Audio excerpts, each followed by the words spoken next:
We live. We live. Finally got my pick back, so I'm gonna be looking way better on stream.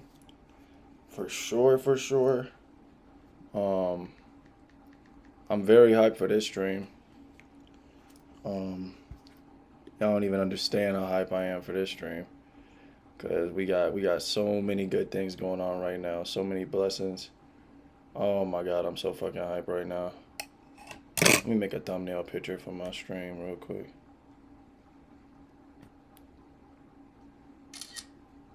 Alright, I had to hit y'all with a little, you know what I'm saying?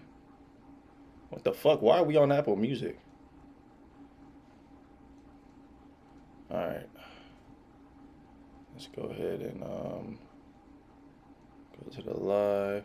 That's crazy, bro. I've been getting copyrighted every time, bro. It's cool though. I ain't tripping. Like I always say, I ain't mad at you, baby. Alright, let's get started on this next nice ass video we about to watch. I'm hype as hell. Hope y'all are too. I'm feeling good too. I'm feeling great as dick today. I'm feeling like a motherfucker. Yes, Lord. Alright, Getting a degree is important to me because I feel like I'm setting myself up for future success. The more I can learn and grow yeah, as of a person, course, you're the gonna more be successful. She doesn't even know what's on her way. But, you know, we're not even gonna tell her. We're just gonna let her enjoy her beautiful life that she has, that God has given her and shit. And I hope she has fun and shit. I just really do, you know what I'm saying? Hope she enjoys and shit. Alright, where is... I think this is it. Yeah, this is it. The Happy Mask salesman said that he only had 3 days until he departed, and one has already passed, so... maybe that Deku flower? Kill. The one that cranky adult Deku was guarding as private property. Maybe he would be willing to exchange his spot for the moon tier. Nigga, you better exchange that shit, bitch ass nigga.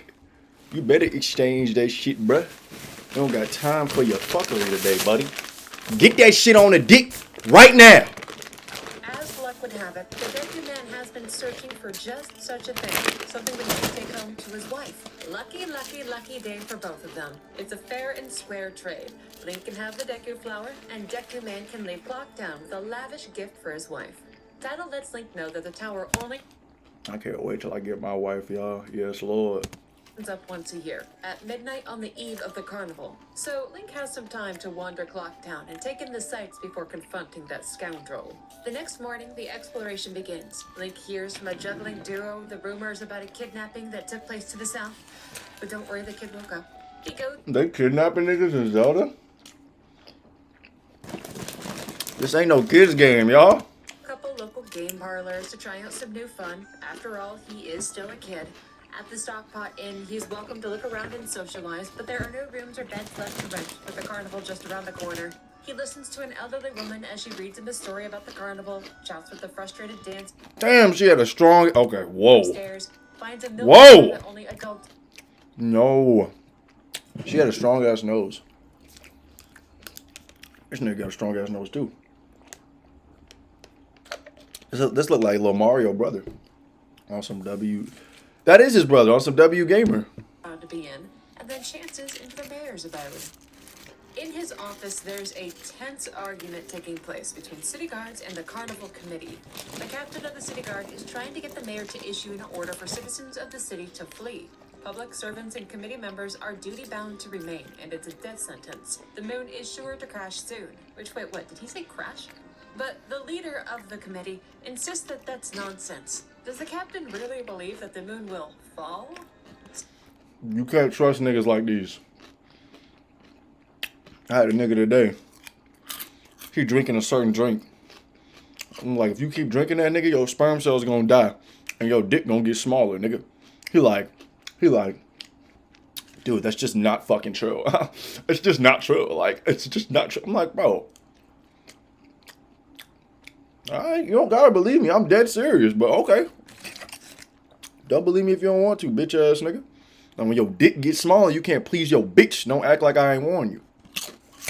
actually caused an unnecessary panic. And the real threat isn't the moon, it's what's outside of the city walls. The two parties go at one another, arguing circles, and the spineless mayor is of no help. He just hums and hums his way through things, refusing to take a stand for anything. Link spends the rest of his day and night roaming the city, checking out shops, checking in with performers and merchants. But on the third day, the inhabitants of the town, they're being odd. The owner of the Stockpot Inn tells Link that they're going to be fleeing like the others, but fleeing what? The guards have their hands. What are you fleeing, bro? You can't run away from the fucking moon. That bitch gonna come down and fuck y'all, bro. And I know y'all probably want me to come in there and save y'all from that shit, but like, don't you see I'm busy?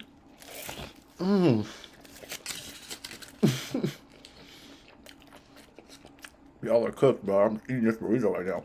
Their chests staring at the sky, and they beg Link to go find his parents so that they can escape. The town is a bit more empty. Everything is tense.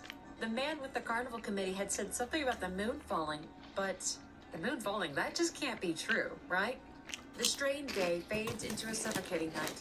Public servants were not given the order to flee. Children still wander about.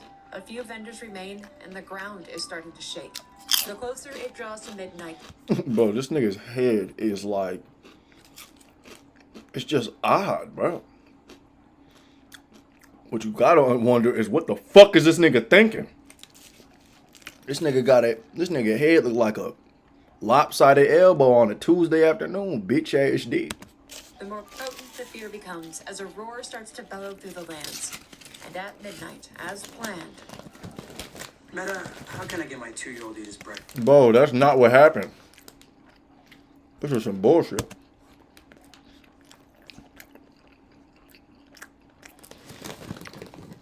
All this chicken fake. Nah, I'm playing. Y'all remember what Soul Illuminati said about the Popeye's chicken sandwich? Erupt for no one in particular. What would be the commencement of a grand carnival is met with silence below. But as is customary, the clock tower shifts and opens up, allowing for foot traffic to reach the platform over the town. The only one to climb it is Link, and atop he finds the Skull Kid. But a far more sinister presence he is now, just floating effortlessly, gazing at the massive moon in the sky. Tattle calls to her friend and tells him that maybe it's time to... This is beyond crash out. This is like a mass murderer, nigga.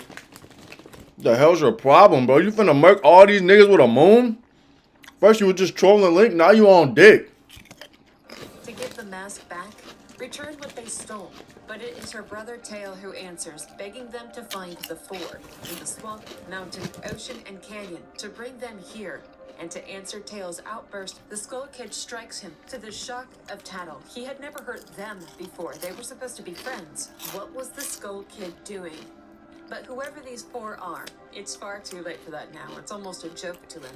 He challenges them. If this is something that can be stopped, then go ahead. Just try to stop it. The Skull Kid raises his eyes to the sky and begins to call the moon. He begins to pull the moon down to the earth, and a countdown begins. No way. This nigga finna murk a whole village just because he felt like it. Link, you ain't gonna be able to stop this big ass moon. 5 minutes until impact. He has no weapons and only Look at little Link. abilities. All the Deku Scrub can do right now is just try to hit him with something. He blows a bubble at the Skull Kid, and it's just enough to get him to drop the Ocarina of Time. But nothing Link does will actually stop what is taking place. He may be the hero of time, but stopping this is impossible. Finding a moment of peace amidst the chaos, he retrieves the Ocarina and he remembers back to before he left Hyrule, when he told Zelda that he was going to be departing, at least for a time. And though sad, she didn't try to stop him or to change his mind. She promises to never forget the days they spent together, and she gifts him the Ocarina and the Song of Time. With a Hell yeah. that should he ever need help, he need only remember that melody. Link departed from Hyrule Castle with a prayer from the princess that his journey be a safe one, and a hope that one day they would meet again. In a desperate attempt to stop encroaching destruction, Link plays the Song of Time, beseeching the Goddess of Time for aid in this final hour. And something answers. Time begins to reverse. Memories of 3 days prior play out. The struggle with the Skull Kid, falling through that endless tree, being turned into a Deku scrub, aligning with Tattle, finally stopping at the dawn of that fateful day, 3 days before doom. Clocktown has reverted back to when Link originally arrived. Link and Tattle remember what happened atop that tower, but no one seems bothered by anything, and the moon is once again high in the sky. It's absolutely clear now that this is not high. Bro. Guys. It's something sour going on in my burrito.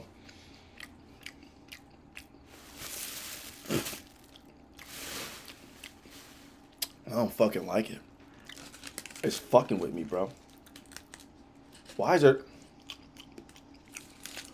something sour going on in my burrito? What the fuck is going on, dude? Yuck. Link does not know these people, and even if he could leave this land, return to Hyrule, he cannot just do that.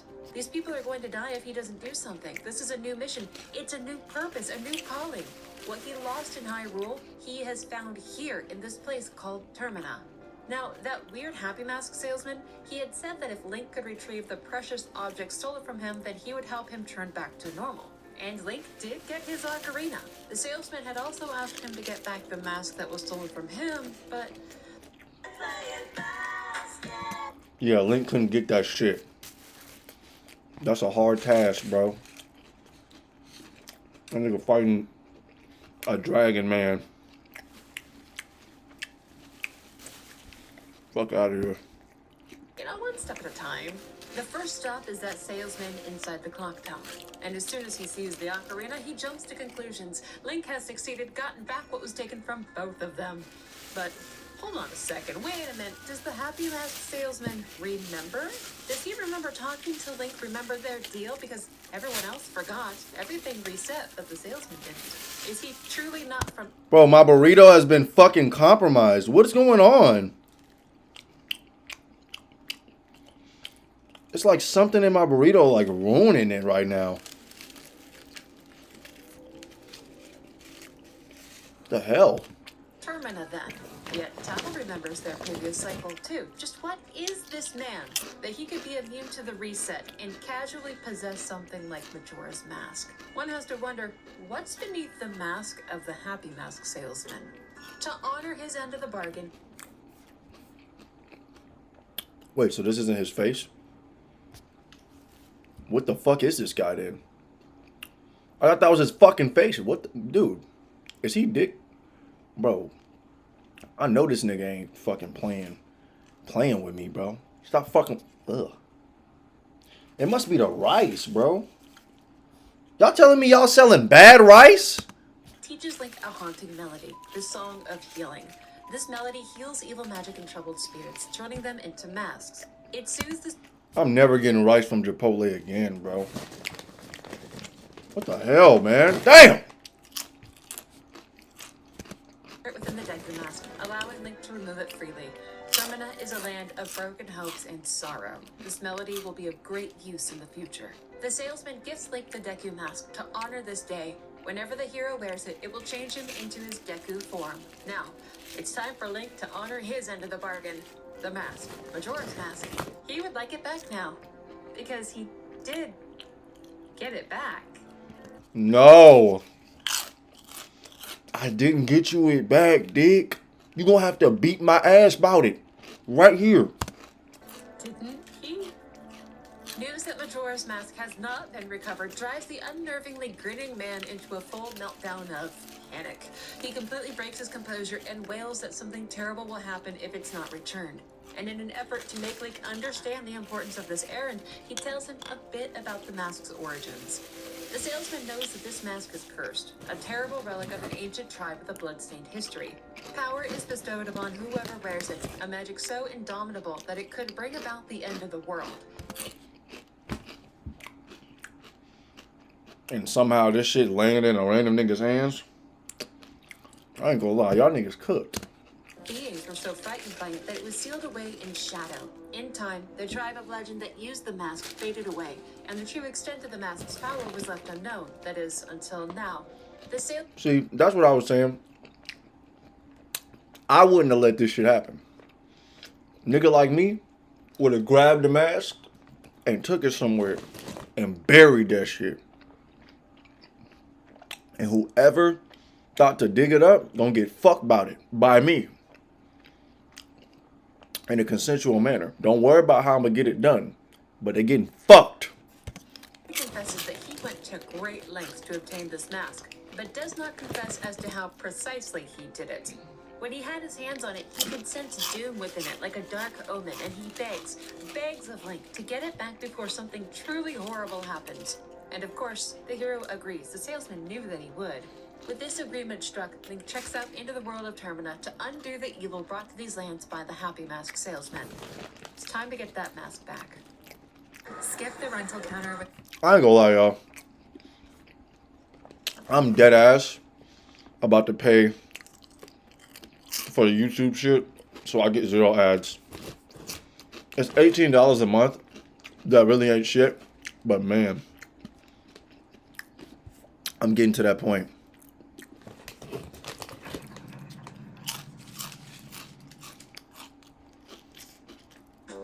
Tattle is beginning to understand what's overtaken her once companion.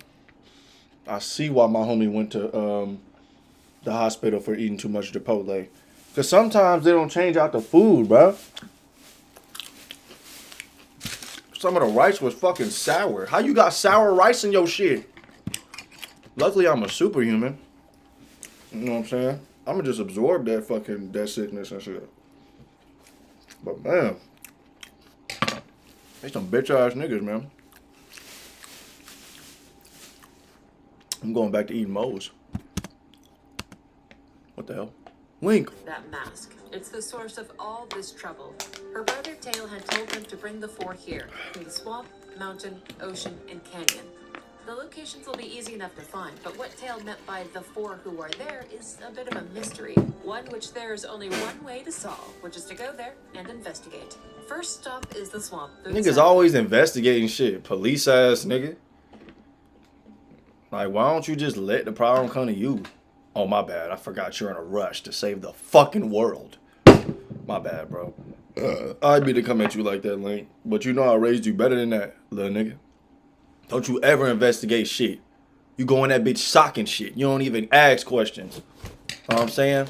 He your homie, sock the nigga. You know what I'm saying? He a random person, sock the nigga. You know what I'm saying? In Zelda, you know what I'm saying? Anybody getting it, sock the nigga. Every time, Link. Don't you ever go asking questions, police ass dick. And this time, Link has a sword and a shield to protect himself, meaning the guards won't stop him. Clocktown lies at the heart of this strange land, with each direction leading to a new territory. They trek out through the southern gate, and not far beyond the safety of the city, the duo come across part of the Skull Kid and Tattle's past. She and her brother had drawn this back when they first met the Skull Kid, before things became dark. See?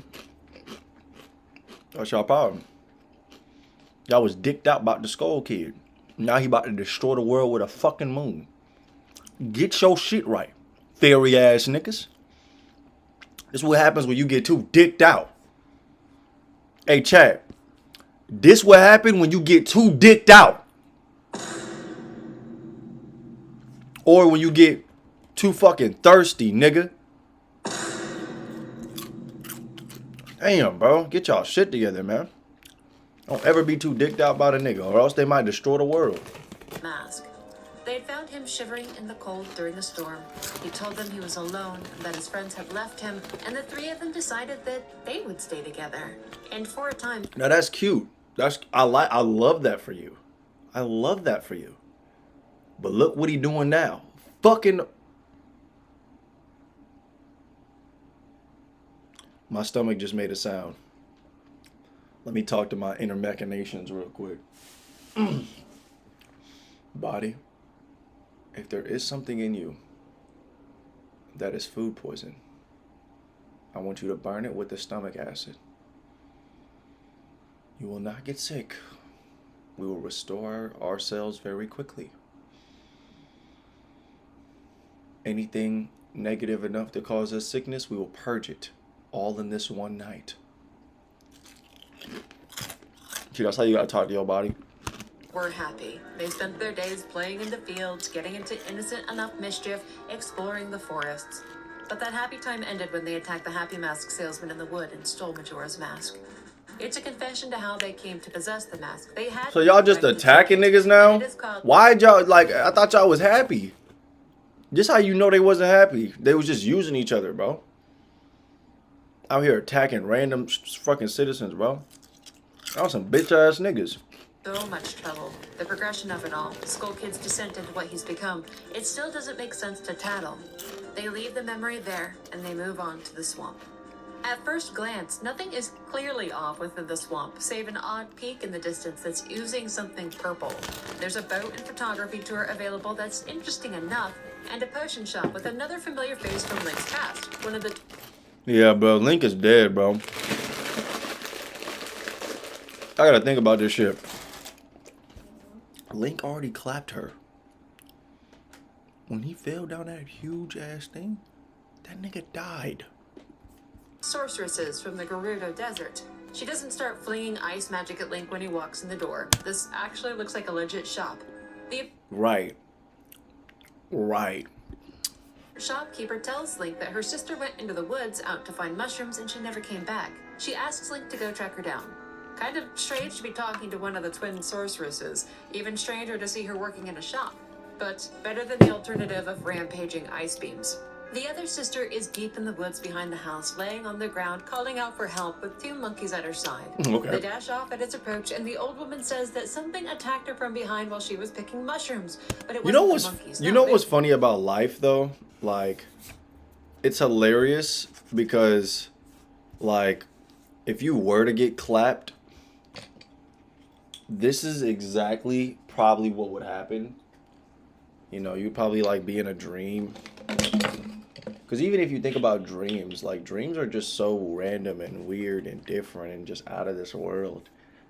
But like, this low-key would happen. Like, let's say, you know, in the real world, you smacking niggas. In a dream world, you could be hanging out with them. You know what I'm saying? Or going on a trip with one of your friends that you don't even hang out with anymore. Or at school with a bunch of people and then your ex shows up. So it's just like, you just never know. It was the Skull Kid. A healing potion will get her back on her feet. A little bit of medicine is just what she needed. It gets the old gal back on her broom and back to work. Yes, queen. Get your bitch ass up, queen. With your beat up ass nails. The fuck, bro? Look at your fingers. Yuck. Her side in the woods, they greet Link at its exit, telling him that one of their brothers trekked into the swamp to find a temple that poison was flowing Don't out y'all, from. hey, chat, don't y'all fucking say I look like this monkey. Don't y'all fucking dare. Don't y'all fucking do it. Their brother was captured by the Deku in the nearby palace, and they're terribly concerned for his safety. Well, if that missing monkey brother knows something about a poisoned temple, then they need to go find him ASAP. Rocky. Closer to the Deku Palace, there is indeed something fetid flowing into the water. And the palace is on lockdown. No strangers allowed in, only Deku. Thankfully, that's not an issue for Link. Within the royal chambers, something ghastly is about to take place. The missing monkey is tied up and about to be tortured. The king's daughter has gone missing, and the blame for her vanishing is being placed upon that monkey.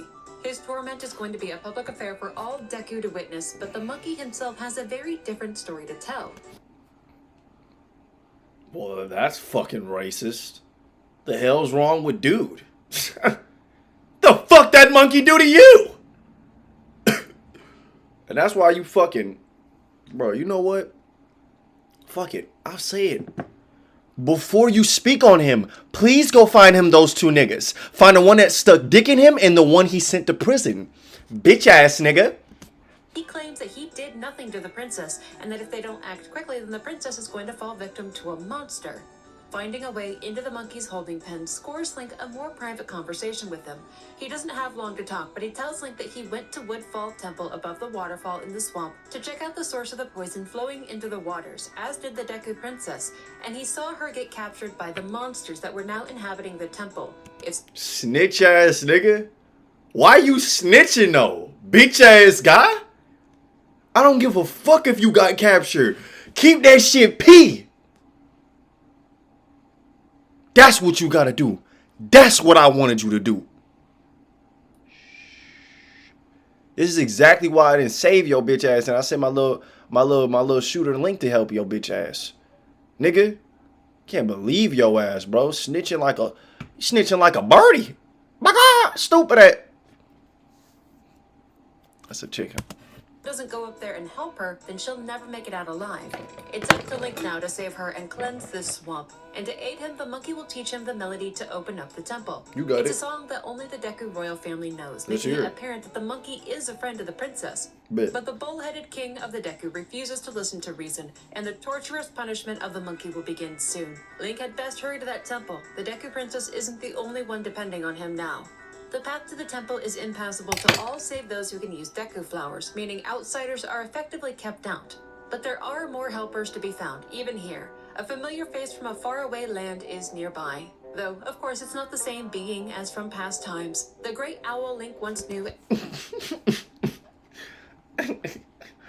Bro, this nigga's deck is just wild, bro. Everything about this creation is just insane to me, bro. What the hell are you? Who are you? Dude, this is a big ass damn owl. The sage Raru, or Gapura Gabora, sits atop a statue holding its semblance. The owl will offer this strange new hero some help.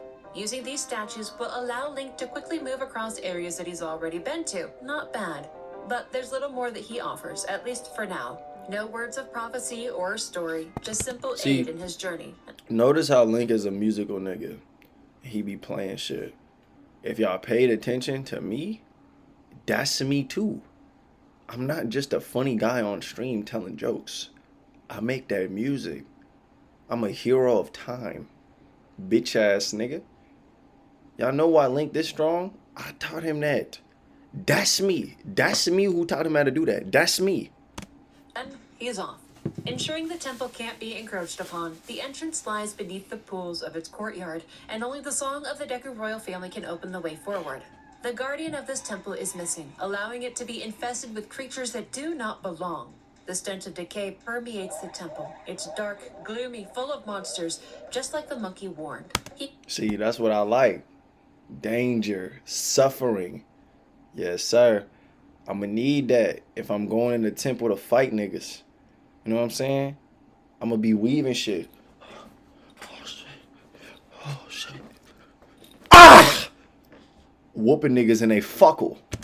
Has to use a balance of his human and Deku form to make it through the many dark halls and chambers. Locate and utilize a bow and arrow in the guts of the temple to open up paths. It's a rather lonely affair. Get him in, Link! Get him in! To anyone who's not a Deku, Link doesn't Still get him in! Mentality to work with, and there are creatures here that he's never encountered before. Yeah. It takes hours of fighting and searching before he finally makes it to the doors of what has been blighting the swamp. What was that? Adolwa, a terrible deity of Woodfall. Who the the fuck is evil this guy? spirit who has sealed away the guardian of this temple, captor of the Deku princess, and the source of all the chaos and toxicity. I ain't gonna lie, buddy is a dick rider. Dick rider. Holds a great sword and a shield and gracefully dances about the arena, leaving Link to frantically stop him from afar while also trying to close the gap between them. He is a worthy opponent and truly something to be feared. His swordplay is brutal and aggressive. He uses insects within the temple to further impede the boy's attacks. But Link is still the hero of time, and eventually, he bests Adolwa. A mask is left behind in Adolwa's wake, a vessel containing its foul spirit, now safely... Hey, Link, I'm gonna be real, bro. That was some gangster shit. The fact that you knocked this big-ass, giant, huge... enormous nigga out, like, bro, this nigga was literally big as hell. Pause, y'all. Pause.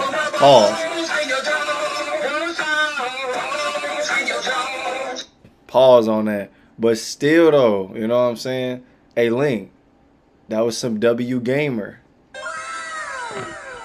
Good job, bro. I'm proud of you, little dick. I taught you that shit. You the best. The way. But it seems that it wasn't only the monkey and the princess that were relying on Link to slay Adolwa. Also freed is one of the giants that protects this land, one of the Skull Kid's old friends.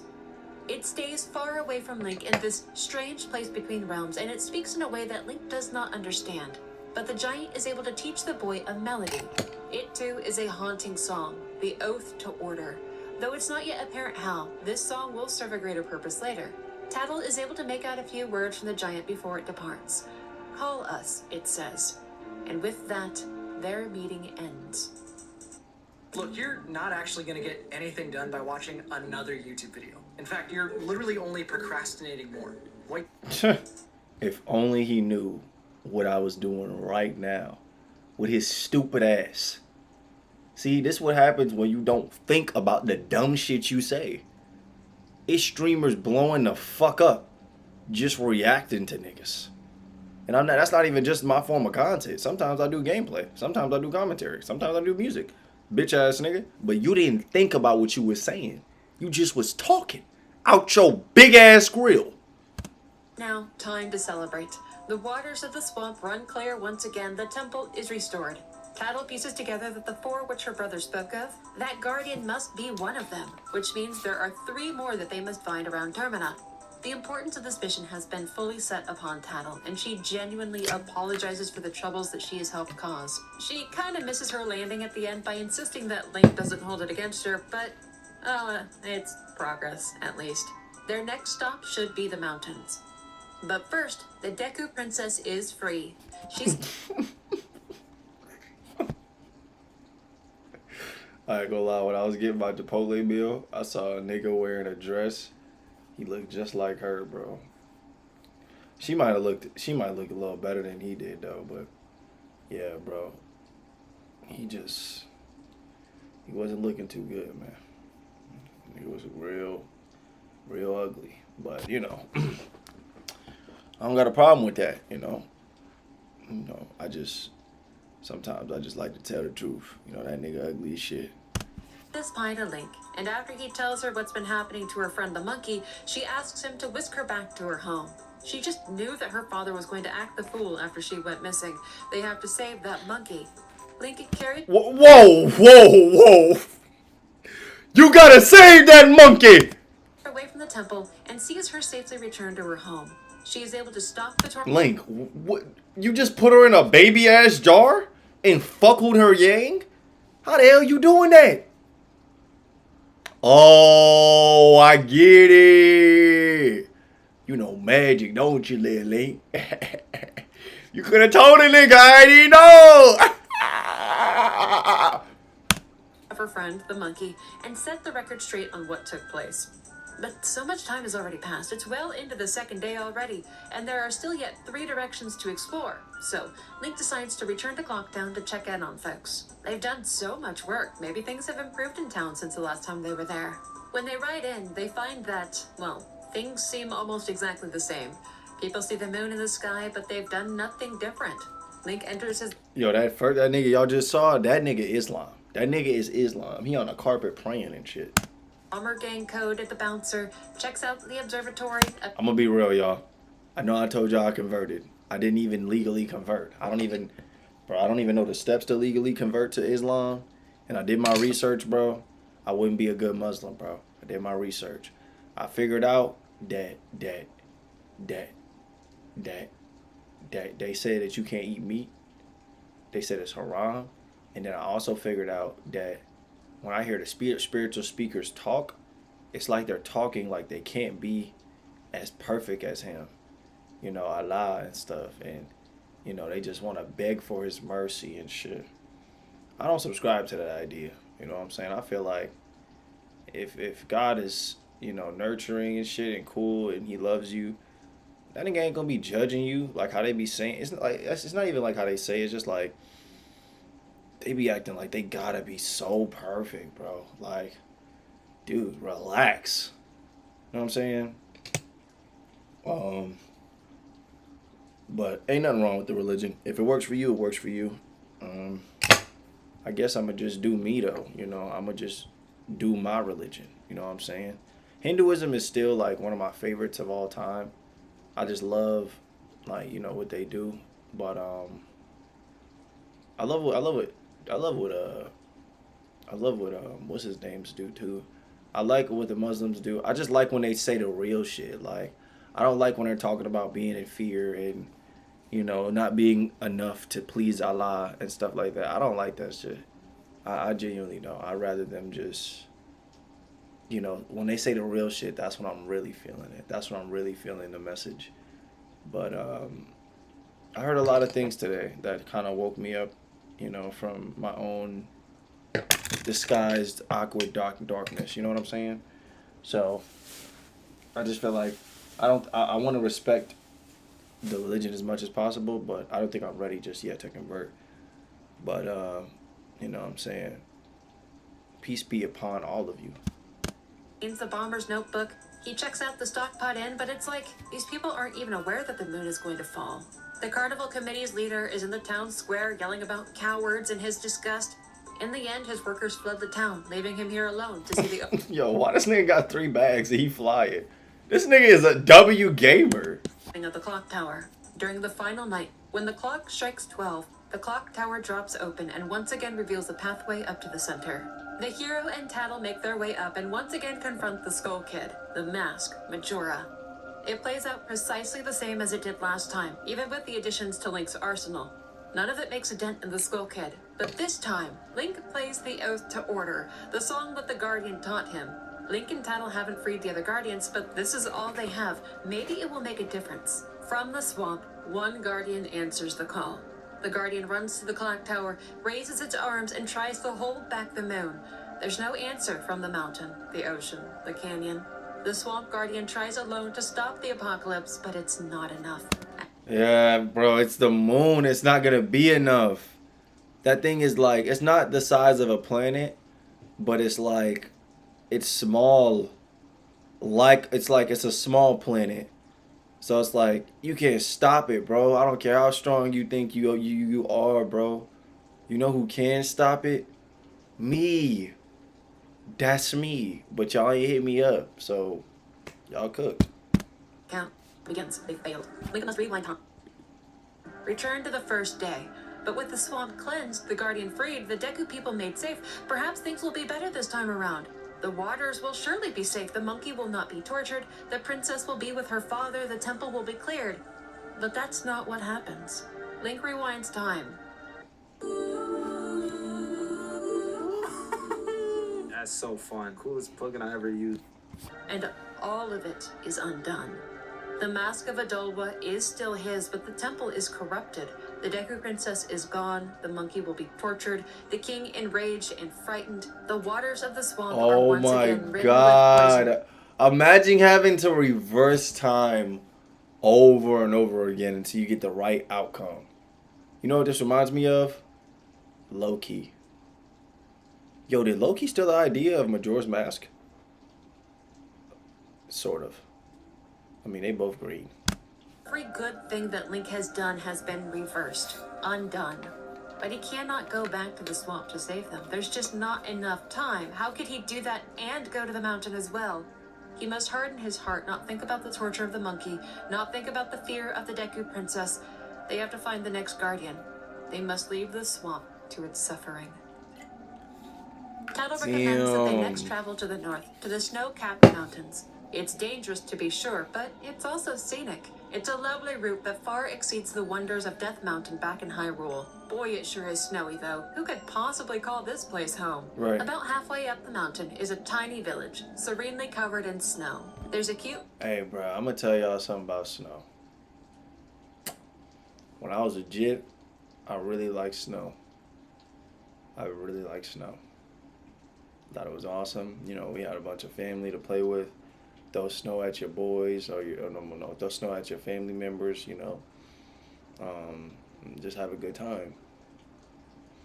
As an adult, I fucking hate snow.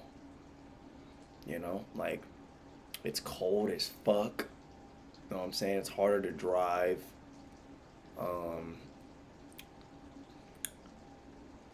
You know, no good sunlight. It's just cold as a bitch.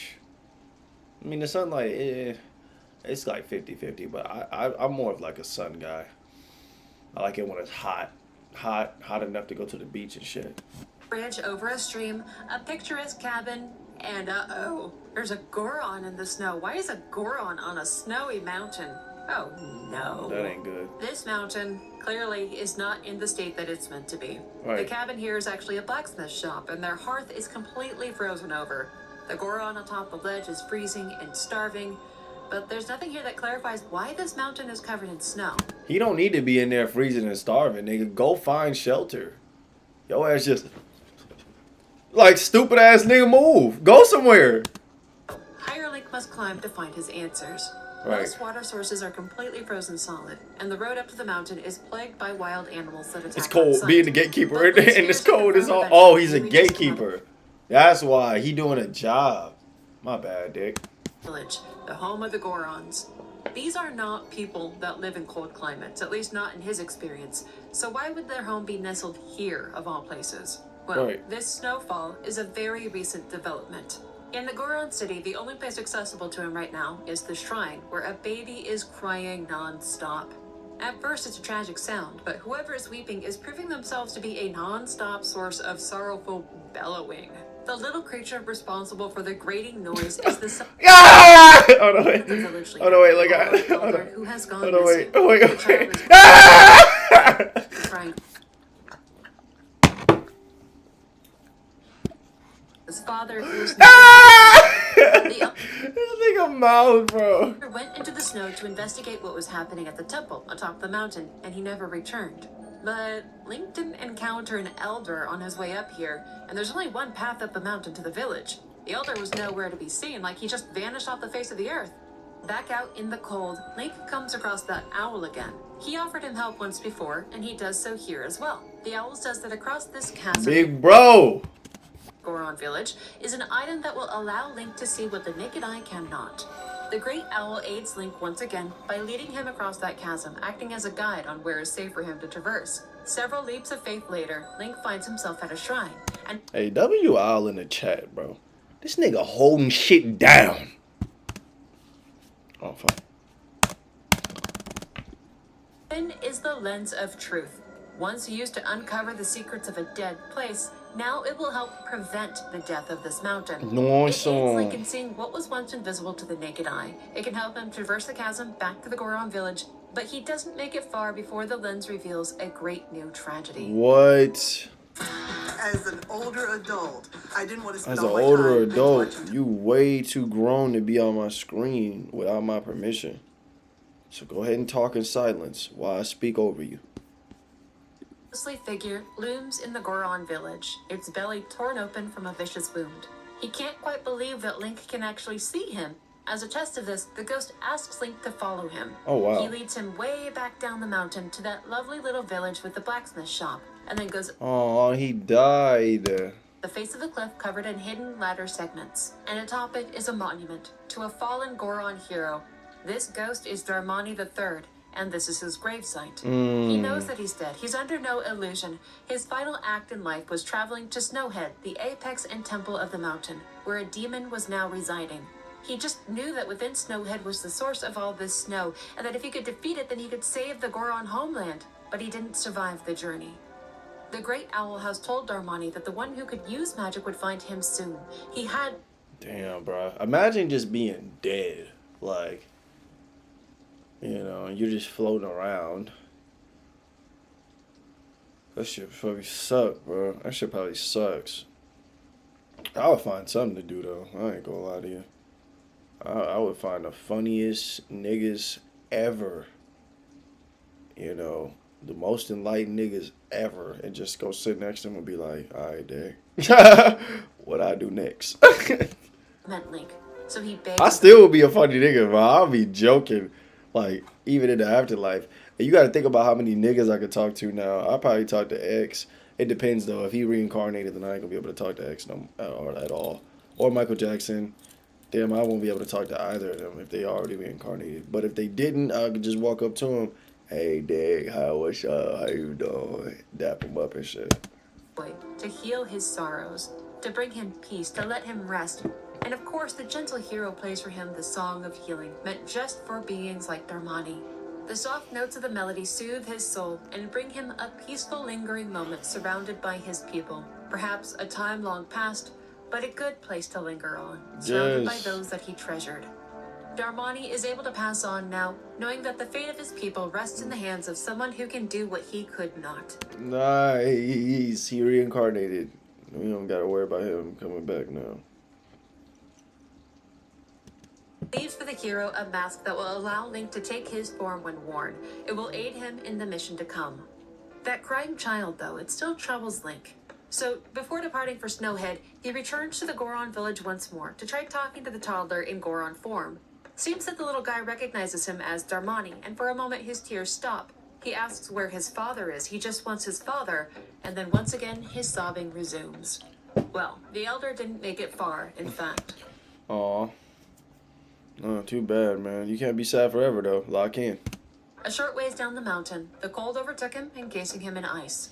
This is not the shit. mission that he's His father alive. Why his lips look like that, though? Big lip ass nigga. for, but the security of his people demanded that he take action somehow. Seeing Darmani is a surprise, one that takes him a moment to overcome, but news of his I see how much air this nigga breathing in with them fat ass lips, y'all. God damn. son stops his disbelief. How long has he been gone? God damn! His lips got hangover. The elder no That shit hangover like a dick. longer cared.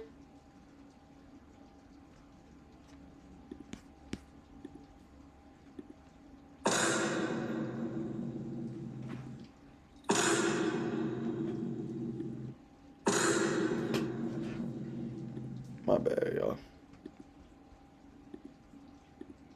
Who or what this Goron before him is, he can't abandon his mission, but his heart won't let him ignore the cries of his child. this fit as a Goron. Wait. I said Finn. This ain't fucking Adventure Time, bro. Bro, lock in, bro. I'm tweaking. Yo, I'm never drinking this water again. He teaches like part of a lullaby that he would play for the child to calm his heart, though he can only On a distant world, darkness marched. remember the first part of it. It's the best he can do, the rest is up to Link. Once more returning to the crying child, the first part of the melody draws his attention and sparks his interest. He knows what Link is trying to play, and he can teach him the rest of the Goron lullaby. This sweet melody will put to rest any Goron who hears the tune. Accompanying this lesson are memories from the child, of his father playing the song for him when the sky had grown dark and it was time to rest his eyes. I just don't know if that's his tongue or his lips.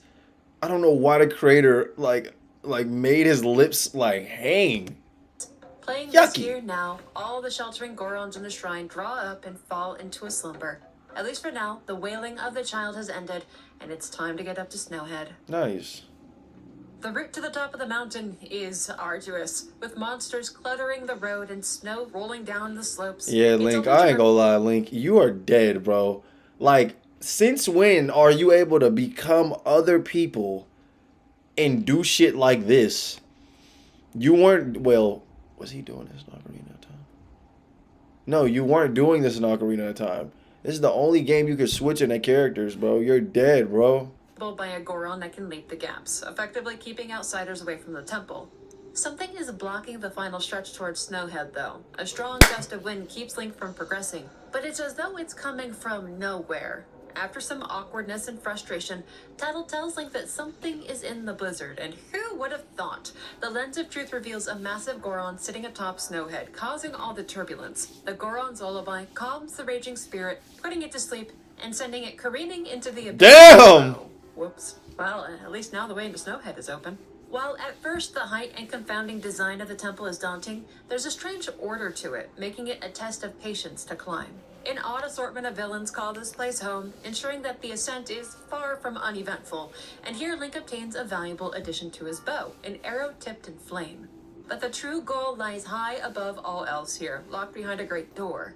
Beyond it is the source of what troubles the mountain and its inhabitants. Encased in ice is a mechanical beast. It's hard. Bro, what are these entities, bro? What the fuck is this? I almost made a joke. Shout out, Rakat. You good, man? In its current No. form and untouchable, which means Link has to break it free and force the fight to take place against this construct called Goat. It holds the inhabitants of the mountain and the next giant captive. Around and around it goes, rampaging through its halls, forcing Link to take cover or give chase across this dizzying arena. I ain't gonna lie, bro. You might as well just sit back, let the nigga do his thing, bro. What you oh, damn. What you gonna do, bro? Yo, I had a stream, bro. I didn't get the clip, but I busted my ass and I did the Family Guy meme. I gotta find that clip, dude. Not blind to his intentions and launches long-range attacks against the hero with shocking accuracy. Within the land of Termina, this is a battle that rages on deep into the third day. Link and Goat chase one another and fight it out. After a long, exhaustive conflict, Link takes it down. With the destruction of this monster, the blizzards plaguing the mountains cease and the snow begins to melt away. My bad, y'all. Hold on. I'll be right back. I gotta go wipe my eyes. Oh. Oh.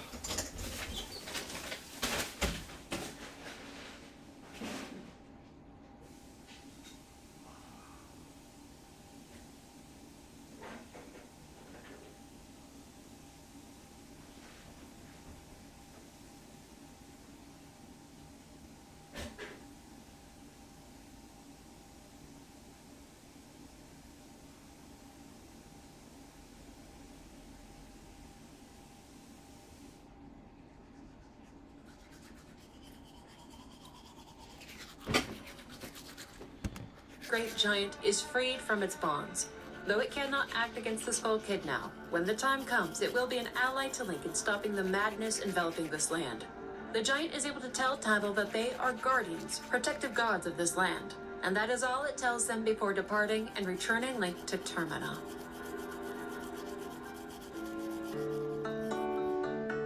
Time is running out for this cycle. There's a brief time that Link can walk the revitalized mountain before it all has to be undone. But at least for a short time, the Elder of the Gorons has made it back home alive. The blacksmith is back in business. Those encased in ice are freed once again. Everything gets back to relative normalcy. Whoa! There's some time to return to Clock Town as well to see what errands Link can complete with his time. But nothing really pops out at him, so he decides to go tour around the fields a bit. He ventures to a corner of the land that he had not yet explored. It was once blocked off by a massive rock, but now it's open. It takes him to a place called Romani Ranch, a truly lovely place. And who would have thought? Epona is here, safe and sound, being housed in a pen attached to the main house. Thank goodness she's all right. The Skull Kid didn't actually harm her, but there's no way to get her out. And the first person that Link meets is a girl about his age, a familiar face, but of course, someone completely different. Her name is Romani, and she's acting unusual. Something is very, very wrong with this girl. In the barn, her older sister Cremia worries and frets over her little sister's sudden change in behavior, and she comments about their precious cows, but there are no cows here to be found. What the fuck?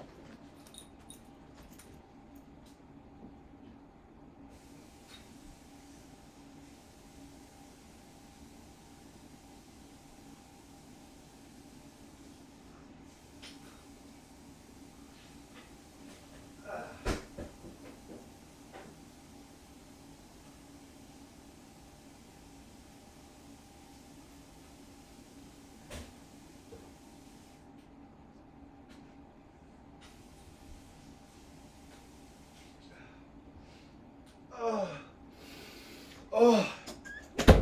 Oh. Oh. Damn. Hold on, y'all. Work hard. Play hard. Work hard. Oh, I'm sorry.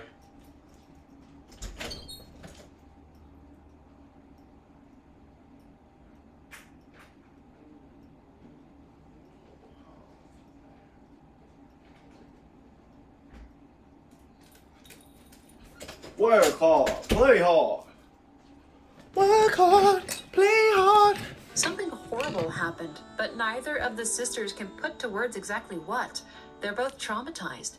This ranch will need to be investigated when time allows, but there's just not time right now. It's too late. Man, it is never too late. If y'all don't beat the shit out somebody, Y'all got no choice, bro. Somebody gotta catch this fade, bro. Damn, the moon finna drop. The world finna plunge into chaos. And y'all worry about the wrong shit, bro. Y'all worry about the wrong shit. Talking about some, we have to do something. Duh. We gotta beat the fuck out of this guy. Really out. He knows what will happen when he plays the Song of Time. He knows there's no way to avoid it. It's time to undo all that has been done, to reverse time and start all over again. Though hearts have been mended and sorrows alleviated, in the end it won't matter. If he stays here, then Termina will be destroyed by the moon falling. And every bit of good that he has done, he's about to undo it. But what's the point in even questioning it? Because he has no choice. He must harden his heart to it. Just don't think about it. Just do what needs to be done. Right. But the eyes of that girl, they haunt him. The Song of Time returns Link and Tattle to the dawn of the first day. There are still distant lands to explore. Next will be the crushing abyss of the ocean. Right. You better get to it.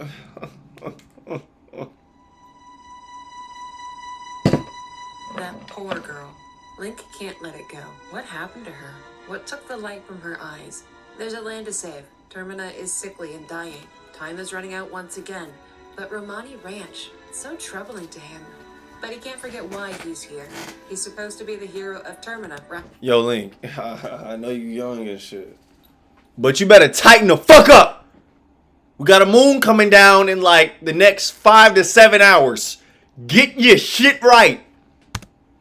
And he has to deal with the salesman. Get the mask back, not save some girl on a ranch. What would the smiling man say about that girl? Tick-tock, probably. But no, some things cannot be allowed, and he can't harden his heart to this. Link decides that he must go back to that ranch. As a Goron, he gained the ability to use massive powder kegs that can clear out the boulder blocking his way. This is a personal errand now. First up will be Romani Ranch. And Okay. here, in the late morning of the first day, things are far more peaceful and welcoming than before. The girl Romani, she runs around carefree with her little bow and arrow and cheerfully greets Link, who she nicknames Grasshopper because of his clothes. But then, There go my music. Yeah.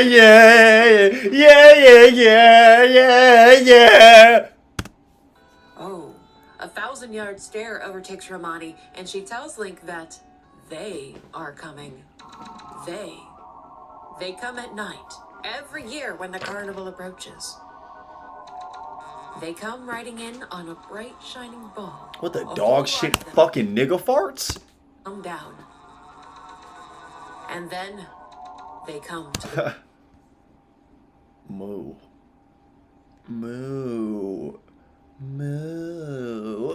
burn. Oh, aliens? Skip the rental counter with Turo. Get the fuck yang out of here, bro. Ain't nobody worry about your little turtle dookie. Well, this is an unexpected twist, and kind of unbelievable too. The young warrior girl proclaims that she must protect the cows against the invaders, but she needs an assistant. So Romani recruits Link, and after proving that he is handy with a bow and an arrow, You got she this, teaches Link. Epona's song so that the two can practice and travel together. Hero and horse reunited. The world is a bit brighter now. Okay. Then Romani tells Link to come back that night at 2 a.m. to help her fight the invaders and to protect the cows. This has been an interesting turn of events, rather unexpected. Hey, Link, you better stand on 10 toes. 2 a.m. Them niggas coming. You better lock in. You gonna be the only one to push them out. My nigga, you think this little girl gonna be able to do anything? No, dick.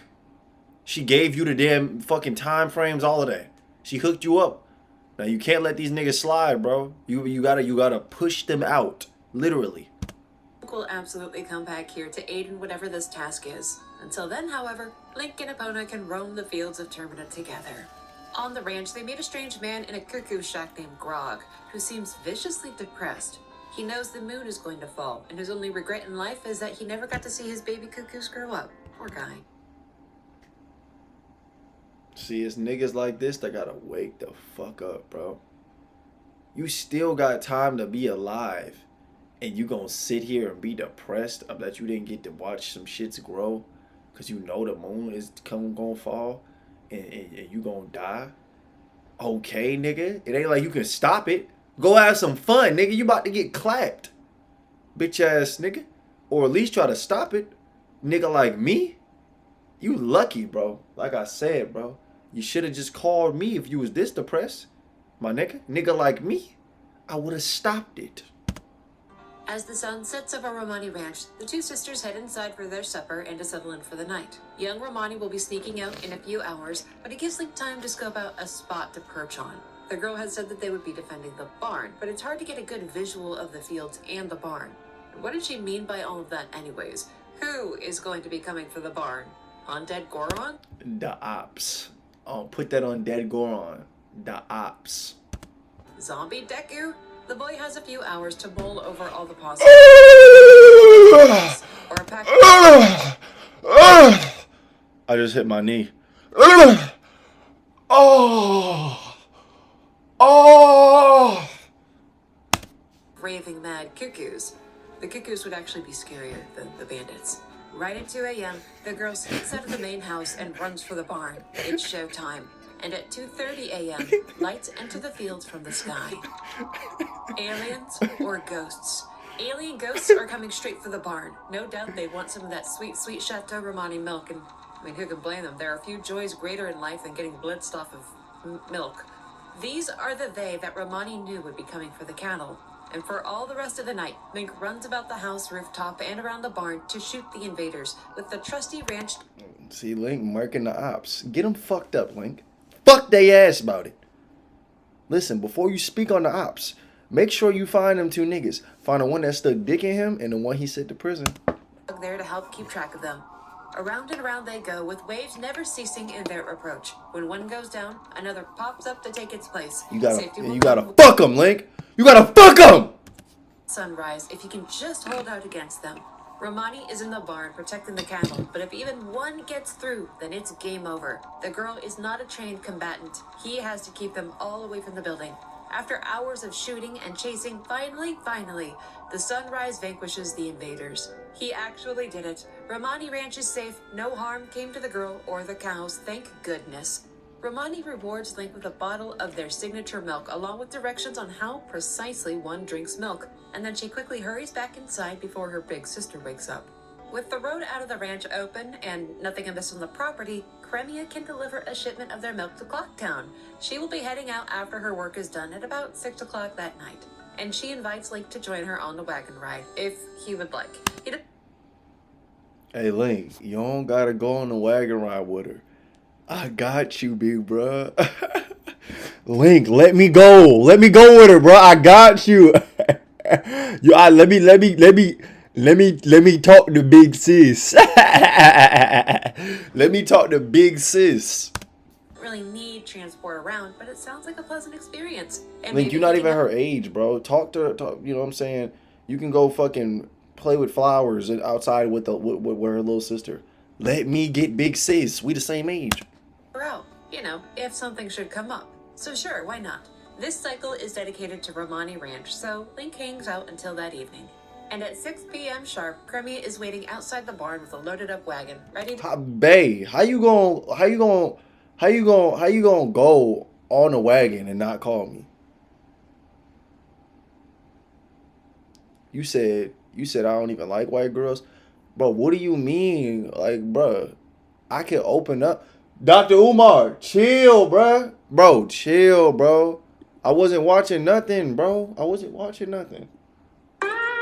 Chill, bro. My bad, bro. I'm sorry. My bad. Let's get back to the video. Start the journey to Clocktown. It's a calm night, a pleasant scene to help Link find some peace with everything that he's experienced thus far. It's just a simple wagon ride into town, and he's there to just be company and an extra set of hands should Cremia need help. Epona will stay with Romani to help guard the property, just until Cremia returns, and they'll be fine. During the trip, Cremia opens up to Link a bit about the death of their father, the difficulties running the ranch. She has a lot of responsibilities to attend to running that place, and she's trying to raise her sister. Vandalism has been taking place, Romani has been learning to use weapons, and goes on about ghosts. The moon has her deeply concerned. Her friend Anju is supposed to be getting married the next day, but will the moon fall? There's a plethora of things to worry over right now. And to top it all, Listen, this all makes sense. I ain't even mad at her. I get it. But what I do fuck with is that y'all all are just 10 toes. You know what I'm saying? Still trying to live, still trying to get by. The town has been gated shut. The path is blocked, and it should not be. Someone did this intentionally. Cremia tells him to get his bow ready. They're going to detour into foul country. Gates continue to force them along a path that Cremia...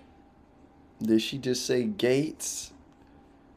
Guys, y'all know how I feel about Gates. Gates! Gates! Hold on, y'all. Y'all think I'm done? Y'all think I'm done? Y'all think I'm done? Gates! Whopper, Whopper, Whopper, Whopper, Junior, Double, Triple, Whopper, Flame Grill taste with perfect toppers. I will this day. Lettuce, mayo. Alright, stop. And if Stop. concerns speak to anything, it's that this is not a safe place to be. Two masked men wielding pitchforks attack the wagon and give chase. It is blatant who these men are, the Gorman brothers. I mean, they have signs all over their property and along the solitary road. Why even bother trying to conceal their faces? Cremia has been victim to acts of vandalism at the ranch, and these are the two responsible. They ride strange mules, attacking the wagon to attack the product in the back, intent on breaking every bottle they can reach. But they... Bitch ass niggas. Hey, that's cool though. We got backup in the back seat. Know what I'm saying? My nigga Link gon', you know what I'm saying? He gon' slide every time. He gon' get that get back. Fuck boy. Get your bitch ass on. expecting Cremia to have a bodyguard. As they draw in, Link unloads arrows into them to push them back, all through the wild country road they chase, relentless and malicious in their intention. But their pursuit breaks once Cremia gets them beyond the Gorman property. What terrible, cruel, awful, gross men. Cremia is beyond gracious. Yeah, fuck them men. Link, you don't know what to do with all this. I got you. Take your little ass back inside. I got this. Wait for me. To Link for his help. She sings to him praises and thanks, then gifts him the Romani's mask, a very special item that will get him entrance to the milk bar Latte in Clocktown. Good job, babe. Those masks are only given out in extremely limited quantities, and it's an acknowledgement from Cremia that Link is a mature young adult. This is the end of his adventures with the Romani Ranch sisters, but he won't forget their kindness. He has some time left before he must reset time, so he takes a trip into Clocktown to check out that bar. Latte is very fancy indeed, and not a lot of people are in it. But there is a Zora here. His name is Toto, and he's the man. Look at this nigga face. This nigga look like a deformed semen toad. Of the Indigogos, except he's not here for happy reasons. Latte Look was at his going little head. What the fuck is that? for the band to perform at, but it was canceled. He wished he could do a sound check, but there are too many spots on the stage that need filled and not enough Link to fill them. Since there's not much happiness to be found in the bar, and who would have thunk that bars could be depressing places, Link decides to take off early, leave the adults to the... Of course, a bar is gonna be a depressing place. You guys are drinking alcohol. Chemically, alcohol makes you depressed. If you did your fucking research, you know, you wouldn't have to think that much about it. I'm sorry, guys. The nerd in me came out. You know, I just like to get the genetics and the phonetics and the cryogenics right. You know what I'm saying? drinking. His time is starting to run short, and he has accomplished what he set out to do. But before departing this cycle, he drops by the laundry pool as the sweet siren call of a phonograph rings out. They said he was much too loud when he practiced in his room. This nigga bald as shit. Wanna slap his head. They got mad. Now he's sad. He just thinks about the past to keep his mind off the bad. Long ago, this strange man was in an animal troupe. Why could a man join? That's 'cause a man is an animal too. The animals in the troupe were all great, but there was one thing he didn't like about it. Why was the dog the leader? Was there something wrong with him? The dog was an amazing leader. He led a stellar troop no matter the animal. That's why he stole it, the dog's mask. He wanted it because it was the leader's mask, but he no longer needs it, so he gives it to Link. And scene. This mask is meant to lead tiny animals. It will help them mature quickly into adults in an instant. And hey, Bro getting every mask in the city, bro. Hey, Link, you might as well just start throwing up sets, nigga. You getting all the sets. This nigga Link banging everything. Grog back at Romani Ranch, didn't he want to see his baby cuckoos grow up before the moon fell? It's kind of morbid, but maybe Link can help do one more good thing this cycle. Make Grog happy. It's the morning of day 3 by the time Link gets back, plenty of time to test this theory out. He dons the Bremen mask, starts playing a tune, and marches around the cuckoo yard. One by one, each of the chicks follow Link around, and when he's gathered them all up, they start to mature into full-grown cuckoos. This nigga Link knows voodoo. How are you doing this? How did you just speed up their time? Like, this nigga Link is a voodoo god. I ain't gonna lie. This nigga is the Jesus of the Zelda world. This was Grog's only wish, and Link made it come true. He's perfectly satisfied now, and gifts to Link the bunny hood. It will help him run super quick whenever he has it on. Yes, Lord. Well, it's time for Link to call it quits for this cycle. It's getting easier to accept that everything will be undone. He knows that he can't save everyone, he has to let it go. But seeing all the happiness he created this cycle, it restores some faith in what he's doing. He knows that the goal is stopping the moon, but maybe I think the saddest part is he has to go back in time. Like, this just was something to help him internally. But he has to go all the way back in time. And that is so crazy. There's so much weird shit going on in this town, and he can only stop so much of it at a time. Maybe everything else will fall into place if he can do that. One step at a time. Harden your heart, hero. Real. Chapter 2. When the music died. A new cycle begins, and it kicks off with a mistake.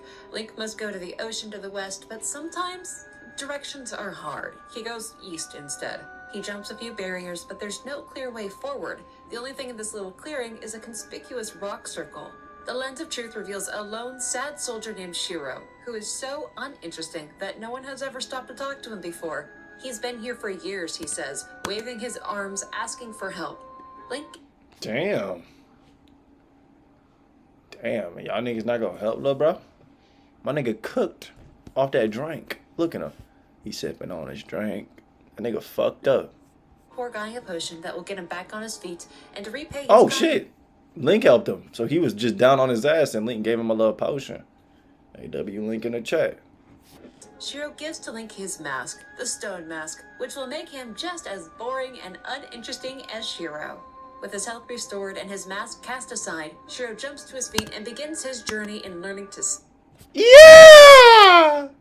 Yeah! 607 Uck, how you doing? ...out in the world. Link clearly wasn't meant to come this way, so he backtracks back to the fields of Termina and goes the proper direction towards the ocean. This is his first time at the seaside. It's deep, wide water as far as the eye can see. It seems pretty peaceful. Some boats and sunbathing spots are still set up. Nothing is apparently wrong. No poisonous waters, snowstorms, mice with bombs on their tails. While he's not quite familiar with the birds here, a group of them are flocked around something in the water, quite like... I don't know what to talk about here, y'all. I'm watching just like y'all. Y'all want to see something crazy? Y'all want to see something crazy, though? Y'all ain't seen a dab in like 4 years, have you? I'm going to be the nigga to bring back dabbing in the worst way possible. Every time a nigga dab, I want y'all to cringe as much as possible. You know what I'm saying? I just want you to just feel that disgust. Vultures circling a dying creature, and they're above something that's bobbing in the water. That's concerning. Swimming out into the open waters, Link finds himself hauling a Zora out. The Zora are water-dwelling people, but this creature is so injured that he can't even get himself to the shore. Nigga, you are a water creature. How you injured? In water. If you don't swim your If you don't swim your blue ass away and get that ass out the dick. What did I just... Stranded out in the water, weakly calling for help, but getting him to the beach isn't going to save his life. He's far beyond that point. It's a marvel that he can even walk once he's back on land. Look at him. He doing a little... And it doesn't seem to matter. Okay, wait, no, that's not the dance. But Michael Jackson does this dance. Well, no, he doesn't. What am I talking about? He doesn't make it very far before collapsing. This Zora is named Mikau, and he has only a few minutes of life left to explain his plight to Link, No. and he will do so in song. Mikau is the guitarist for...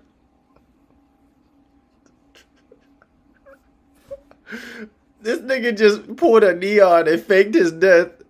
Faked his death and turned on a song. Nigga, you about to die. You got enough time to play a song? This nigga said, oh. Hold on, wait. Let me get my shit, hold on. This nigga said, oh, I'm about to die, dick. I'm about to die. Oh, like I said, I'm about to die. Nigga eating that dick, I want to swim while high. When nigga want to talk, but nigga don't swing. Nigga, how you swing, but your dick on the sink? Like, bro, how you got time to rap, bro? How you got time to do this shit, bro? You about to get clapped. Band called the Indiegogo's. Their vocalist Lulu laid some eggs, but she lost her voice afterwards. And then Mikau sings that the pirates stole Lulu's eggs, so in secret, he went to their fortress to get them back, only to be grievously wounded and tossed out, left for dead. His final request is for Lulu's eggs to be saved, and for his soul to be healed. It's all he can get out before once again collapsing. What? There's no getting up this time. So he real life was like dying. That was his final song. That's fire. I mean, I wish they would have played it for this video. You know, I wanted to hear the song. I wondered if his last song was good. As was done for Darmani, Link plays for Mikau the Song of Healing to soothe his restless soul, so that he might pass on and leave his regrets behind. In Mikau's lingering moments before death, he sees Lulu. She's looking at him, recognizes him, the sadness gone from her eyes. And then the rest of the Indiegogos appear, ready to start a melody. Lulu takes Mikau's hand, and together they go to meet the band. Aww, that's so cute. This how it's supposed to be, y'all. When you fall in love with a girl, you know, this love. This is love. This is love.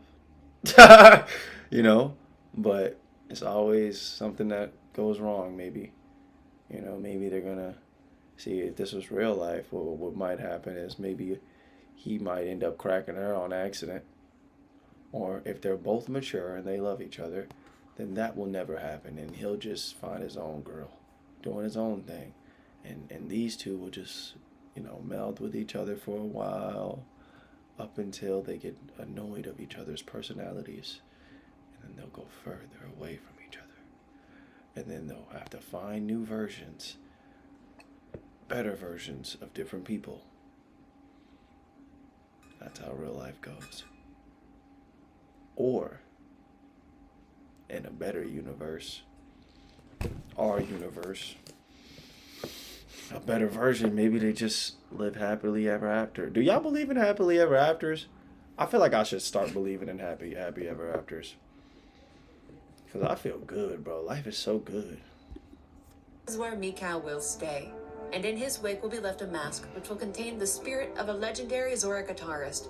This will allow Link to take on the visage of Mikau and all the abilities of Zora. He can now gracefully glide through water, just as Mikau did in life.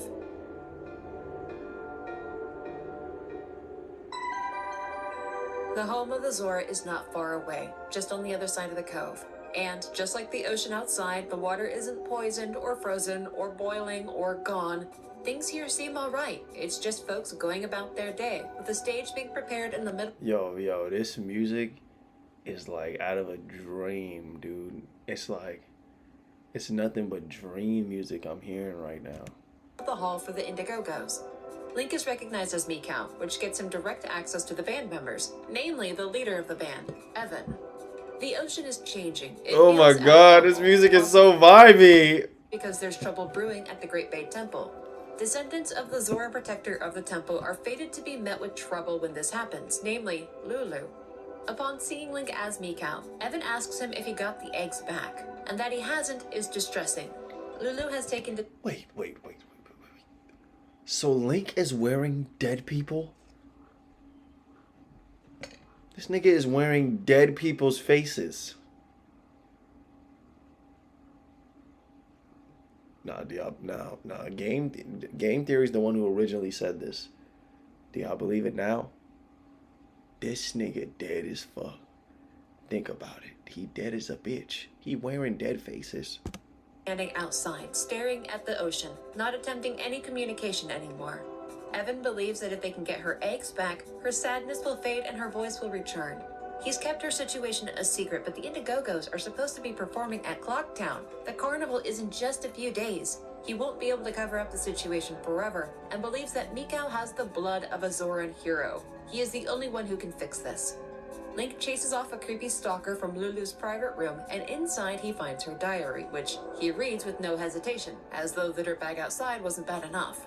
But in her diary, Link discovers that Lulu took her eggs to the Marine Research Lab at the behest of Evan after her voice faded away, just to have them checked out. It was after that trip that the pirates broke into her room and stole her eggs under the cover of night. Telling Mikau about the theft made her feel better, but he was the one person that she didn't want to tell. She was embarrassed and sad. She tried to keep it a secret.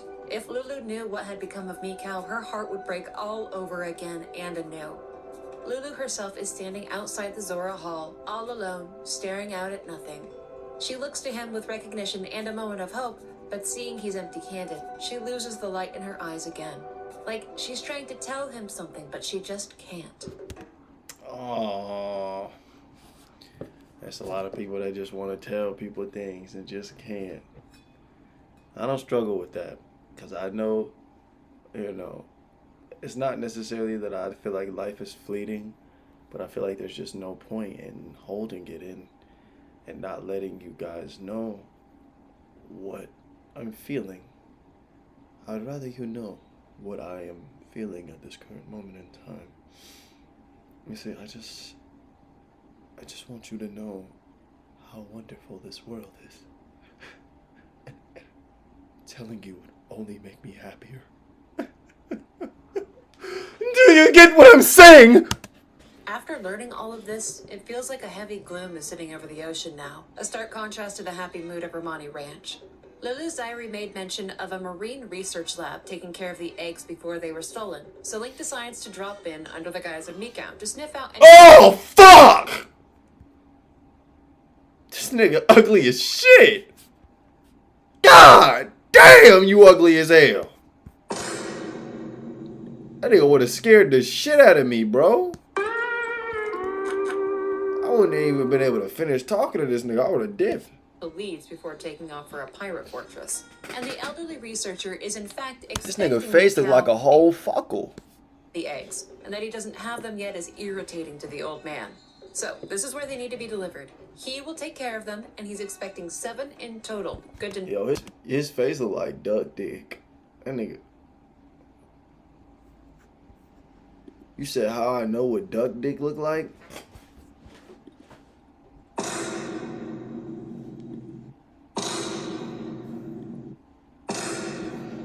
I can't tell you that, bro. But his face look like duck dick.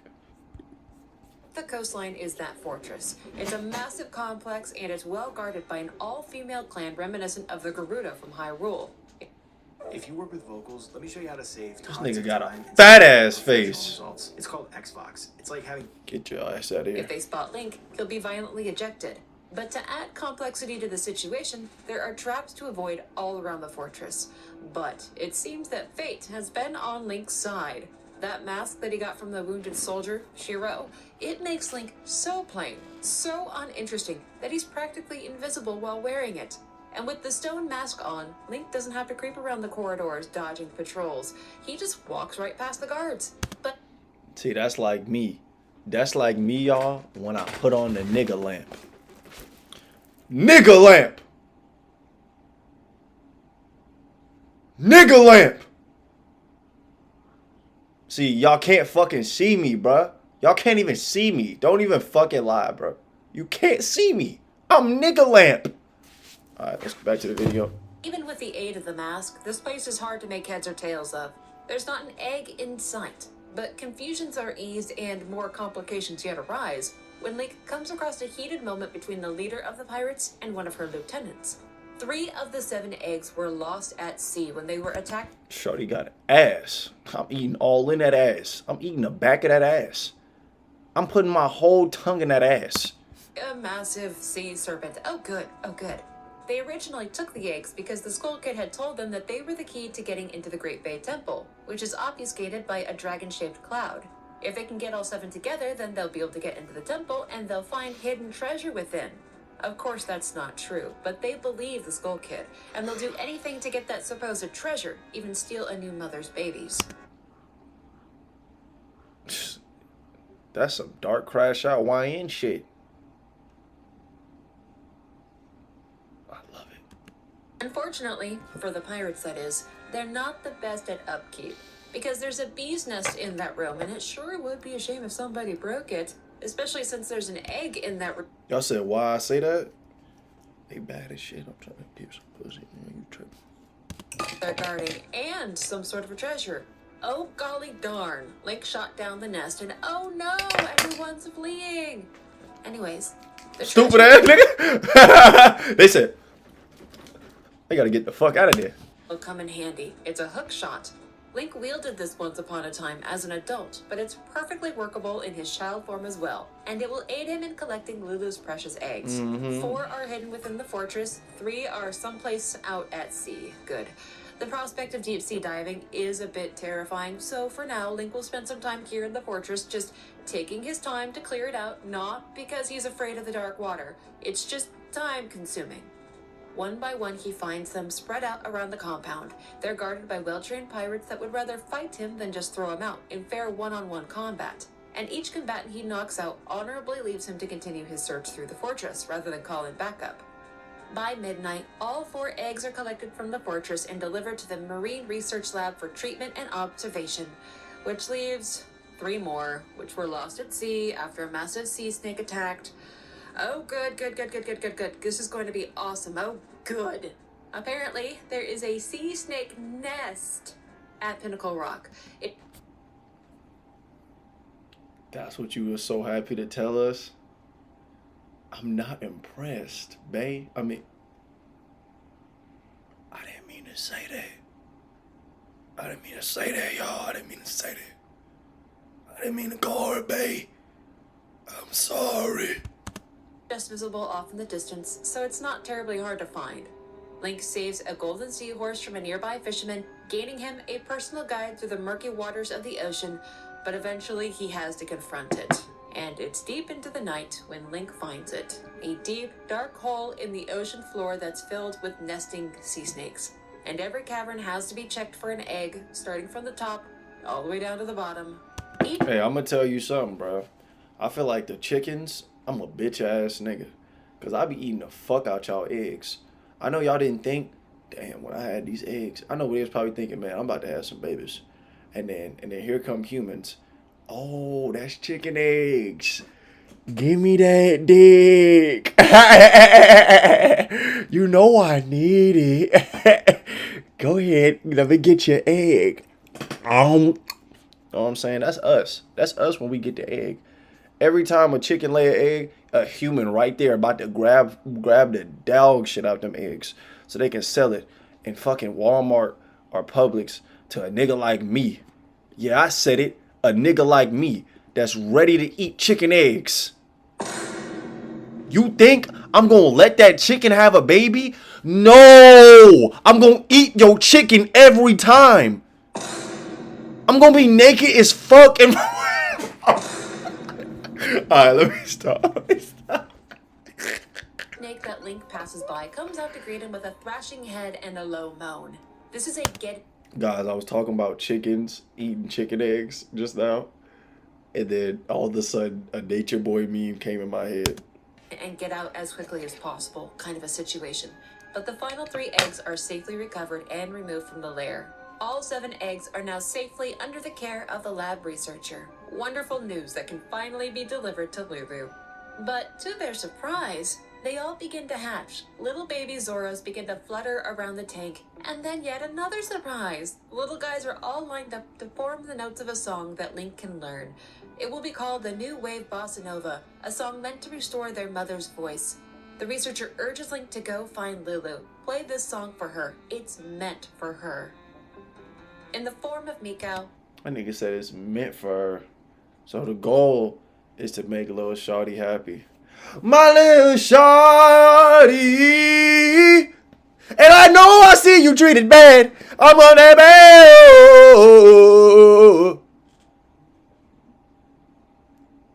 I forgot the lyrics. My shawty, yeah.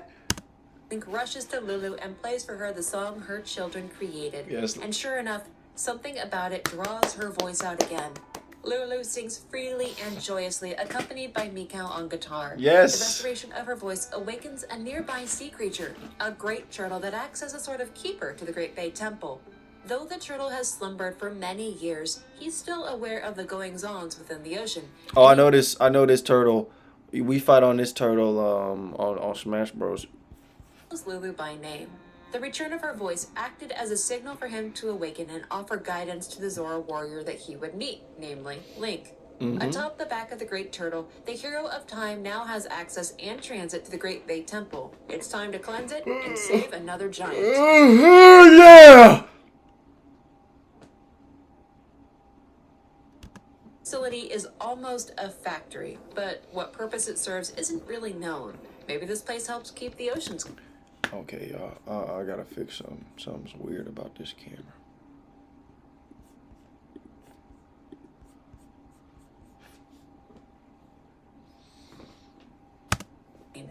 To reach his goal, Link has to solve a complex system of water flow pipes, which creates a puzzling network that runs through the temple.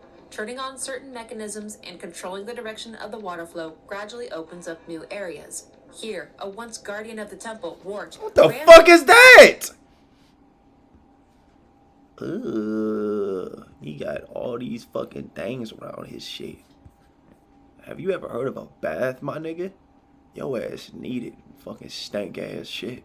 Pages against Link, protecting a treasure that he needs to proceed, the Ice Arrow. From the morning of the second day, deep into the night, the hero struggles against this test of patience and planning, and this place truly is a test of the Hylian spirit to overcome. Finally, the hero reaches the chamber leading down into the heart of the temple, in the lair of what now plagues the Great Bay. A massive sea beast called Georg has disturbed the water Georg! of the sea and holds captive the third. Did I sound like a Marvel Rivals character? Georg! I know I sounded like her. I sounded just like her, right? Giant that Link seeks. This fight is a balance of finding his aim and acting quickly to follow up. Georg can be hit from a distance and stunned, but Link must enter the waters to continue his attack. But should Georg recover before Link can leave the pool, it will try to consume him. Through the dark hours of the night, the two fight it out in the depths of the temple. Hey, like Georg how one of my homies always say, fight back. Get that ass up, Link. Smack that fish ass. takes the hero down a few times before finally Link ends the monstrosity. Georg will no longer pollute the waters of the Great Bay, nor hold captive the guardian of this region. Link claims the mask that once imprisoned the innocent spirit trapped by Georg, and again, he goes to have a brief conversation with them. Tattle no longer waits for the Guardian to speak. These creatures seem passive, unacting, unwilling to communicate fully. She screams to the giant that if they don't do something, then something terrible will happen. The only response she receives, though, is, "Help our friend." Tattle assumes this to mean they must free the final Guardian, but what if instead there was a way to help Skull Kid? Tattle doesn't just let...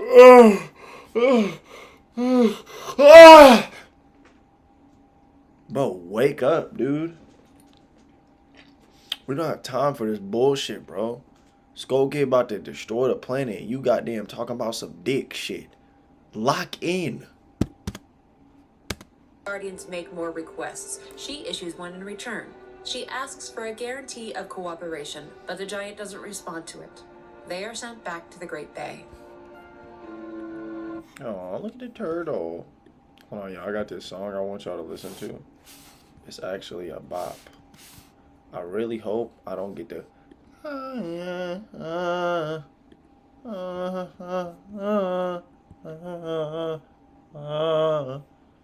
hold on. Give me a second. I'm about to play this shit. Oh, what the fuck? Get your ass out of here. What the fuck? Look at little Speed. Oh, Speed got fine shit. Big girls. Love those, love those. Shout out the women in the chat. Shout out the women in the chat. We know y'all awesome and shit.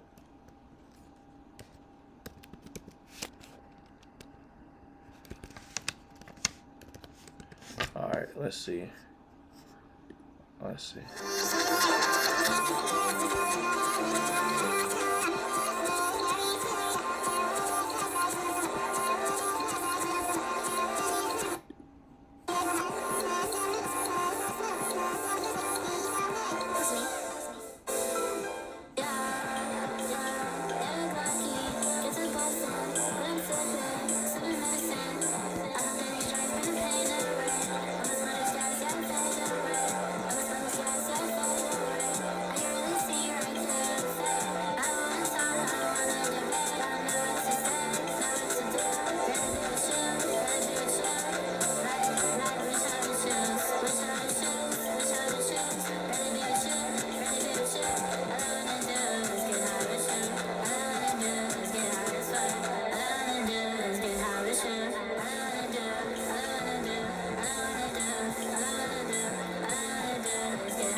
Yo, no!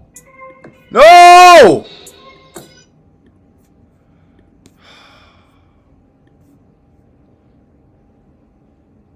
YouTube, please don't copyright me with Ravenland name. Please don't do it. Please! I wasn't even trying to play that shit. It just turned on. Oh my god, bro. Oh my god. I'm gonna be so pissed off if I get an actual copyright strike for that. I was just trying to show y'all a new song I like. I just trying to show y'all a new song I like. Look how YouTube did it, nigga. Alright. Back to this video. What the fuck's going on? What the fuck? Guys, I don't know what's going on. No. Is my PC erroring on some L Gamer? Bro, please, PC. Don't do this to me. Come on, I gotta stream. PC, I gotta stream. Stop it. Hold on, y'all. We having some technical difficulties. We having technical difficulties like a motherfucker right now. Alright, we're gonna try to open this window back up. Get this shit back up started. Right now the PC acting like it's just like it's like having like an emotional burst. Like I fucked up or something. But it's alright, bro.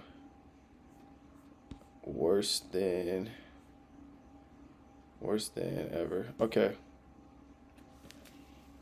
Does my hair look nice? I look kind of lopsided. Is it on this side? Yes, on this side. It's kind of lopsided. Ugh. Hold on. Yeah, hold on.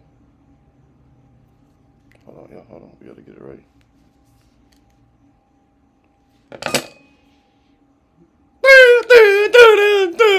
I mean, no. Y'all can't say I don't look iced out right now, man. Y'all can't say I'm not T. I look good as fuck. If I just go out the facial hair, hide your girl. I mean, I ain't gonna take her, but just hide her, bro, because she gonna be on my dick. And I ain't even gonna want that girl and be like, go to your boyfriend, shorty. I'm 2'6". I'm T. Alright, should we watch this? Kitchen. Woo! Dude, this is such a nice kitchen. Thank you. We'll watch this another time. Let's go back to our bread and butter.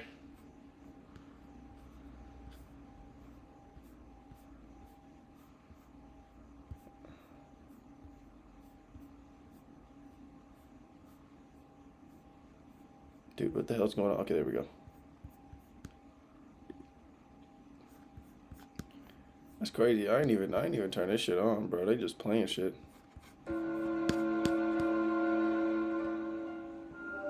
Now that the ocean has been restored, it's time for Mr. Turtle to get back to sleep, to watch over the oceans from his deep slumber. Thank you, big bro. Hey, he doing my job like for free, bro. I didn't even ask him to do that, bro. And he just volunteered like a W gamer would, bro. Hey, shout out to the fucking turtle in the chat, nigga. To listen to Lulu's lovely singing a bit longer, and then back to bed with him. There is yet one land that has not been explored. Time is running out for this cycle. For a short time, Link gets to see Lulu back in her rightful place with the Indiegogo's, the full power of her voice restored. The Great Bay has calmed, things are returning to normal. Like the great turtle outside, Link can spare some time to just relax and enjoy the Zora's home. Walk the beaches of the bay, explore the cliff sides and caves. In the form of Mikau, he sits in with the Indigogos for... But Link, you must not forget, sir. The moon is coming. And it plans to destroy all of you. So you must stop them. ...the session. But, well, this is the hard part.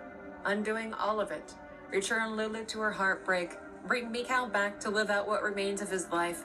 Let the Great Bay become murky and polluted again. It's how things must be. The monkey in the swamp will face torture. The Goron will suffer a freezing, creeping death on the mountain. Romani Ranch will be attacked at night. Lulu will again spend her days staring out at the sea, unspeaking. He can't save them all. He can't help. This is the saddest outcome ever, bro. Like, the worst is happening in this story. Literally the worst. Every time, bro. This nigga finna go back in time and all this shit's gonna be erased. What was it for? What did it all mean? Them all.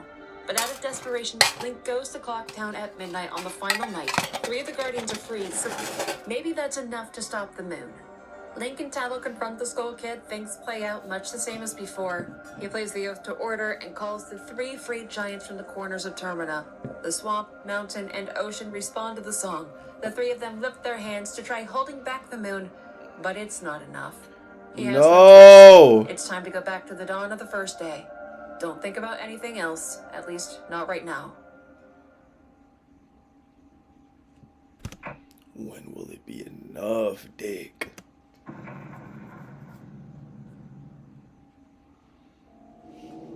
The last corner to be explored lies to the east. Ikana was once a bitter and violent place. Once. Well, it still is. Ikana is a It still is? Then what changed? Literally nothing changed. Nothing changed here! dead place that has been visible and promising danger for some time. Ikana Kingdom boasts a bloody history. Bro, that moon waiting to fuck y'all all up. Best left to campfire speculations and the boogeyman tales of children. Going northmost takes Link to a graveyard, where Dampé the graveyard keeper roams and tends to the grounds where the Ikana royal family now rests. But at night, the dead come out to roam. It's frightening, even to him. Dampé never goes out at night. Never. Wait.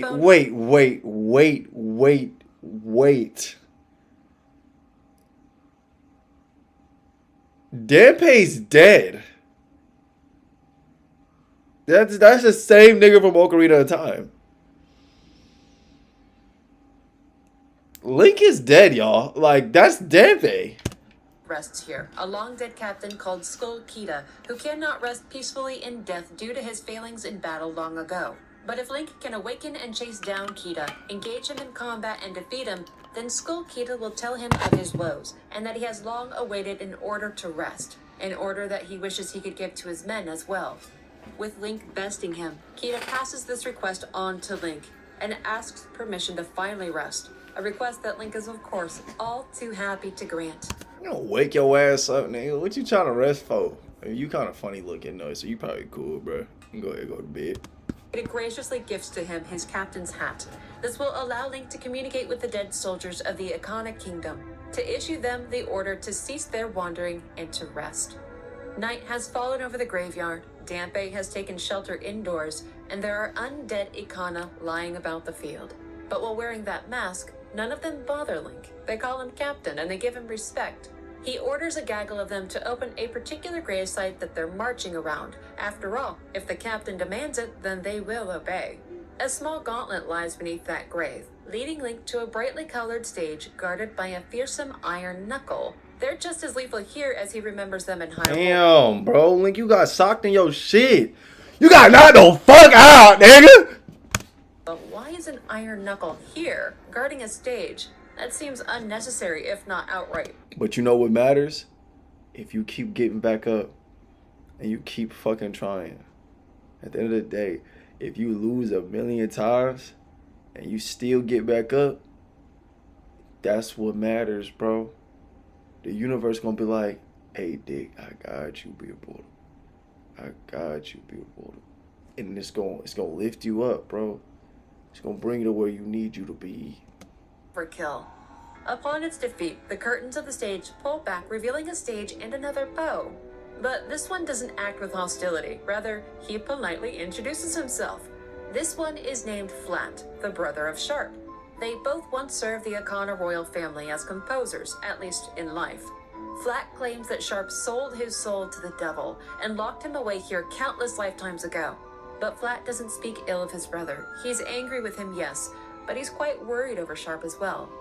Flat gives to Link the Song of Storms, a melody that contains the 1,000 years of tears and the thunderous power of his anger. This will cleanse the black, cursed soul of his brother. Do this for him. It is his only request before departing. So let me know. Y'all gonna do that shit for him? I ain't gonna lie. Nigga like me?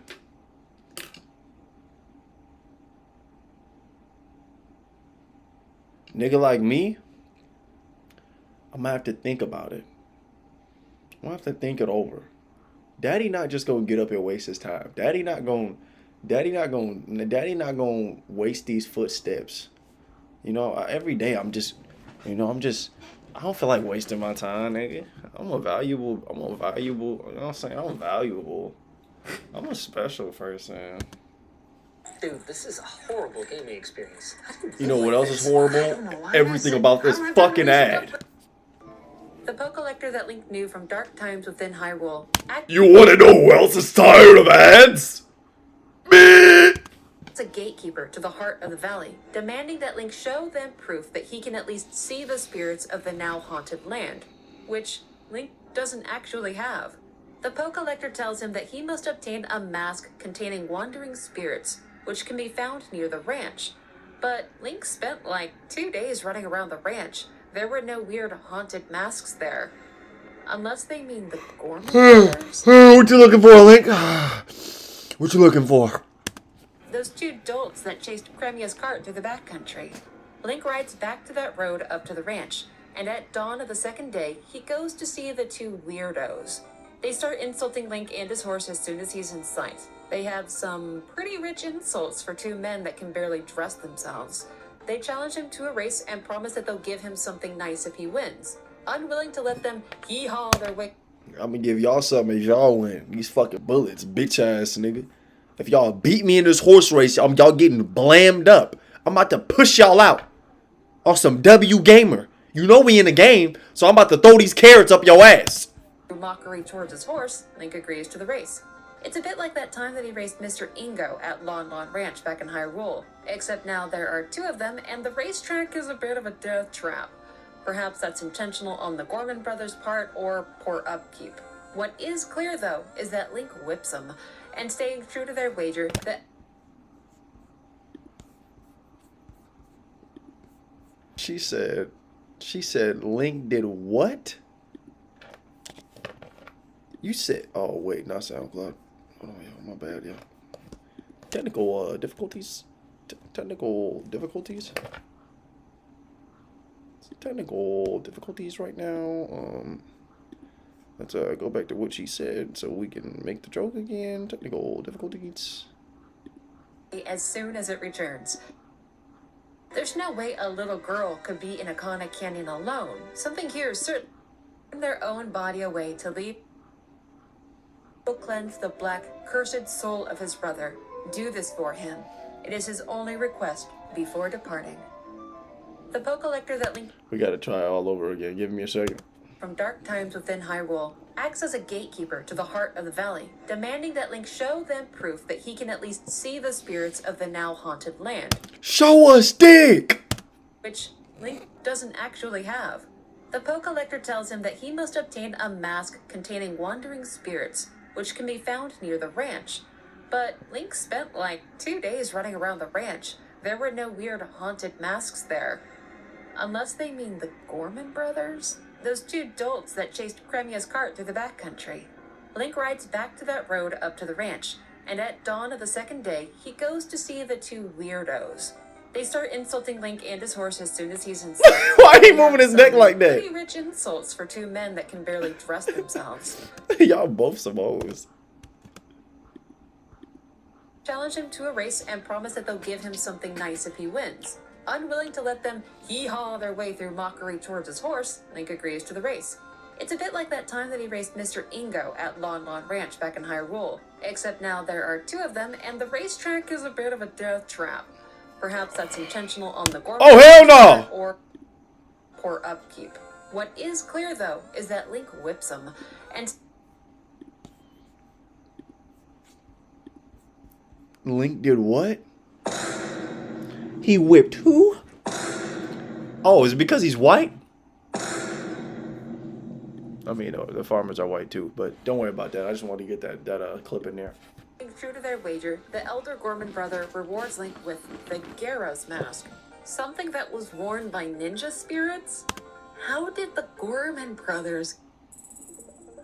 Oh, they some bitch ass niggas. Wix gives you the freedom to tell your story. Oh my god, for real? There's These are the same bum ass niggas that was chasing those two sisters. Fuck these niggas. something like this. I ain't gonna lie. These guys right here, these my ops. Fuck the guys. Returning to Ikana, the Poe Collector is gleeful that Link has the mask. They tell him that it was the mask of a ninja clan leader who once spied on the hilltop castle with the blood-stained history. And if he wears it, maybe he'll be able to draw out the spirits who still wander here. Further into Ikana territory, in the heart of the canyon, there's more life to be found. First is a shady, prancing character that never stops smiling. He's chosen a strange... That's how you feeling right now. that the ghosts in undead That's how you are feeling inside. He likes it here because there aren't any other people nearby, except a father-daughter duo who are farther up the hillside. And oh boy, does he like Link's sword. In fact, he would like to borrow it. As if I was born yesterday. Don't give him the sword, Dick. Don't give him that fucking sword, Dick. Man, you know what we know about men that never stop smiling? Don't trust them as far as you can dropkick them. Tattle warns Link that she senses a thirst for blood nearby. It's a powerful presence, but it's not visible. Donning the Gyara's mask brings a fetid spirit out of hiding. One of the Ikana's ancient foes, an assassin. They greet Link, believing him to be a superior, but quickly take up arms against him when the treachery is sniffed out. The Gyara wants... Nigga, what's up then? And this nigga still running around.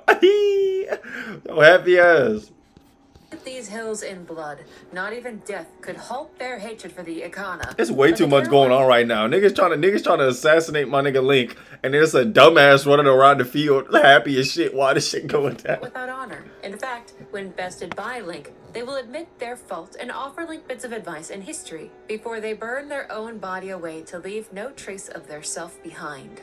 There's a music box house in the abandoned village atop the butte, and there's no sound coming from it, which would seem to be the whole purpose behind a music box, right? There's a water wheel attached to it, but no water flowing. The riverbed is dry, and it's surrounded by Gyptos just endlessly circling the house. It stands to reason that the wheel needs to be running to support the I ain't gonna music. lie, y'all. I gotta tell y'all something. So earlier today, I was cleaning the car out, and I saw a bunch of ants, and I sucked them up with the suck machine that cleans your car. I sucked them up. I feel bad for what I did, but at the same time, I don't give a fuck. Box. But actually, standing back and taking in this entire scene, why is this house here in this dead land? Who would ever want to call this place home? There's danger around every corner. Link follows the drive. But what you gonna do? You gonna act like a little bitch? Nah, you better face the danger. Like, what's up, danger? Like, what's up, danger? Like, what's up, danger? You know what I'm saying? That's how you gotta be. That's how you gotta be. Bed into a nearby cavern to search for clues and any obstructions that would be blocking fresh water flow. His snooping brings Link face to face with a ghastly fiend called Sharp. Yes, that Sharp, brother of the Poe Flat, who invites Link to join the ranks of the dead with a composition of his own making. Hopefully Flat knew what he was talking about, because Sharp's melody will quickly kill Link should the Song of Storms fail. In a moment of faith, the hero I ain't gonna lie, bro.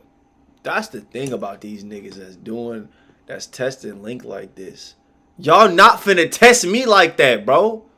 Don't be doing this shit like y'all testing my little nigga like if I ain't finna pull up and shit. Stop that shit, bro. Stop that shit. for Sharp, the Song of Storms. It sends the Poe nosediving. He cannot believe what he's hearing. It momentarily banishes him from Link's presence, and water once again pours forth from the cavern. This causes the watermill on that house to resume its churning, and the music box built onto the top of the home begins to blare its tune. The music box acted as a defense against the undead in the area. The Gibdo that were hounding its exterior are driven away as soon as it returns. Now freed from his curse, Sharp returns and acknowledges what he's done. He says that he'd done it because he so desperately wished to revive the Akana royal family. He would drain the life of everything in this canyon to bring them back. And he'd taken over this canyon and stopped the flow of water because a masked one had deceived him. You acting like a little emotional bitch, bro. Why don't you just move the fuck on, bro? Rip them boys. Now live your life, bro. There's millions of things to do at Hyrule and you just fucking around, bro. But now he sees how terribly wrong he was. His curse is undone, and the lies of the Masked One have been revealed. Sharp asks of Link to find the temple of this land, and to sever the root of evil that torments those who remain. To reach the temple, Link must first find the king within Akana Castle, who also suffers a curse in death, who awaits the coming of the one who will break it. Sharp may now leave this place, to find his brother and his peace, now that his final request has been made. Fast teams need a fast CRM, and that's Monday CRM. It all started with the quickest on. I didn't ask. Nigga! Stop! Stop sending me ads! I don't want to pay $18 a month, bro. Y'all about to start making me pay that. I'm a streamer. Y'all get me doing all these ads. Nigga, stop! The house. She's completely on her own. She quietly creeps out of the house in this dead land and stares at the newly flowing water. The Gibdo that were stalking the home are gone. She can leave it again. Link tries to run up to the girl to chat, but she bolts back into her home and locks the door as soon as she spots him. She's jumpy, still frightened. So he gives the house some space and watches the girl come back out and walk up a nearby hill towards a massive water well. Rather than stalk her around, What the fuck she finna do? Girl, if you don't get your ass back inside with your fucking mama. takes the opportunity to sneak into the house that she just left to see what the deal is with this place. And it seems empty. This nigga Link breaking so many fucking rules of reality. Home invasion. Hey, look, nigga, get your ass out. Home invasion. No way a little girl could be in Akana Canyon alone. Something here is certainly not right. Downstairs, Link takes a look around and notices a door is moving on a closet. It's worth investigating. Something is in there. Inside is a man half transformed into a Gibdo. That little girl had this thing locked up, but who is it? What is it? It starts walking towards Link. What the fuck is that? That nigga looked like he had the worst day like ever. He looked like a deformed, retarded, backwards ass, dick ass, frog ass monkey dick. Listen, bro, I ain't say that, bro. That's what he looked like. Arms outstretched, but Tattle asks Link if he can instead heal its heart. Playing the Song of Healing reveals that this man, he truly was in the thrall of something sinister. The little girl ran back to the house when she heard her father's roars, and the two are reunited. He had no idea what he bro, was doing. Link is fucking Jesus. This nigga is Jesus, bro. Nigga just showed up. Her dad is in a cursed, fucked up ass state. This nigga, wah, wah, wah, wah, wah, wah, wah, wah, wah, wah, wah. Now he's okay. Like, this nigga Jesus. Doesn't matter. The father and daughter completely ignore Link. The hero takes the mask that was cast away from the man after the Song of Healing, a Gibdo mask that will allow him to speak to the brutes. But now is not the time to question them or investigate what happened. Link and Tata leave the parent and child time to recover from their shock. Instead, it's time to go see what's at the bottom of that water well. At the bottom of the deep, dark well, there are Gibdo all over the place. Wearing the mask, Link is able to speak to each one, and each one will make a demand for something before it... Hey, don't be demanding me shit. I'm in this bitch for a reason. Y'all over here goddamn all sad in this cave. The world finna end, dick. Let me pass the dick. move.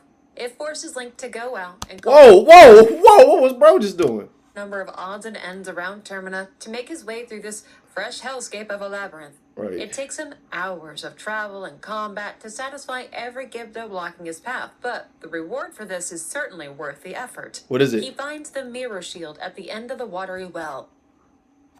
All of that for a fucking shield? These niggas need to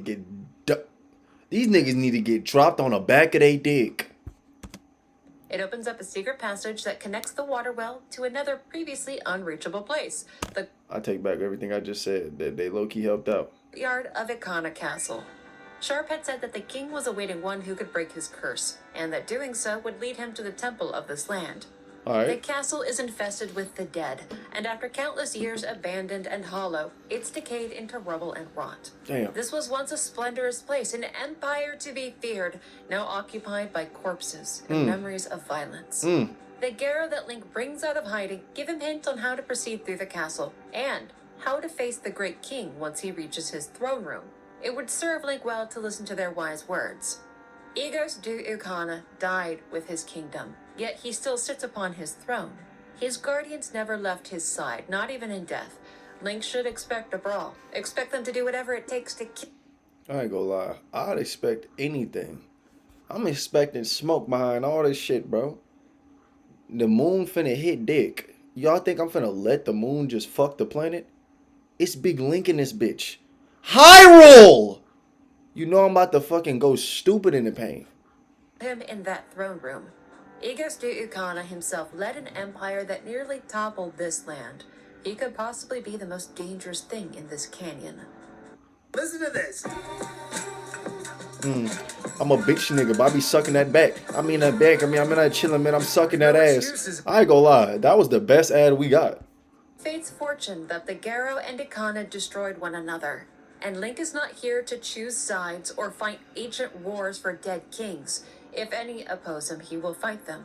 He enters the ancient throne room, ready to face down one of the deadliest beings in all of Termina. And who is that? Who the fuck is that? Let me know. Let me know. And do you love the way I do it? I love it, your body. And do you love the way I do it? I love it, your body. Egos du Ukana does not move against Link. He doesn't need to. It's below him. His guardians begin this fight by shrouding the room in darkness and racing towards the boy. The Garo had warned him to not allow them their shade, so he burns away the decrepit curtains blocking out the light and finds the weakness of these ancient beings. Sunlight. They cannot stand to be in it. It harms them like nothing else. See? And that's y'all problem. Y'all fucking hiding in caves and shit. The sun don't even like your bitch ass. The two guardians ruthlessly strike out at the hero from the shadows, refusing to draw in too close, and instead forcing him to dance about them in combat. His goal is to lure them towards the light so that he can reflect it upon them with his shield. And it's no quick affair. The two are hard to land hits on and will come to each other's aid should Link get the upper hand. But when finally they each fall and Link burns away their corpses, Egos du Ikana draws his sword and shield and begins the fight anew against... Fuck. Damn, his blade is huge, bro. Pause. Pause on that. Pause on that. Pause on that. Pause on that. Pause on that. Pause. Pause. Guys, I'm sorry. Bye. Pause. Pause. Pause. Pause. I didn't mean it like that. I didn't mean it like that, y'all. I'm sorry. I'm sorry. I didn't mean it like that. I didn't mean it like that. The exhausted hero. He's a powerful combatant and can detach his head from his body, forcing Link to deal with him on two fronts. The Nigga like me though, I would have jumped in the air, grabbed him by his head, and fucked his ass.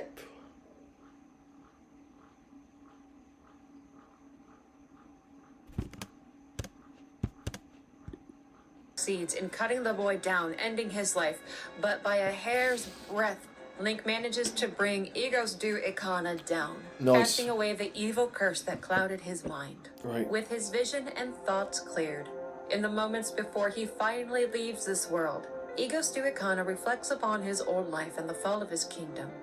There was so much hatred, so much chaos and bloodshed. But after somebody thrust open the gates of the stone tower, their need for violence sprang forth again, and the canyon fell into the sad state that it is now. It is thanks to Link that the spell binding them is broken. To return the light to this land, Egos tells Link that he must seal the doors of the stone tower, defeat whatever is inside, and lock that place away once again. It's the only way. Hey, at least he accepted his fate. Like a lot of you niggas don't do. He accepted his loss and told Link, hey, Dick, you really helped us with Dick. You know what I'm saying? You really took us out and shit, but it's all good, Dick. You know, we gonna go to the next life and shit. We just gonna eat dick ass butt and shit and be happy. While hundreds of his own soldiers could not conquer that place, perhaps the lone warrior before him does stand a chance. To help him, Egos teaches Link the Elegy of Emptiness, a terrible song that will grant him a soldier who has no heart. Should Link need another to stand in his place, he may use this melody to create a single copy of each of his forms. 4 empty soldiers in total. He will need the Link is dead. ability to reach the final temple. Egos du Ikana passes from this plane, his final request being for Link to shine the light of justice upon his kingdom. Right. Skip the rental counter with Turo. Rent. I ain't gonna lie, bro. Y'all gotta stop telling me to put my car on Turo. But low-key, it's a good idea.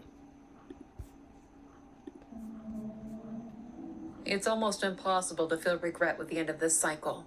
It's the final day, and so much has been accomplished, but the memories of Ikana Canyon, those are best left in the past, so to speak.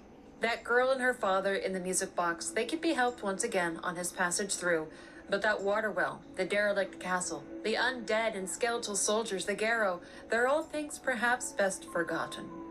There is yet one more obstacle that he must face. He's seen it far off in the distance time and time again, that massive stone tower. Even knowing precisely where to go and being fully equipped for the climb, it takes Link almost all of his remaining time just to reach the entrance of the stone tower temple. It's no wonder an army couldn't topple this place. Just having to worry about his own height is hard enough. Imagine trying to get 100 or more men to scale this place. It would be impossible. He will need all the time he can get in this place, so the hero rewinds time and uses the gift of the owl statues to fly back to the stone temple. Hey. Good shit. Link, you doing everything I taught you, bro. Everything I taught you when you was a little kid. I looked at you and your shit. I said, go out there and fuck these niggas up. Go out there and get a bag. Go out there and save the world from a big ass moon that might hit you one day. I definitely said that. And now look at you, bro. Growing into everything I wanted. I'm proud of you, little dick. I'm proud of you. The temple itself, strangely enough, is occupied by machinations and creatures that seem to belong here, which makes one wonder, was the Skull Kid incapable of entering this place and really corrupting it? As that's interesting. And though it doesn't reek of Majora's curses, the place is still exceedingly dangerous. While the temple itself may still stand intact, as dictated by the flow of time, that doesn't change the fact that a guardian was in. This nigga Link running in lava. I didn't teach you how to do that yet. How are you already doing that? You're such a great student. Here. It requires the use of all Link's shell soldiers to make his way through. And if that seems tiresome, remember this. If real beings had been here, an army, if they had been used to open these paths, then they would have been trapped once the others have made their way through, left behind, abandoned, with no way to get through. It's one of the many security measures that keeps meddlers out of this temple. Dormant creatures made of stone and metal await. I ain't gonna lie, y'all. I gotta piss. I gotta piss so bad. So we're gonna take a little break. I'm gonna take a little piss. Just give me a second. I gotta take a piss. 607 how you doing? What is this? Oh no, I was about to say. I would love to watch Toonami cartoons, but you know how they get with the copyrights and shit. Alright, I'm gonna play y'all, should I play a live stream? Or should I play one of my music videos? I'm gonna promo myself. Y'all lock in on the music video. Lock in.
Pay attention how I change the flow up. Now you got a girl, she changing up, and now you're out of.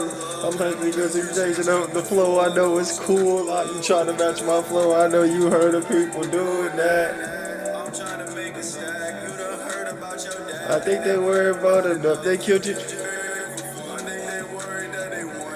African leaders, they get it. I tell you my purpose. I came here to try to help.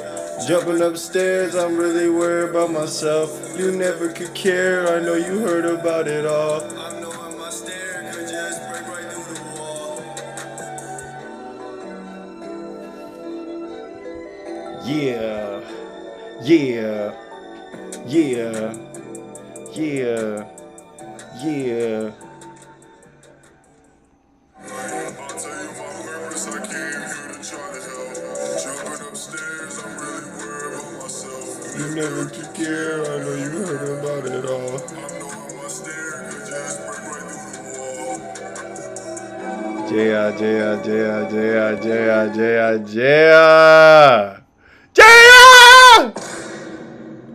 I'm sorry, y'all, my bad.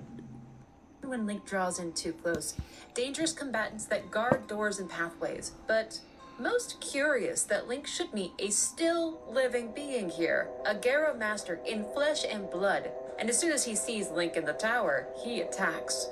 There is no explanation for why he is here or why he so ruthlessly attacks. That is not the way of the Garo. His tendency to charge with fire-infused weapons makes him a far greater threat than his underlings that hide in the shadow. But upon his defeat, the Garo Master tells Link a secret. The temple can be Fuck you shaking so for? What? Fuck you shaking so much for, nigga? Your ass got toppled over. Don't hide like no bitch. Come outside. Up and down, made in verse. And he tells Link precisely how to do it before ending his own life with a bomb, ensuring that no corpse be left behind. What the fuck? Is the way of the Garo. The death of the Master reveals a hidden treasure that Link will need to conquer this place, the Light Arrow. And following the instructions of the fallen Garo Master, Link is able to flip the temple on its head from the outside, opening up new branches and paths previously unreachable. And, as before, all of his forms are required to navigate through this labyrinth. Another, questionably alive being, greets Link en route to the heart of the temple. A Reaper-akin creature called Gomus that is only made vulnerable with the use of the Light Arrow. It guards the master key of this tower. But the story of Gomus is a complete mystery. It existed to keep this treasure, but Link... That shit smacked my boy Link. That, I ain't gonna lie, bro, look like death itself. ...it down after a bitter fight and claims the treasure for himself. If past experiences have taught him anything, it's that obtaining this key means that Link is close to the end of his journey here. But deeper into the temple is an unexpected surprise of sorts. A fierce creature fuck guards is the door that? forward, not unique. But what is revealed What the fuck is that thing? Link kills it is most interesting. Damn, you good, It's a bud? mask, the giant's mask. And why is this beast guarding it? Why is there a mask here? When Link tries to put it on, it doesn't do anything. Seems useless, but it is a strange thing to find. But the end is finally near. It's taken nearly a day and a half to reach the massive locked door containing whatever curses this land. Throwing it open reveals that a fall is required, a plunge into something unseeable. When Link takes that leap, he lands someplace impossible, as though he's in a completely new land, taken far away from the Stone Temple Tower. Place Where the fuck did he go? And why does shit look like dick? the middle of an endless desert, where the ground shakes to greet his arrival. Hold on, y'all. Hold on. Before we even think in our heads to continue, she said the ground shakes. Hold on, y'all. Hold on. We gotta go way back in time. Hold on. We gotta go way back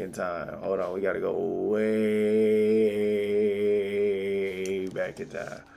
We gotta go so way back. Hold on.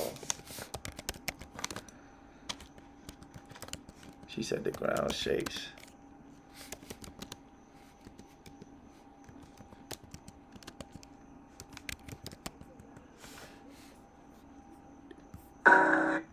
These niggas catch me.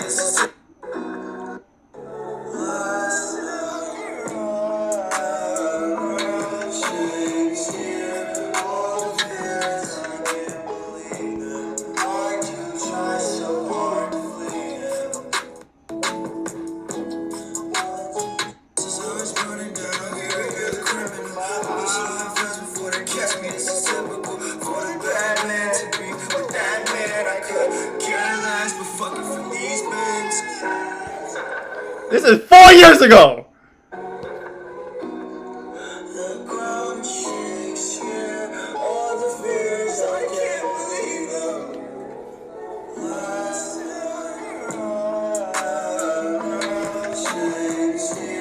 Don't even play with me. Like I'm not core.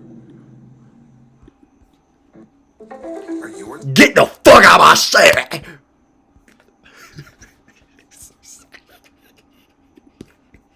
Great twin insects called the twin mold are here. Massive creatures that seem impossible to even approach. Their arena is far too big to cross on foot, and they move at such speed that Link can barely get a clean shot on them.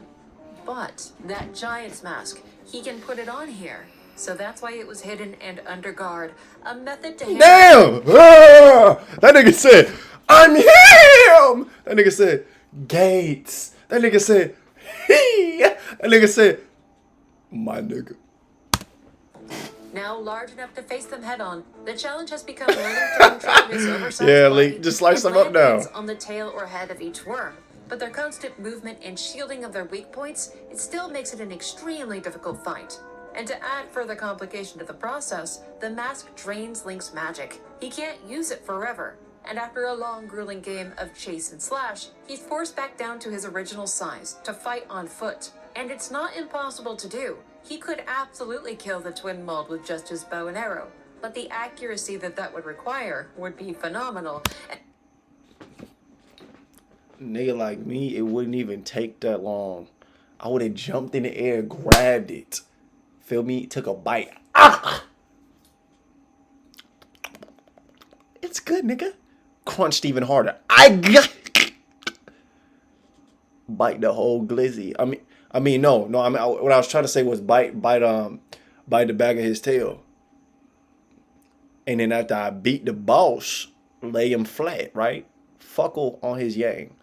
Then hit on my wife. Be like, hey, babe. I just kicked the fuck nigga ass and shit. I'm tired. You know what I'm saying? I'm about to have I got a long ass walk from goddamn. I don't even know this look like Nevada. I got a long ass walk back. I'm gonna need you to make me some food when I get there. I'm gonna need you to make some food.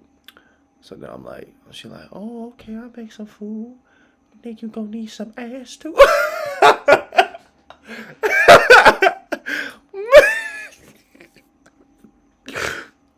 I'm gonna go silent on the phone for a second. I'm gonna be like,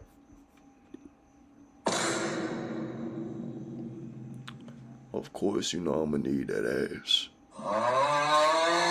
I'm gonna be there when I get there. You know what I'm saying? Oh, you said, is that Nintendo 64 or GameCube? Dude, I don't know what they're playing this on. I remember it on GameCube. But yeah, it's like a review on Zelda on YouTube. Does not have the speed to gather resources around this massive field in this form. He's able to bolt from magic pots and arrows, take his giant form back, and push on with the battle. One of the twin mold goes down, but the other is still healthy. It lunges at him through the ground. So my nigga getting jumped?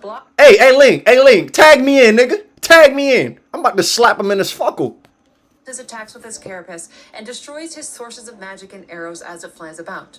Just before night of the second day, with only half a heart remaining, he succeeds. Link has felled the twin mold. Nice job. The final of the four is finally destroyed, leaving behind a mask that once imprisoned the spirit that kept this temple. Real. With this task finally completed, it's time to greet the last of the giants. This one too urges Link and Tattle to call upon them. They've experienced enough to know precisely what this means. When the time comes, at midnight on the final night, the melody taught to Link by the first of the giants they saved must be played. That song, Oath to Order. It served no purpose other than this. When it's time, Link and Tattle must have faith in that melody and in the actions of the four together. The faith. Hey, I got faith. We got nothing but faith right now to save the world. We win against all odds. We had to take out numerous amounts of bitch niggas for this shit to work out. The mask looks like the Predator. Bro, you know what's crazy about the Majora's Mask? It's one of the most original masks I've ever seen in my life. And dude, the mask, I didn't even know it had history, bro. The history behind this mask is crazy. But Link, we took out all these fucking niggas, bro. It's time to celebrate. We got all the giants on our side. We finna save the fucking world. Termina will rest in what they do. Are you happy or what? It's time for them to go back to the Ikana Canyon, back to where they belong. The gloom that lingered over the ancient kingdom is vanished with the destruction of the twin mold and the freeing of the last giant. It's not such a bad place with all the evil banished. When Link gets back to Clocktown, it's deep into the night of the second day. He could choose to continue on, to greet the final day, and begin his confrontation with the Skull Kid atop the clock tower. But there are a few errands that he would like to see to first. Masks that he's heard of, but he hasn't found yet. So once more, Link rewinds time, back to the first day. Wix. Gives you the Wix. Why don't you give me a Twix? Open ass. Nigga. My bad, y'all. I'm sorry. I'm tweaking. It's bright and early, 6 a.m., time to get busy. But something draws Link's eye. It's a kid wearing a mask coming out of the water pool area. He's seen that kid before, but he's always just ran away from Link, refused to talk to him. What is his deal? Well, anyways, Link takes some time to play a game with the postman, say hello to Anju in the Stockpot Inn, and then rolls over to the mayor's office to see what's going on there. And there he greets the mayor's wife, Madame Aroma. She's... Hey, Link, how you doing, Dick? I just wanted to say, I really enjoyed the fact that you came in this bitch. I'm so happy that you can come here and say what's up to me. You know, it's been real hard since old my nigga... Are you good, miss? My bad. Since my nigga left me. Hey, Link. Yes, miss? I would just say, I'm ready to lick the back of your balls.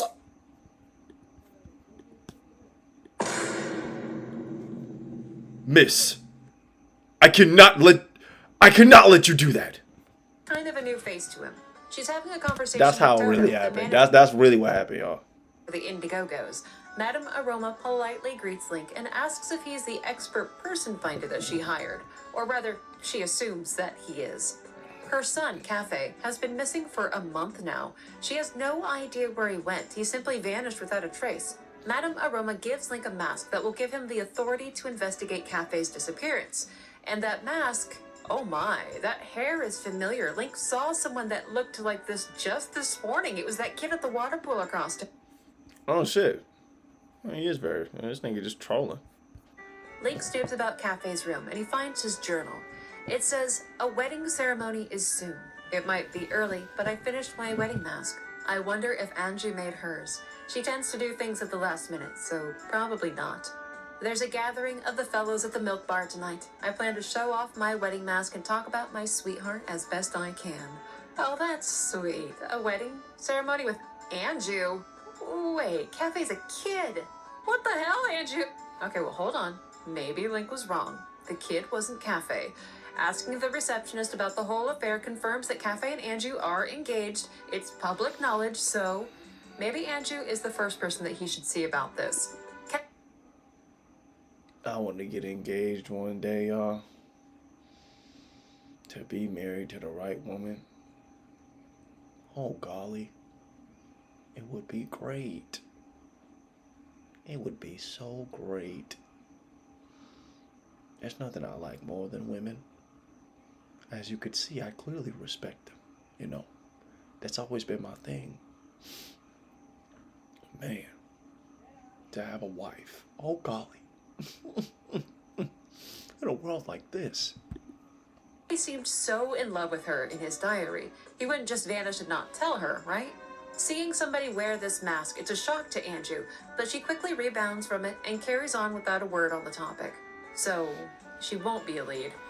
Who else could Link talk about this? Maybe the mayor? Maybe the captain of the guard? None of the entertainers upstairs have anything of interest to say. Well, this is a dead end. But when leaving the inn, the postman arrives, carrying mail for Anju, and her reaction is quite loud, enough so that it catches Link's attention. Anju tries to ask the postman where he got this letter from, what mailbox, who sent it, but like a strangely stoic professional, he doesn't crack. That's not Hey, I fuck with this mailman because he ain't no fucking snitch. Alright? Sometimes it's best to shut your fucking mouth. You know what I'm saying? On some gangster shit. That he can disclose, not even to her. Once again, approaching her with Cafe's mask, Anju begs Link for assistance in the matter. She asks him to come back to the inn later that night for a private meeting in the kitchen, and there she can explain more. Well, still working long hours and not seeing freedom. You hope for 2000. See, but this is the thing about your bitch ass. I'm gonna name 3 things I got that you don't. Alright, you ready? Alright, first, my PP bigger than yours. That's the first one. Bitch ass nigga. Second, this car's rented, buddy. I've definitely rolled in this car. No. Okay, now I'm just lying. But this car's definitely rented, buddy. I know you don't own it because look at the fucking shit you're wearing, buddy. Like, who? If you're rich, why the fuck are you wearing this weak ass shit? Nigga, a suit and tie would have been way better. These glasses probably cost like $5, bro. Get your bread up. 25. There's a growing number of people discovering they... Get your ass out of here. this cycle just got a lot more interesting. So he has the rest of the day to listen to stories from Anju's grandmother, play a few games at the local shops, meet another Goron named Link, and after night falls and the inn locks up for the night, he sneaks back in through an unlocked door on the 2nd floor. And sure enough, just before midnight, Anju creeps into the kitchen for their meeting. Oh, is that a roach in your kitchen, girl? Get your shit together. She received was from Cafe himself, and she would like for Link to act as an intermediary between them. She doesn't know where he went or if he's in trouble, but she's afraid of what's happened. She has her own letter to send to Cafe, but she's afraid of doing it, so she asks Link to do it for her, and then he'll be able to meet Cafe. Link agrees to take this burden from her and to find out what has happened to her fiancé. The first step will be delivering that letter before dawn. Easy enough. So he drops off that letter and he... Good shit, Link. Good shit. It's for the dawn of the 2nd day, though he's not really sure what he's waiting for. Maybe the mailman to collect the letter? That makes sense. Hey, I'm gonna tell you something about that mailman. My fucking dog hates that nigga. Every time that nigga come up, my dog like, bitch ass nigga, what you doing at the property? Go ahead and drop that mail off, dick. Get your ass on. That's how my dog be. Is that going to take though? When is he supposed to come back? Well, that kid came from the laundry pool, and there was a door in the laundry pool that he could never get through, so he decides to go to the laundry pool and just wait behind a tree for the rest of the day. It is deep into the afternoon by the time the postman arrives. He rings a bell, and the purple-haired kid runs out to greet him. The two... Go grab that little fuck! If y'all didn't know, we've been looking for this guy for like, fucking 2 hours? No, I'm lying. Probably like 10 minutes. He's been lost. His mom told us to find his bitch ass. Get your ass back home, nigga. A brief exchange before the kid bolts back into his hideaway. This time, though, he leaves the door unlocked. It's time to go see what's going on in there. Link on his ass.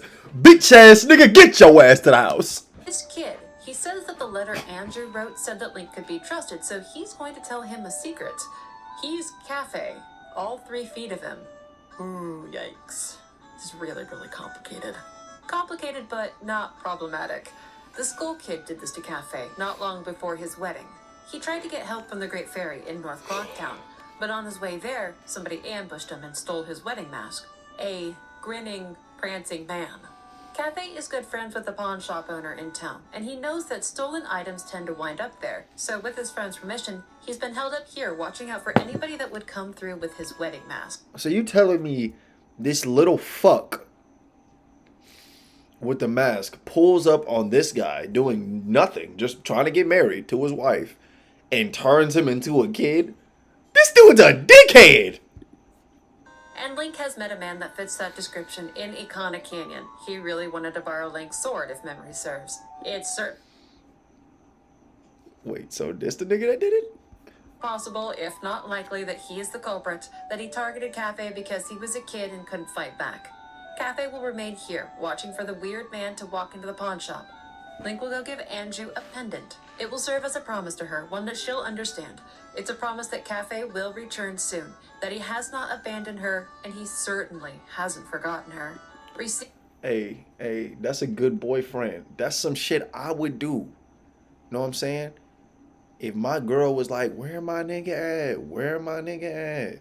Bae, I know you don't know Magic Man turned me into a kid, but don't worry about that, bae. I'm gonna be back. When I get my age back, I'm coming back to the crib. Now I need you to make me some spaghetti, because daddy gonna be hungry. This is such a relief to the poor woman. It makes her so happy. And she tells Link that she has decided she will wait for him. Her mother and grandmother are preparing to flee the town, but Andrew will not go with them. Here she will stay until Cafe reappears. Skip the rental counter with Turo. I'm gonna tell y'all something. I like cars. You know, there's certain cars I like. Feel me? Early the next day, Link decides to go talk to Cafe to give him the good news, tell him what Andrew said. But when he arrives, the door is locked. Cafe doesn't answer. So maybe this is just the end of this particular mission? They failed? Time to give up, perhaps? Andrew... Hey, that's one thing I ain't finna accept. You never give up. Okay? That's how you gotta be in life. That's how you wanna be. No giving up, brother. You gotta go hard in the paint, dick. I don't want to see nobody giving up in the chat. Yes, I'm talking to you. Yeah, person behind the camera watching me right now. I see you. No quitting. I don't want to ever hear, I need to quit. No. Say anything about Cafe reappearing, so did he just really vanish on her right before their wedding? That would be terrible. Later on in the afternoon, Link comes back one more time just to see. And to his surprise, the door opens. But it isn't Cafe that's inside. It's the pawn shop owner. This guy always seemed as shady as the forest, and he's been fairly unpleasant to deal with. I mean, the guy does business with thieves, but he was also... You just look like a hoe ass nigga. I ain't gonna lie, if I was in the game, I'll smack you in your fuckle. might put peanut butter up your ass. A good friend of Cafe's, and he wants to help the guy out. He gives Link one of his own masks, the Keaton mask, just because he seems nice. He likes the kid, and that's all the reason that he needs. So... I take back what I said, bro. I gotta take back what I said. Bro's a W gamer. pawn shop owner isn't such a bad guy deep down. He also asks Link to deliver some express mail to Cafe's mother, probably to tell her about what's happened to him. But where did Cafe himself go? What did happen to him? The shop owner tells Link that a thief went into his shop the other night to pawn something, and Cafe had a full-on rage-fueled episode. He took off after the thief, probably back to his shelter. The thief is named Seiken, and his hideout is indeed in Akana, so it was that guy. But happy prancing, let me borrow your sword for a minute guy. Cafe decided to go handle this himself. Oh no, Cafe, what are you getting yourself into? Madame Aroma is nowhere to be seen, and the day is drawing to a close, the final day. There's not much time left. Link decides to make a run for the canyon, to where he knows the thief Seiken hangs out. Oh, they're crying because they think they're about to die. Don't worry, guys. We're trying to save the world right now for you. Me and Link, we got the plan. We just need the platform. Maybe he can find a solution to all of this there. Running up the river leads the hero to a sealed-off lair, marked with a sign designated as Seiken's hideout. Not very discreet, but Seiken also doesn't seem like the brightest of bulbs either. Good news is, Cafe isn't around yet, so Link has managed to beat him here. Link decides to hide behind some nearby rubble to wait for any activity, because somebody has to appear here eventually, and he'll wait as long as he possibly can for that to happen. Finally, after night falls, it's Cafe who appears, thank goodness. The two meet up behind the rubble to discuss his plan. They're going to wait for Seiken to return, let the thief open the locked doors, and then rush in after him to get the mask back. It's... So we backdooring this nigga. I love it. I can't wait to smack bro up his fuckle. We gotta get him going, guys. He said, why am I so happy to backdoor this nigga? Because he's a bitch ass dude, bro. He the reason we can't save the world right now. Fuck this guy. I wish the worst. A pretty solid plan. It's one worth waiting out. And 1 hour later, Cafe is again This bitch ass nigga die today. proven right about the thief. He arrives right as expected and opens the door to his hideout, leaving it wide open. And Cafe doesn't miss a beat. His Cafe on his ass. Backdoor city. Belt in the middle of a warehouse. Who knows what else Seiken has stowed away here? And Cafe, almost immediately sets off the hideout security system, locking down the doors, turning on the defenses within each room, and starting the conveyor belt with his valuable mask atop it.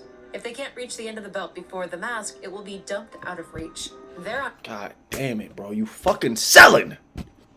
time limit now to solve each of the puzzles in the rooms. They have to work together, with one opening the door for the other. I know this shit was I know this shit was terrible to play. Everybody probably hated this shit. Link takes the combat-heavy side, whilst Cafe takes the puzzle-oriented gauntlet. Each of them have to make it through all of the rooms and stand atop a deactivation switch at the back of the lair. If one of them fails, they both fail. But together they manage to make it through. Each of them reach their switch and stop the conveyor belt from dumping Cafe's wedding mask. Yes! Time is running out. We did it! It's just past Hold on, y'all. If they Hold both on, run, hold they on, can- y'all. Hold on. We gotta celebrate, y'all. We gotta celebrate. My boy got his mask back. I'm happy for him. All respect go out to bro. Back to Clocktown just before the end. Link is able to soar back, quickly landing back in Clocktown.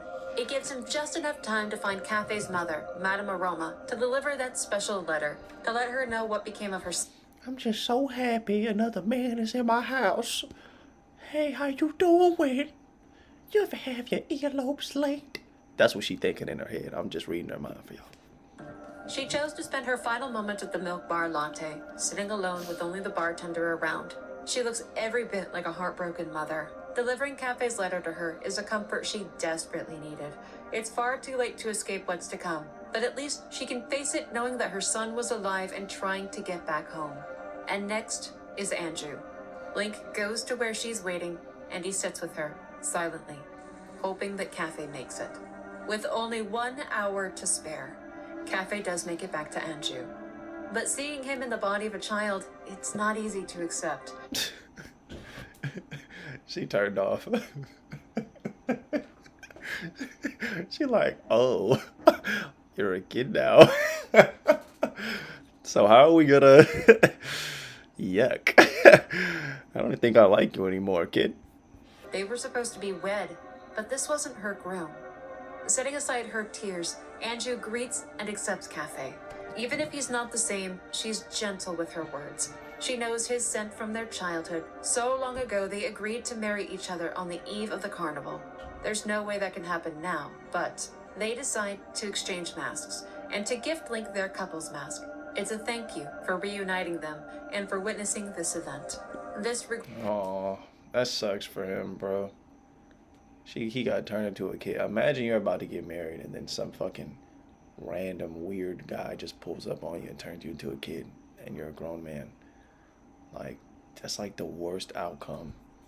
Like, all you can do is just sit there. Like, all you can do is just sit there and just, like, bro just ruined your life in the worst way possible. Tale is at its end, at least for Anju and Cafe. This is where their lives will otherwise end. With the moon falling fast, they cannot take refuge. Instead, they decide that they will stay here a little bit longer and greet whatever the morning brings. And it's too late for Link to go and confront Majora. The clock is ticking. He won't make it there in time. Anju and Cafe had but a few heavy-hearted moments together. It's time to rewind time and undo it all. This is it. This is the final cycle. Midnight on the final day, he will climb the clock tower and he will confront the Skull Kid. This felt like my final cycle, like when I quit my job, one of my jobs, and like it was my last day working there, and I had pushed my friend for the like last day. And it was crazy because I had so many days doing that same job on repeat, and then one day it just ended.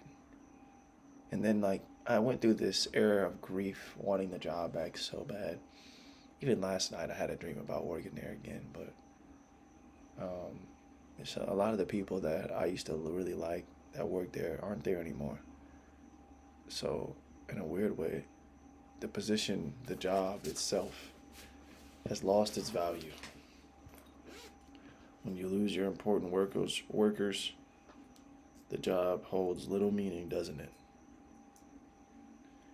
Yeah, little quote from me just now. Confront Majora.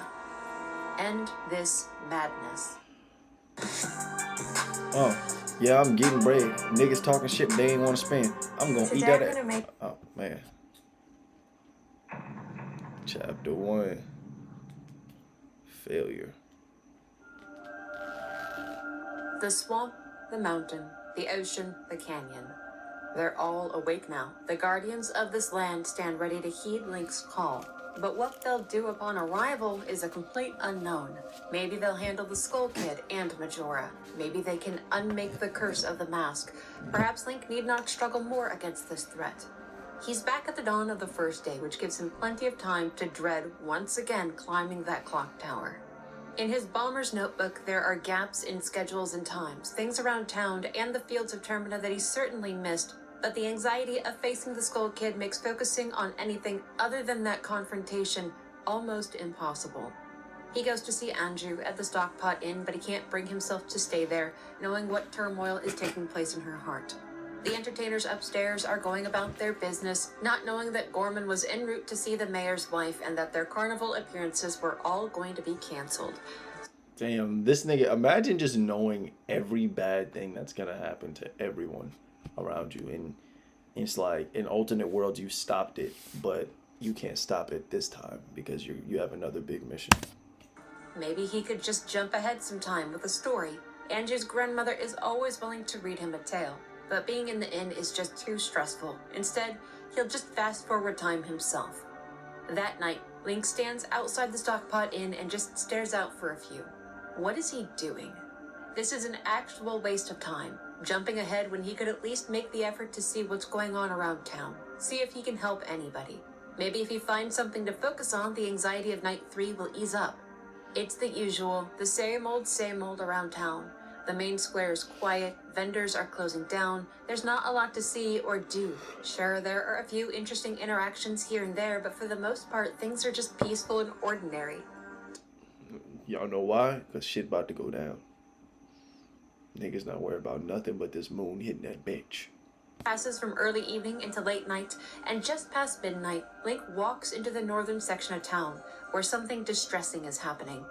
A familiar prancing man with a grinning face walks past a very elderly woman carrying a small bag on her back, Seiken, that thieving snake.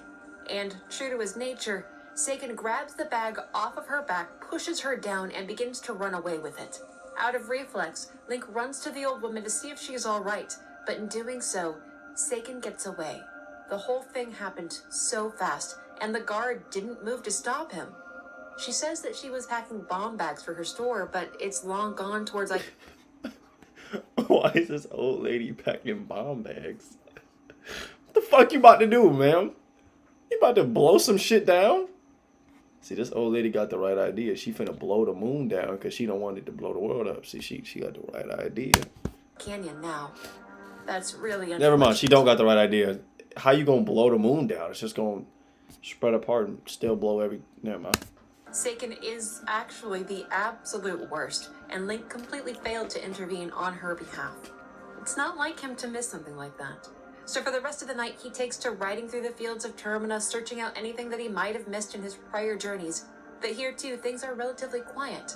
At the dawn of the second day, he finds himself back at the swamp. The poisoned water is back, monsters are all around, everything rolled back to how it used to be. But... And that's so weird. Like, you had the option, you have fixed it, you know what it's like after you fix it, and you just gotta come back and everything's reset. And all the problems are going on without you intervening. Only one full day left to really explore. There's a time pressure to seek out immediate problems. It's the final night by the time he's returned to Clocktown, completely unsuccessful in his endeavor to find a purpose this cycle beyond his Skull Kid confrontation, a waste of 2.5 days. Does evolution lead to deeper suffering on different levels? There are a few hours left. Maybe he can convince somebody to flee. This might be the final cycle. He doesn't know what will happen atop that tower. So he stops to see the postman. Link has noticed him around town on the final day. He chose not to flee. Maybe he can convince him. Oh no. Oh, when fuck. Link enters the postman's house, he finds him on the floor having a complete mental breakdown. Bro, I understand, bro. Listen, you're scared. All types of vicious thoughts are going through your head. You thinking like, man, what did I do with my life? I used to just sit in my room and beat my dick. I never got a wife. I never had kids. I was just a postman. What was this all for? I know everything he's thinking, guys, because the fear of dying way too early is a bit like scary. It's like, what'd you spend your life doing? I guess in this moment, I want you guys to take heed to the lesson that he's basically, well, I guess that I'm teaching right now. Do what you love, because you never know when your last day might be. Says that he wants to flee, but he wasn't given the order and tomorrow's mail wasn't canceled, so he won't allow himself to run away. On his bed, he even left himself a note. To myself, you have been doing a great job delivering the mail. I have a request for my hard-working self. All of the townsfolk have taken refuge. I want to flee too. Even if it's not written in the schedule, I want to flee. Please. From me. He so badly wanted to escape, but when the time came, he couldn't do it, and Link can't convince him to go. The captain of the guard had tried to convince the mayor to allow public servants to flee, but the mayor didn't do that. And it's people... Damn, that's so dark. The postman who are going to suffer for that choice, but one has to wonder, did the mayor himself flee? The postman just stays on the floor, enveloped in his own panic. It's all the more reason that Link cannot fail. Midnight is approaching. It's time to get ready. Ascending the staircase leads to a very familiar spot. Atop the tower, same as before, sits the Skull Kid, and the exquisitely harrowing moon looms low in the sky. And, same as before, the Skull Kid taunts that even if the four were to come right now, they wouldn't be able to stop him. Well, it's time to challenge that confidence. I don't know about y'all being able to stop him, but a nigga like me, I'm about to kick bro into the moon. Fuck is you talking about? That I'm gonna push the moon into the stars and it ain't gonna hurt nobody. The Skull Kid begins to call the moon, the command for its final descent to begin, but this time, Link takes no action against him and instead just plays the oath to order. The rumble ceases. The Skull Kid ends his call to the moon and he just stops, like he's confused, looking around for something that he wasn't expecting. Whatever is happening in his mind, it forces him to thrash and scream against what's approaching. From the four corners of Termina, the giants step forth to catch the moon in the sky. Yes! They exist to protect this land, and up until now they Yes! have against the curses of Majora. Push it up! Get up! Until now, the four are able to stop the descent of the moon just before impact. You got it. Town. As dawn begins Come to break, on, the y'all. completely Yes! starts by the Guardians. This is victory. The sun is beginning to shine and Termina isn't in flame. Furthermore, the Skull Kid is unmoving. Tattle and Tail are finally reunited. Tattle's concern for her little brother has been consuming her this entire journey. Finally having him back safely is her goal fulfilled. When she turns her attention towards the unresponsive Skull Kid, it's to berate him for what has happened. Tail asks her to try to understand the Skull Kid, to not be so hard on him. Tattle has some quite harsh words to describe how she feels about the Skull Kid now, but lest one forget, who is really in charge here? Imagine being able to build anything. Oh, best believe, I'm the creator. Have you ever seen my creative world on Minecraft? I built SpongeBob. Majora Rising was not expected. It doesn't need the Skull Kid anymore. It was a fun game, a fun distraction. What? But things just became far more interesting. Oh, hell no. Majora ascends into the moon, and it's terrifying. Its crash course resumes, and it looks like What? the Guardians cannot actually stop it. In abject fear, Tattle begs Link to rewind time, to flee, to go back to the first day. There was no plan for this, Bullshit. but they have to go up into that moon. They cannot back down from it now. And this sits poorly with Tattle. She doesn't want to leave her brother. She doesn't want to go up into that moon. She even tells Link that she will not go up there. But in her refusal, Tail speaks up, saying that he will go instead. He carries... Y'all better go up in that fucking moon and save the world. What the fuck is you doing? It's about to end. Fuck is y'all gonna do? Y'all just gonna let this shit bust up the world and shit? Bitch ass nigga. You don't get up on that shit and not, and like, bro, if y'all got a choice, do something. For the Skull Kid's actions, for never intervening, for letting things go as far as they did. But to keep her little brother safe, Tattle changes her mind and demands that she will go, actually. No backing down now, right? Together, the two run into the pathway, leading up into the moon. Nice.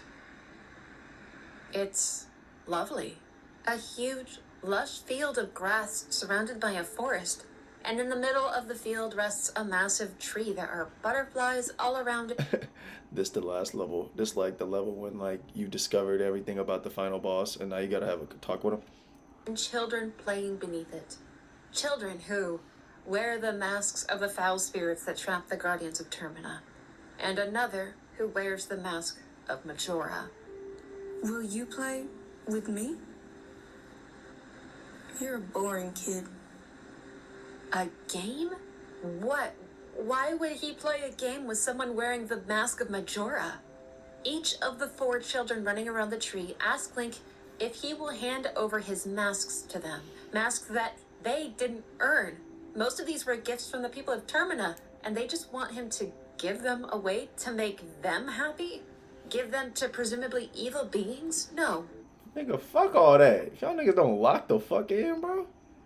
You think I got all this shit to give it to y'all bitch ass niggas? Lock the fuck in, man. Absolutely not. Who knows what they'll do with them? Some of these masks have real and true power within them. And Link has played enough games. He's not giving Majora or these children the chance to get the upper hand, so no. He will not give Hey, what 6ix9ine say? I ain't gonna let you get the chance! Children his masks. Instead, he returns to the one wearing Majora's mask. Will you play with me? You gotta say yes. You only have weak masks.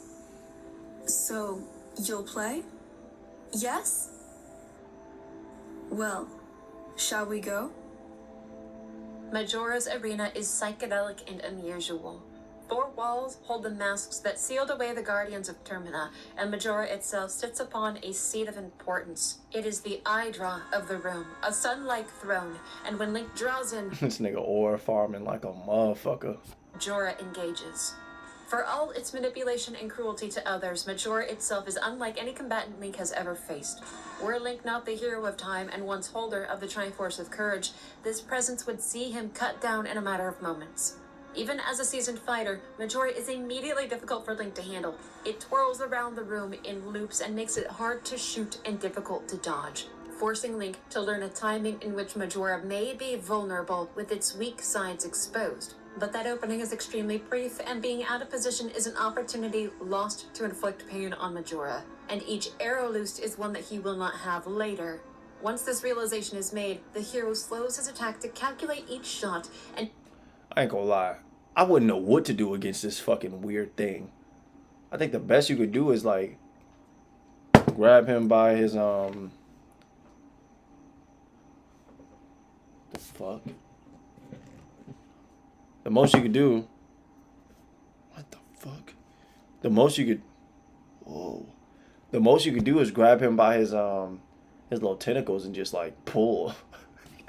That's the best I can do to his ass. Just and then like shove my knife all up in there like this. You know what I'm saying? uses his masks to save resources. He has to be patient and time his actions. It's a long sequence of Oh, if he just dropped down like that, I'm smacking the fuck out his face. Changes the rules. Phase 1 is over. Now the 4 enter the fight. Majora's chaotic twirling continues, and now each of the masks that once rested on the walls float about as well, firing off their own attacks atop what was already taking place. Yeah, this fight would have pissed me off. He's supposed to handle 5 enemies at once, especially ones that float around the arena that he cannot make sword contact with. Each shot counts, even after getting a life-saving bundle of arrows. But the silver lining is that with each of the 4 that Link does manage to take down, the encounter... That nigga Link said, 1-man army, and I still stand on business. 10 niggas outnumbered, still stand on business. Bitch ass nigga. Becomes just a little bit easier. One by one, he takes them down until he's back to one-on-one combat with Majora, but that doesn't mean it's easy. It fires powerful beams of fire at the boy, but he remembers this. Long ago, yet also in the future, when he was an adult back in Hyrule. The twin sorceresses within the Spirit Temple fired beams at him just like this, and he was able to use it against them. So here too, Link lines up his mirror shield and sends the attack back at Majora. This has already been a long and drawn-out affair. The hero's resources are running low, he's running out of wind. Hopefully Majora is experiencing the same thing. This phase seems to be easier to handle. The masks aren't wildly swinging around the room anymore. After a direct strike to its center, Majora lights on fire and doesn't put it out. Just starts floating around the room, and then it stops in front of Link. What the fuck? Yuck! By a long shot, and the worst. This nigga geeking off the perks! This is Majora's incarnation. Oh, hell no! It screams at the top of its Whoa! It runs around the arena. This nigga is a mega demon. Walks backwards. It's hard to keep up with, and it taunts Link with a creepy stare from its new eye. The way it moves, it's alarming. Ganondorf was cruel and violent, but he was predictable in his rage. This nigga's he's beyond predictable. Like, what is he doing? Sense. Majora, though, is unreasoning, and its ominous movements are perplexing. Oh my distressing. god! Link has to chase it around the arena to line up his shots and then book it into melee range to deliver as many hits as he possibly can before the creature once again rises and resumes its crude dance. I don't even remember this fight. Like, this is crazy. If only that screaming would stop. Every time Link takes a hit, it seems to maniacally laugh. Or that could He's be moonwalking. It's hard to tell the difference. He's lost count at how many hits he's landed, but after another eternity with this thing, Majora's attacks stop, and as before, it does not fall. How is this thing still going? How is it still fighting? Majora changes the rules once again, and its form. Majora's Wrath. What is he doing? It's more humanoid, but still screams an ungodly sound. But this thing is far more lethal than any. If I was Link, I would have just been like, Dick, what do you want from me, bro? What are you? Who are you? I just would have started screaming at it. Came before. Its arms lash out as weapons, both close and long range, and it Holy strikes the fuck, hero bro. one hit, and Link has been defeated. Did you really think it would be that easy? Here's what you and that masked salesman don't seem to understand. The pain and terror of Termina makes me happy. With Asana, AI teammates can help level up your goals. Whoa, this kid is a crash out. What the Far fuck? from a fairy tale, isn't it? Were you expecting the hero to waltz in and win? In the young man's haste to destroy Majora, he left behind some within Termina who needed him. He sought to be the hero sooner rather than later. But there are powers that exceed even Majora. Old fables tell of a traveler who put down the terrible man-eater, and those powers are quite close. If Majora is near, then so are they. But finding them would require seeing to the dire straits of Termina, seeing everything remedied, doing the good and accepting that it might not mean a happy ending. And that's the sad part about life sometimes, yo. You know, you get the bad ending, you get the good ending. I feel like one of the craziest endings I've ever watched is of an anime called Berserk. And that ending really fucked my head up. Y'all gotta watch it. Devilman Crybaby 2. Mustn't allow gloom to win. There are people who still need him. Fill out the bomber's notebook. Play the games of the Moon Children. Give them gifts and happiness too. And then face the great evil. What? Wild. Leave no one behind. Okay. Back to the dawn of the first day. Seems the unknowable goddess of time once again intervened on Link's behalf. Or was it perhaps for Termina, not him? Right. Doesn't really matter, does it? Okay, well, he's clearly missed some things, so pen and paper time. What is missing in this bomber's notebook? First obvious thing is that elderly woman that Seiken attacked and stole from. And if possible, maybe the postman? This is the final cycle, and Link wants to help deliver a bit of happiness. He can help out Anju and Cafe, maybe. He might not be able to see them reunited, but he can at least get them close enough for that sorrowful ending. So he gets his stops for the case of Anju and Cafe going, and then prepares for aiding that old woman. That will be the night. You gotta make everybody happy for the world to be happy. For the world to be saved. You gotta make the entire nation happy.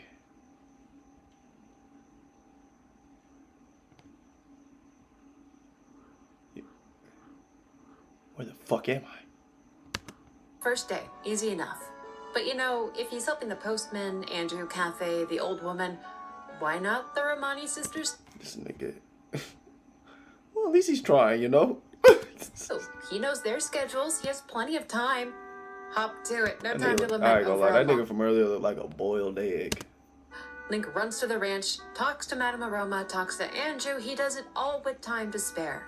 He will have to be quick that night, though. Right after helping the old woman, he'll have to rush to Romani to help them out. Once everything is set up, he gets back to North Clocktown to scope out places to hide out of sight from Seiken, so that he can jump the jumper. Just a few steps away, though, is a curious character, one that Link has never encountered up until now. Wearing the Keaton mask that Cafe once wore, Link draws out an actual Keaton who was hiding. Bro. You know what this nigga look like? It looks like Tails mixed with Pikachu. Like, yeah, it just look like Tails mixed with Pikachu. Nearby grass.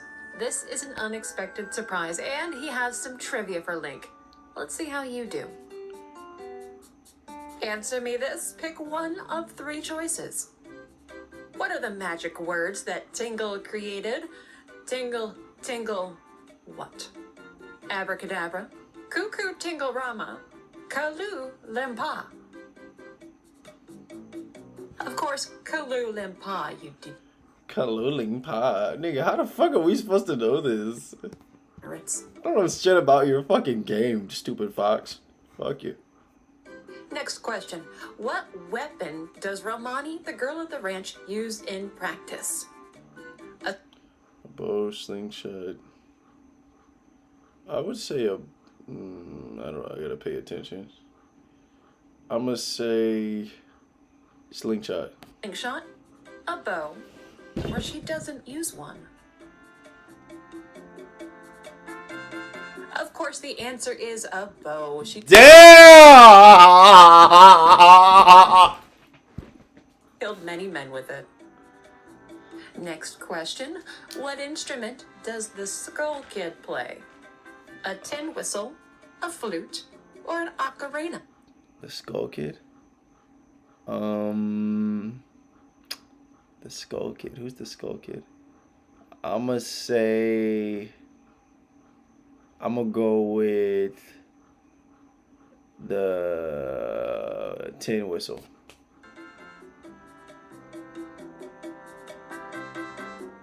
The answer is a flute. No, Dick! He had the ocarina. Fuck. Not this time. Question number 4. How many members are in the Zora band, the Indiegogo's? I'm gonna go with 6. 4, 5, or maybe 6? The answer is 5. Are you trying to count Toto as one of the members? Fucking damn it! Fucking shit! What did I just do? What did I just do? What did I just do? No, I'm not going to Planet Fitness! Okay, if there's one AI... Who are you? This is dope tech from Wix. Desperately. Alright, y'all, we gotta go way back in time. I fucked up all of the gameplay just now. Fuck. I'm sorry, y'all. I'm ruining it. Y'all ruining it. I'm ruining it. Bro, where is it? Where were we just at? Oh, there it is.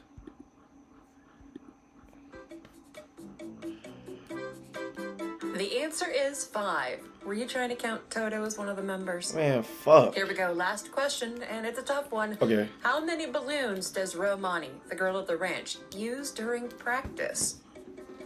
1, 2, or she doesn't use balloons? I think it's 1. Clearly 1. She uses men. The answer is 1. How did you do? Yes! No? Nice call. Hold on, wait, hold on. Yeah! 607 how you doing? Hylian again after the whole Majora incident. Well, after nightfall, Link gets into position, and look at who Link is. Look at this bald Not bitch. doing anything suspicious, not at all. This guy is about to get a royal thrashing. Link waits until midnight, keeping an eye on Seiken from a distance. But it's not until that old Oh, lady I know what appears Link that trying to do. again. But He this trying to slime him out on his fuckle. Link is ready and waiting. He doesn't try to reason with him, grab him, or get in his way. Link takes out his sword and takes a big old swing at Seiken, just repeatedly in front of him with a goddamn sword. The thief drops his goods and he takes off. Yeah, get Once your again, bitch ass Link does on. absolutely nothing. Get your Saving bitch the ass old lady on. and her merchandise gets Link a great reward, the Blast Mask. Another good deed done and another mask collected.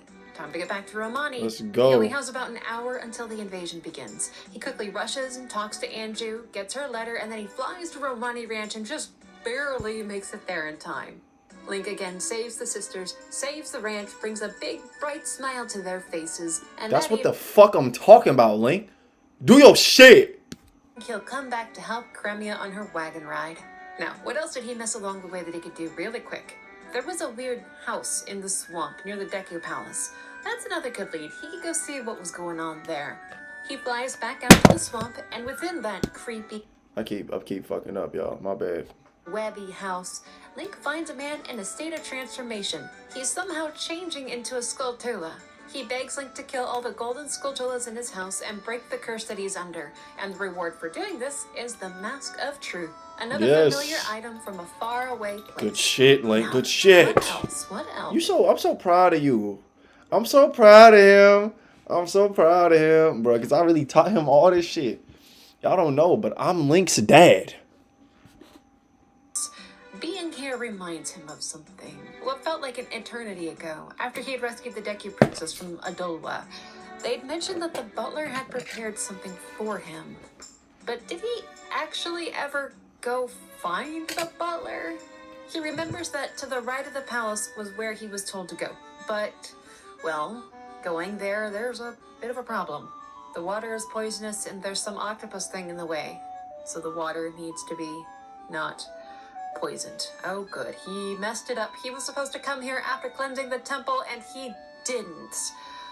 Oh gosh, what was he thinking?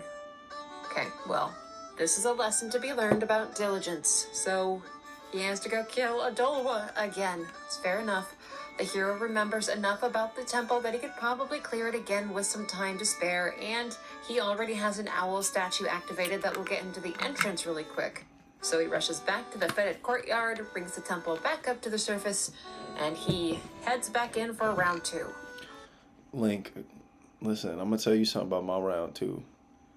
When I was with your mom, okay. We got to stop with this shit. This is not okay anymore. I'm a grown man. I can't be doing this. You know what? I'm going to tell you about my round 2. Round 2 is good, but it hurts the dick. But sometimes it can be refreshing. You know, sometimes, you know, you just be real happy. If the pussy not throwback and it's ass though, you really gonna hate the round 2 and you gonna just want to stop. I had to let y'all know. That's my truth. But an unexpected turn of events. The guardian of this temple is still free and has enough control of this place even now that they can take Link straight to Adolwa. He doesn't have to re-clear the temple. He doesn't even have to set foot beyond the foyer to reach the boss room. Link faces down Adolwa now with all of his upgrades, his tools, and his gadgets. His first time here, it was rough. He had little to work with and very low vitality, but this chump doesn't last more than a minute in the ring with Link. The hero absolutely destroys Adolwa in this round. He gathers... Yeah, this tall nigga, bigger than Link, getting his ass folded. That just go to show, bro. I don't care how big you are. I don't care if you 200 pounds, nigga. You not beating me in a fight 1v1. I'm dogging your shit. Every time, bitch ass nigga. Fuck out of here, man. I hate fat niggas talking shit to me. The Deku Princess again, but... Oh, Cremia's wagon's about to leave. She will just have to hang out in that bottle for like, you know, a couple hours. Link rushes back to Romani, guides Cremia back to town, and then he hurries back to the Deku Palace to release the hopefully not suffocating princess. You know, it feels good to be productive. Link sees her safely returned home, rescues that poor Mr. Monkey, and saves the Deku people from the blight of Adolwa. And there's a thought stirring in Link's head with this. Something he needs to think about, but before he gets sidetracked, he needs to go see the butler. This was all for him anyways. Around the side of the palace, through clear waters, Link finds the dapper butler waiting for him in a most unusual place. This nigga mustache is the most disgusting thing ever on the fucking earth. You got a mustache and 2 pigtails, nigga. Your life is fucking fried, bro. Your ass need a job at a 9 to 5. You fucking suck. He tells the hero that the Deku have prepared a gift for him, and that all he must do is follow the butler to it. Though I take back everything I said. He really a W man. This is a challenge in and of itself. It's more of a wild chase through a Nah, I don't give a fuck about all that. I'm standing on that. gauntlet of death traps than an escort to a prize. This extremely long route is full of opportunities for Link to die or fail, but because Link has so many masks and tools at his disposal, this chase sequence isn't nearly as awful as it could have originally been. Link keeps pace with the butler and succeeds in reaching the end of this gauntlet at his side. The butler congratulates Link and apologizes for this difficult task. Link reminds him of his son somehow, who left home. He vanished and the butler There'll be so many niggas that be like, you look just like my son. Show me a picture of their son. I look nothing like their son. Stop comparing me to your ugly ass son. That's not my twin, nigga.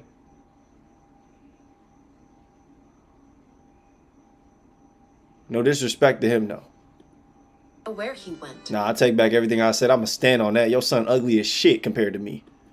What was that shrub that Link bypassed when he first fell through the tree and arrived in Termina? Was that the butler's son? The Goron mask held the soul of Darmani. The Zora mask held Mikau. He never stopped to think about who was in the Deku mask. Could that be who it was? The butler gifts to Link the Mask of Sense, another good deed complete, but this one feels a little bit different. There's a sadness to it. There's nothing more he can do. He can't really give the butler closure, so it's time to just move on. Why Link just went into the other dimensions? The defeat of Adolwa and helping all of those people, it sparked an idea. As Link goes about his side quests helping people out, he decides that he's gonna take it one step further. Time is slowed, he still has a full day remaining. Why not have a bit of a boss rush? Save the Goron, the Zora, decurse the canyon? If the Guardians will allow him to jump straight to the end, then maybe he really can save everyone. That's what I'm fucking waiting on, Link. Can you just let the moon drop on a fuck nigga by? Okay. Can you stop the nigga that's gonna drop the moon? We've been waiting too long for your bitch ass. Nigga. Niggas don't got time to keep waiting on you, Link. Come fuck him up. You the only nigga that can beat Majora's Mask. Flies to Snowhead to test this theory out. I mean, other than me.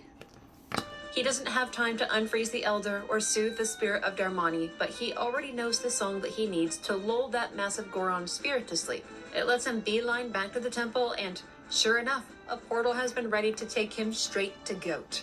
It is another long fight, not made easier by equipment or tools, but Link takes the beast down and stops the snowstorms of the mountain well before midnight. This is working.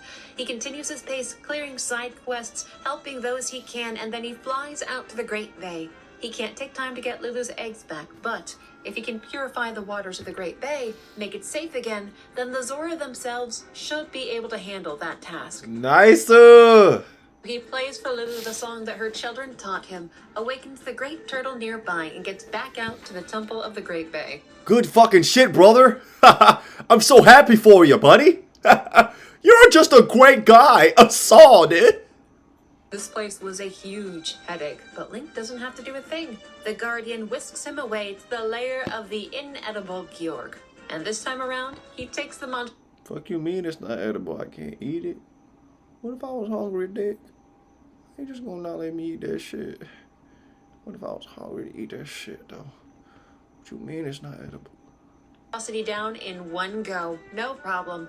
The Zora people are going to be okay. Lulu is going to be okay. Her voice is already coming back to her. Her children will be rescued.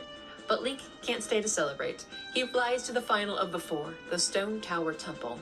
This canyon was once a horror show, but this time here, it feels like a victory lap. After he flips the temple and he makes it inside, he plummets into that vortex knowing exactly what to do about the twin mold. This is the last time that he'll get to use the Giant's Mask, so he best have fun with it. This encounter is far less harrowing this time through. Yeah, Link. Cut them niggas out the fucking sky. Them weak-ass little twigs. Link becomes Godzilla-sized and stomps around the worms, taking massive swings. It's almost disappointing when the fun is through.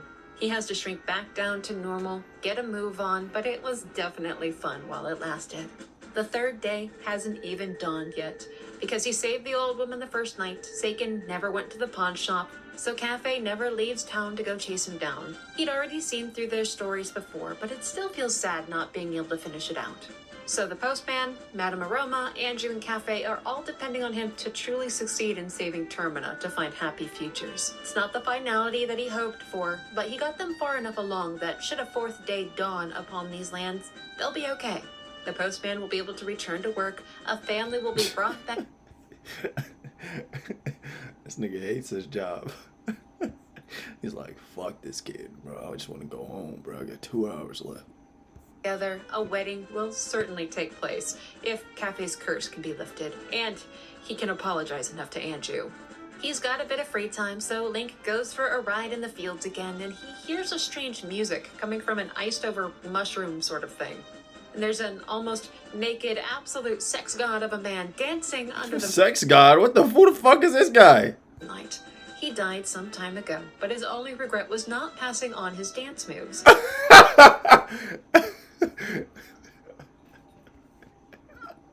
Commences Fuck, with the nigga. song of Yo, this is my favorite character in all the Zelda games. Link, and the now untraveled spirit goofy, gives bro. Link his mask so that he can dance like a god too. You know, there were a Yes. couple dancers in Clocktown that were trying to figure out a cool dance routine for the carnival. Link heads back and he finds the twin gals What's wrong with this dude, bro? to work out their routine in West Clocktown. He teaches them the sick dance moves of the master, solving their What the creative fuck? dilemma Now and Link doing making this them shit. very Hold on, bro. Link, we gotta slow it down while you get that shit though. Hold on. Gotta slow it down. be happy. Another good deed done. Link Hey! thing in his bomber's notebook, and then he realizes that he's completed it. Nice. He's done every task that he set out to do. What a joy! And he did so much this cycle too.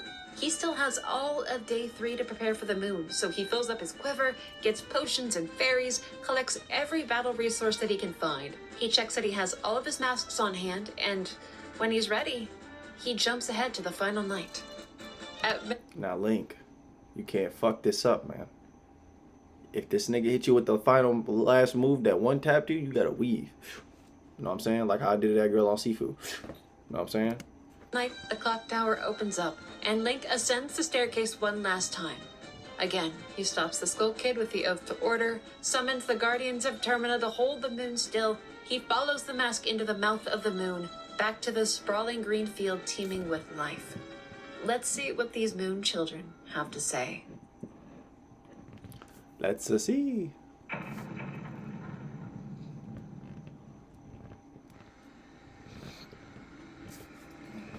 They'd asked him before for his masks. They'd asked him for gifts so that they could be happy too.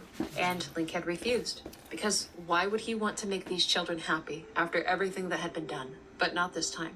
He sets his pride aside and he approaches the first child. Nice weather, isn't it? Masks. You have a lot. You too.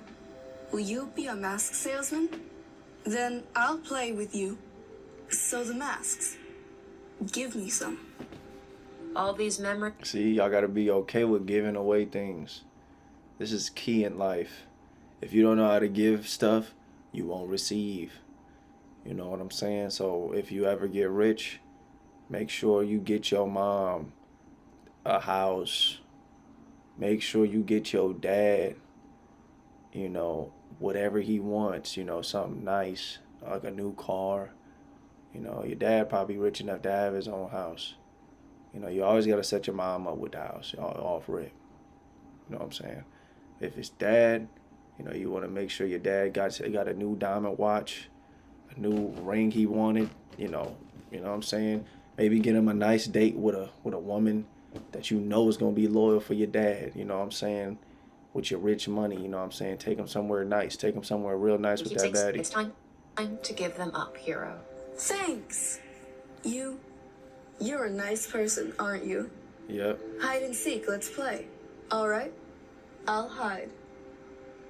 The moon child with the mask of Adolwa takes one mask from Link and then pulls him into a new plane within the moon.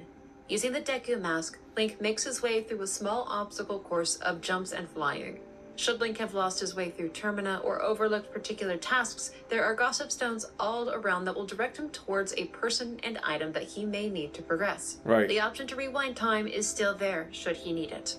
On the other side of the gorge is a door that takes him to the child in a strangely decorated and small room, almost like a macabre playroom with walls and ceiling painted to look like a skybox.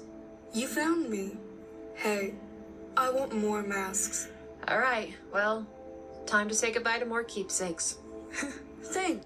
You got to give it all up. And then you'll realize you never needed it to begin with. Yes. The lessons are beautiful. You're nice. Can I ask you a question? Your friends. What kind of people are they? I wonder, do those people think of you as a friend? Well, of course they do. Of course they do. Except not all of them remember him, and they do have their own lives to go live. So he can probably just hope that they feel the same way about him as... And that's what y'all gotta hope in this life, you know. A lot of people don't even consider me their friend. In my head, they was my friend the whole time. But they thought I was a bitch ass nigga. And that's alright. That's alright. he feels about them. Adulba is complete. The next masked child Link will confront will be Georg, and just like the Moon Child before him, this one demands more masks from Link. 3 this time to start things off. And once done, Link is pulled into another realm to play a game of hide and seek. Link must travel through a series of tunnels filled with flowing water. Using the Zora mask, he has to find the correct path through the branching labyrinth of underwater paths. Takes some luck, some guessing, some pathing, but he finds the Moonchild eventually, waiting for him, in a room similar to the one before. And just like before, he demands more masks from Link. Another set of 3 he takes. And in my head, you probably thinking, how do you feel about them taking all your masks? They fucking greedy bastards. It's fine though. I may feel like this face on the inside every time they take something valuable that took me almost 3 hours to get. But it's alright. It's alright. Then, another question. The right thing. What is it? I wonder, if you do the right thing, does it really make everybody happy? That's a hard question. He's certainly tried to always do the right thing. Tried to make people happy. But that's all. And that's the thing. Y'all can try to do the right thing all you want your entire lives. But if you try to be a saint your entire life, all the time, you'll end up looking like a fucking fool. You know? You're gonna make mistakes, and that's okay. Sometimes you're supposed to. He could ever do was just try. He's always done his best. Back to the field he goes, approaching the tree once again. 2 more children remain. Next will be Goat, who starts their encounter by taking 2 masks from Link. And then they take Link to a place made of long pathways, ramps, and tight turns that he will have to use the Goron mask to make it through. But here, if Link doesn't panic, if he lets the course naturally guide him forward, and if he only stops when there's a clear branching path, then he can make the process far easier on himself. Fighting the churns and trying to memorize the layout of the track will just make things harder. And at the end of this practice of letting go is of course the next Moonchild, patiently awaiting his arrival. You gotta have enough patience. You gotta have enough patience to just take on the weird things, you know. Enough patience to go through all these levels with enough patience. See, it's not about beating the game. It's about the journey before you beat the game. With a demand for 3 more of Link's masks, and then yet another question. And then y'all gotta think, they're demanding 3 masks each time. They're basically trying to wipe his inventory of masks. Now you'll realize what's probably gonna happen. You'll see. Thanks. You're nice. Can I ask a question? What makes you happy? I wonder, what makes you happy? Does it make others happy too? What? Of course it makes others happy. Helping and saving people is a good thing. It should make people rejoice. At least it should make good people rejoice. And evildoers, they know that they're evil, right? They deserve to be unhappy when Link confronts them because they're evil, right?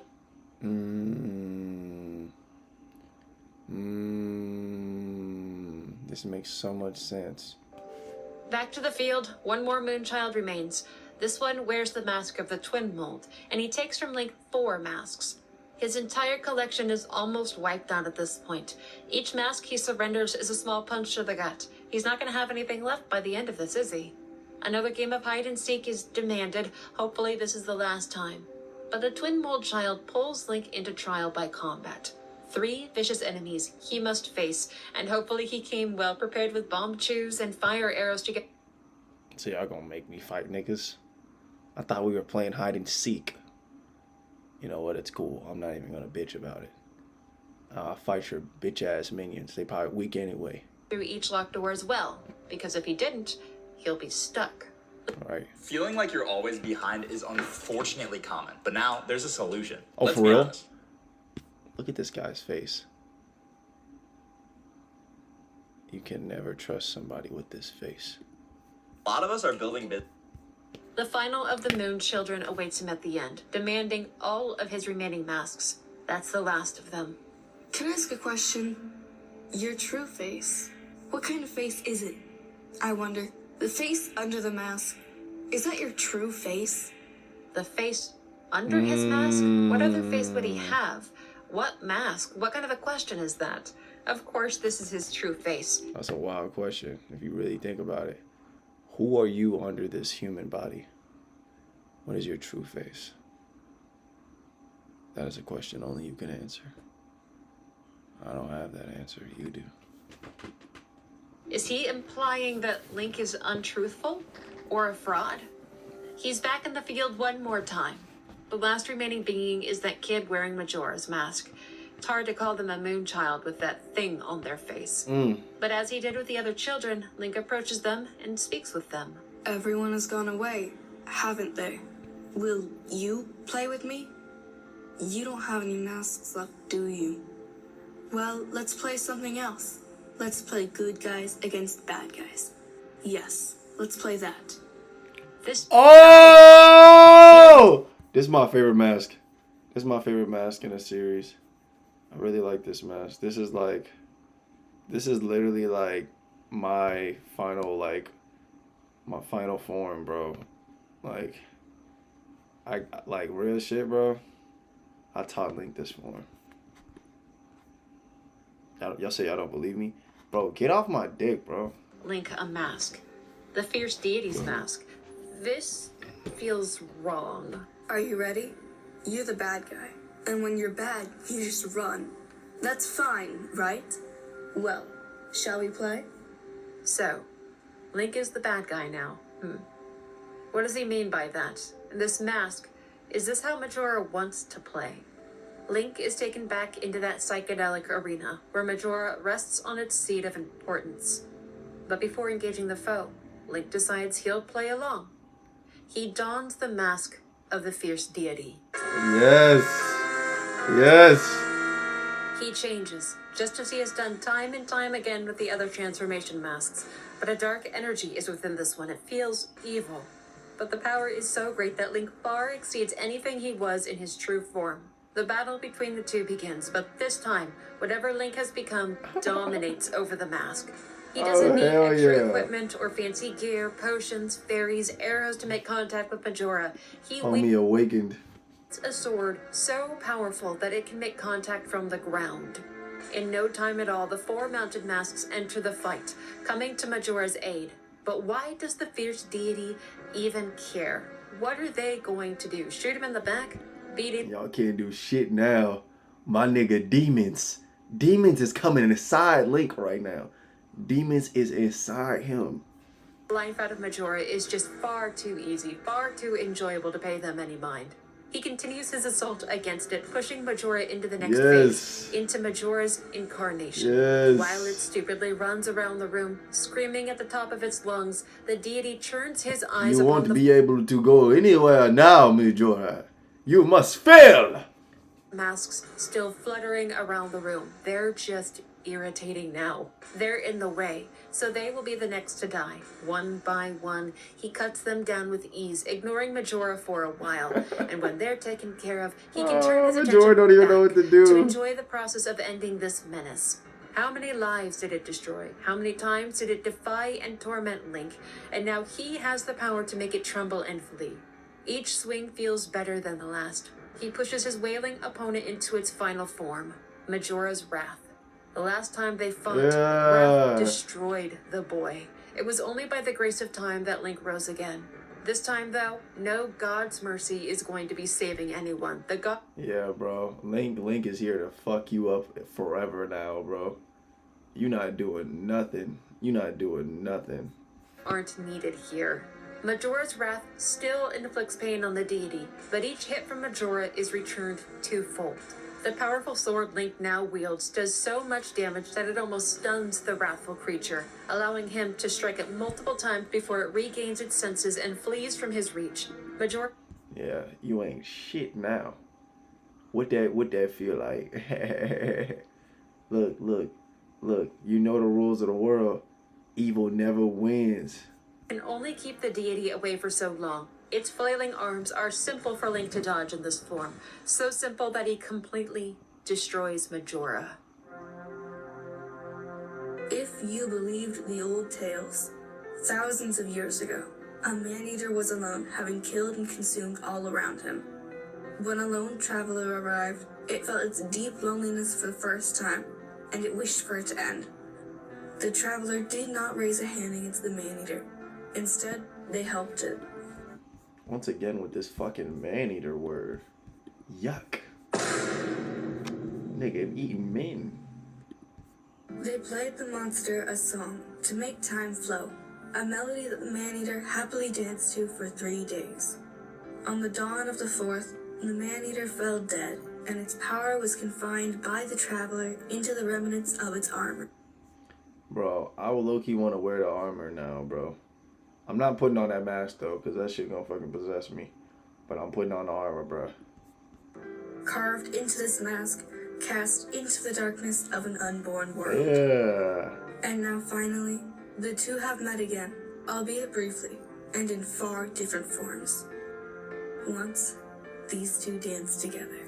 Right. Screaming, shaking, the vile spirit within the mask begins to dissipate in its own plane, the world crumbling away within it.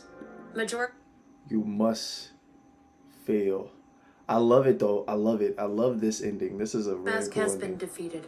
Termina's salvation delivered by a hero wielding a great evil. The moon itself begins to melt away. Overtaken by light, it vanishes into the sky.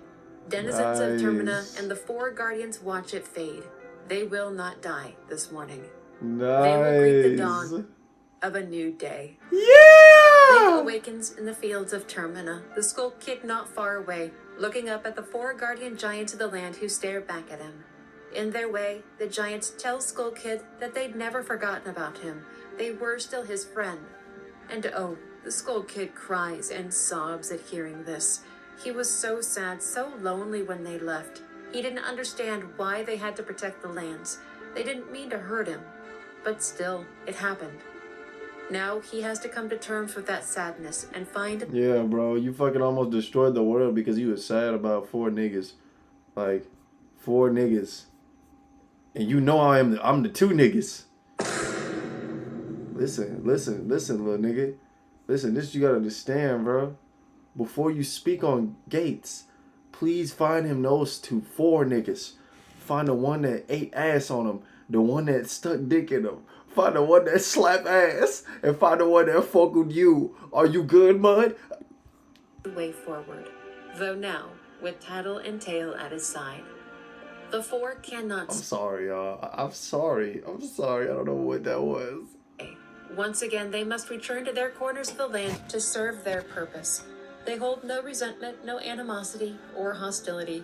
They go in peace, leaving the Skull Kid to find his own way. I mean, ain't shit he can do now. He don't got that mask or that bitch-ass moon. Now get your ass banned, bitch-ass nigga. When he shakes off his sorrow, Skull Kid approaches Link, asking if he was the one that saved him. And if maybe Link wanted to be his friend too? He smells just like a fairy kid who taught him a song in the woods once. So why not do something together now as friends? But first, this guy. The Happy Mask Salesman was the man who originally found and carried Majora's Mask. Right. Who knows the ventures that he's had? Sometimes instigator, sometimes guiding light, always a little creepy. It is time for him to depart these lands. The power with... Yeah, please don't awaken that mask again. Majora's Mask is gone. He has no reason to remain here. There's always more business to see to. The true nature of this strange man is left unknown. How he could have found something like this, carried something like this, not been enthralled by it. Oh, the secrets he must possess and the stories he could tell. Sadly, things that we may never get to know. Right. So, safe trip to you, salesman. Thanks for helping stop your own apocalypse. The people of Termina have lives to put back together. With Majora's Mask defeated, things will return to normal eventually. Good. Some damage has been done, but there's at least hope on the horizon for recovery. Good. It's time for Tattle and Link to say goodbye as well. When Navi vanished, he was never given a chance at closure, but this time it's different. Now, don't you ever pick up that fucking mask again, little bitch ass dude. I'm about to get the fuck on with Lil Fiona now, dick. Though Tattle is rough around the edges, the two still bid I'm out each this other day. a fond farewell, I'm out this parting day. ways as friends. Link will not be remaining within Termina to observe the carnival that is about to take place. The Indigogos perform their set at the Milk Bar Latte. The Gorman Troupe dancers get to put their skills on display. The inhabitants of Termina are getting back to the way things used to be within their homes. The postman wildly runs the fields around town. No longer completely tethered to his job. The great fairies of the land have been made whole once again. Romani Ranch is teeming with life and happiness as the two sisters and all of their cattle happily carry about their days with nothing in the world amiss. Vendors and shopkeepers around Clocktown continue on with their businesses. Those who worked so hard to be a part of and help make possible the carnival are able to sit back and enjoy. I don't care about none of that shit. We know the tales of Hyrule's birth, of the goddesses Din, Nehru, and Furor, of the Triforce in the Sacred Realm. We walk I know some of these words. beside an old hero as he saved the lands of Hyrule and Termina. We met a princess, a powerful being who graced and guided the hero with her wisdom. Type shit. Together, they succeeded, Yeah. through pain and loneliness, so that others might be spared the torment of an evil king. Right. Each of them an aspect of the legendary Triforce. Who the When hell it is came this guy? time to take things to the next level, I knew that I had to make a website, and Wix was perfect. When the hero of old vanquished Ganon in his adult years, the Right. Princess Zelda sought to undo some of his pain. He had lost 7 years of his life to this journey, denied a significant portion of his life. So she sent the And then hero right after that, he had to go to Ocarina. No. Majora's Mask and destroy a fucking mask. Damn. fracturing the possibilities of what Hyrule would become. Right. In her timeline, countless generations later, the world would be flooded and the legend of the hero of time would be kept close in the hearts of this world's inhabitants. Perhaps I ain't gonna lie. Her earrings are like so nice, bro. I ain't gonna lie. My wife wear these earrings, bro. She got it, nigga. I'm took. that we'll walk together another day. But for the land of Hyrule, in the timeline that we remain in, I ain't gonna lie. My wife, if she's cool enough to like to fuck with like Zelda games and shit, like, and she one day just put these earrings on, shit, man, you see what I'm saying? Like, you got me. where Link was returned to his childhood to walk the lands of Termina, there's a far different tale to tell. The courageous hero and the wise princess went on to have families, descendants, bloodlines that carried on through the ages. But what of Ganondorf? When Link was returned to his childhood after the evil king was defeated, the boy rushed to Hyrule Castle where he told the young Princess Zelda all about what was to come. Zelda was finally able to convince her father of the Gerudo King's evil intentions, and Ganondorf was arrested. Correct. He was imprisoned before he could cause any harm, and there he stayed for many, many years. The promise of execution lingered nearby. His days were numbered.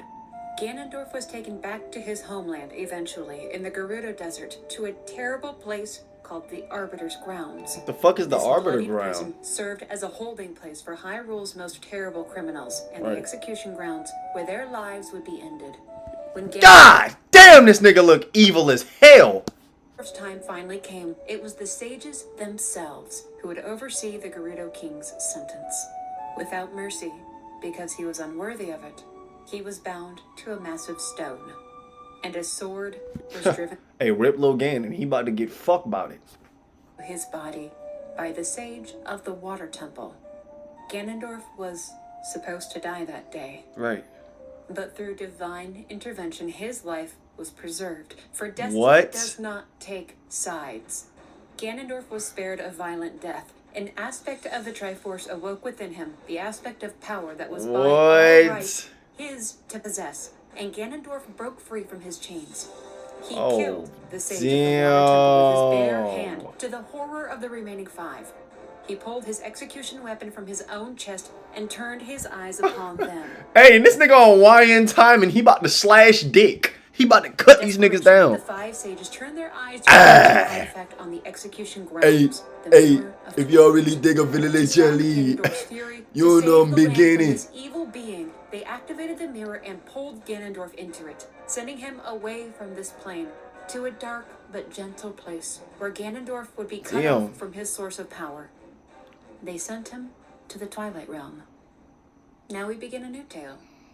Long Why would y'all send him to the Twilight Realm? Now me and Link got to deal with his stupid ass. I'm so fucking tired of this shit, bro. Matter of fact, fuck Hyrule. Fuck Hyrule. Fuck Link. Fuck Ganon. Fuck Zelda.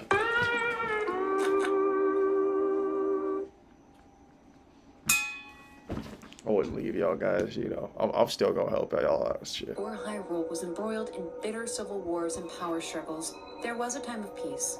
After the goddesses created the world and sealed the Triforce away in the sacred realm, there was relative calm across the lands. All lived as equals under the light. Ooh, that's Link. That's his bae. That's they little yeah. These guys over here, these my niggas. These all my niggas. I send them down from the Triforce and shit. An evil king would eventually seek out the Triforce, this great power within the mythic sacred realm. Yes, we know this, but he was... I know y'all probably wondering why I haven't appeared in the game. Guys, have y'all not seen my square on the bottom right? I've been helping Link through this shit the whole time with just my presence and my voice. I'm helping this nigga through it, bro. Stop playing with me, bro. I gotta piss, y'all. I ain't gonna lie. Hey, while I'm taking a piss, we're gonna take a music break. Take a music break real quick, cause I gotta piss. A little music break real quick wouldn't hurt, right, y'all? Wouldn't hurt, right? Come on, y'all. Y'all talking about it. It would hurt. Chill out, bro. Chill out, bro. Quick little music break. Quick little music break. I'll be right back.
You know you gotta stop the music real fast before that shit pull up on you. Alone in this desire, the evil king would eventually meet his demise, beginning the cursed cycle of conflict between power, wisdom, and courage. But others sought the sacred realm as well, some whose names and deeds did not make it into annals of history. But one such clan we will know as the Interlopers. They were powerful wielders of magic. These niggas? My ops. Fuck these niggas. Hey, I'm gonna tell you some stories about these guys. So back when I was in Little Hyrule and shit, I'm chilling. Hold on, I'm chilling. Hold on. Let me make sure my camera in the right spot for this story. Cause I do not like these niggas, bro. So I'm chilling in Hyrule, right? I'm doing my thing. I'm with a little shorty and shit. So these niggas pull up out of waterfall, right? I'm just laying on the beach with my shorty. These niggas pull up out the waterfall. These niggas 6 deep. They're like, hey, little nigga, I'm gonna need that drink you got, bitch. I'm like, who the fuck is folks talking to? Nigga think is he 6 deep. I'm about to be a bitch out right in front of my girl. Fuck no. Why was it going? So I pulled up on their ass. They like, what you gonna do, bitch, nigga? What you gonna do? Mind you, these 6 wizards on my ass. You know what I'm saying? They not even knowing I'm really a wizard too. I don't even know if they my level or higher. So they 6 deep. They trying to fuck on my yang. So I'm like, hey, fuck all that. Hey, run the fade, nigga. It's 6 niggas deep. I ain't gonna lie. I got in that bitch. I'm socking niggas. Like socking niggas out, nigga. I don't give a fuck about none of that shit they talking. I'm getting hit with some spells. Nigga hit me with a fireball. I flew in the sky. I did 30 backflips. Landed back on the ground. Almost broke my arm. We was good though. Got up. Socked the nigga in this shit. Bam. Right? One of them was wearing like a white cloak. Socked that nigga. Broke his lip.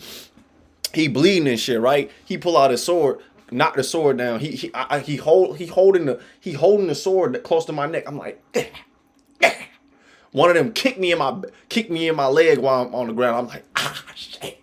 So like I said, I'm getting jumped. One of the other niggas throw an ice ball while all this shit going down. I punch the nigga off my neck with the sword. Punch the nigga. Ooh, that nigga go flying. So then the nigga with the ice froze me. So that I was frozen and shit for a little bit. And then they enter the ice. And then they all pull out their weapons, right? And they just ready to, like, basically slime me out. They literally about to slime me out, nigga. On some L Gamer. So I'm like, these niggas think I'm going? Firestone! Fireball Jutsu! So I use the Fireball Jutsu.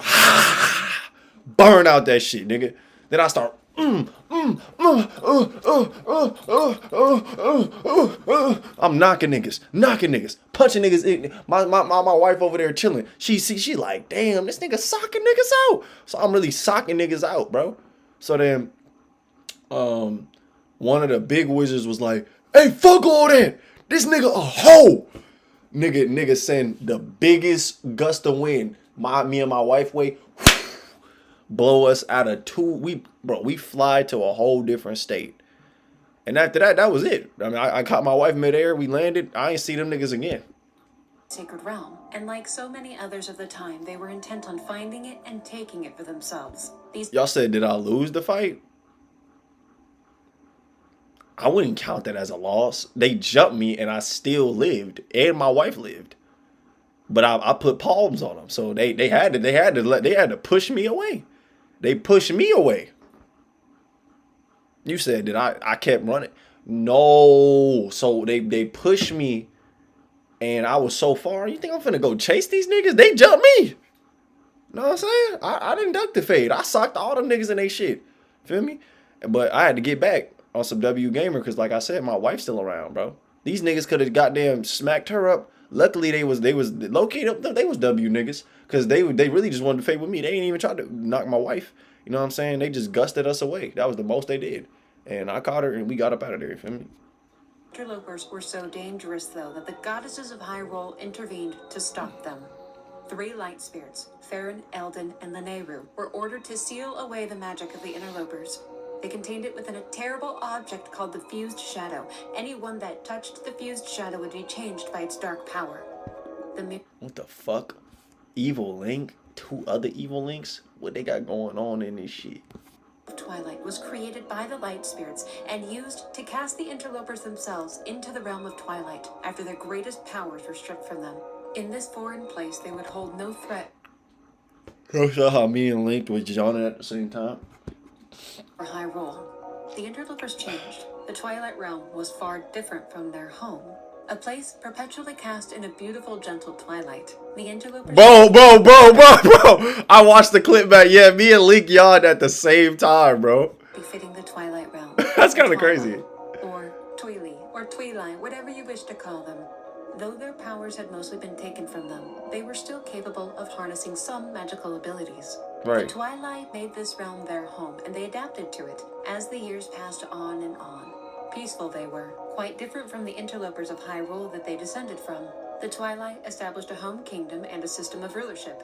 Power structures were created around those who wielded the greatest magical abilities. While it might seem perhaps dangerous to let the most powerful rule, it was quite the opposite with the Twilight. Ages... Hey, I know. I was the most powerful to rule. That's one thing y'all don't know about me. Alright, y'all. I ain't gonna lie. I'm loving the stream so far. I really want to see what this DDG Safari shit is about. because I haven't seen this video. DDG. Just. Yeah, let's watch this. Just between us, your dog is the best, and the best dog deserves the best dog food. Blue Life Protection Formula is made. Welcome to the kitchen. Woo! Dude, this is such a nice kitchen. Thank you. I bought this house around like 5 years ago. Really? Yep. I got this house when I was. Okay, so Bro, fix the camera, nigga. It's fucking blurry, dude. the question is, did you decorate this house? I did, but this house is my mother's now. And Why are you running? Why are you running? my mama's house now. She made it look way better. So. Dude, she has good taste. Yeah. I mean, I did like the architecture shit. You feel me? Like white countertops. I gutted this whole crib. It was like one of the older cribs. Gutted the whole crib, renovated it. I put like $1 million into this house. This nigga, is he W flexing right now? I ain't gonna lie. Nigga like me, I ain't gonna lie. If I had a house like this, shorty gonna come in, she gonna be like, damn, this yours? Hell yeah. I bought this shit by myself. Ain't nobody on me with shit. You said that my parents help? No, dick. I'm a grown man, babe. What you mean, my parents? $700,000 to be exact. Damn. Into this house. No, it's gorgeous. Thank you. But you see that bathroom right there? That's what it used to look like. Can I go look? Yeah. Oh, okay. It's water on the toilet, though. It ain't pee. I It's promise. water on the toilet. Oh, this is cute though, but you just made it better. Right. This man, you know how I know this man's rich? I went to go take a piss. She said, you know how I know this man rich. Hey, is she glazing my nigga right now?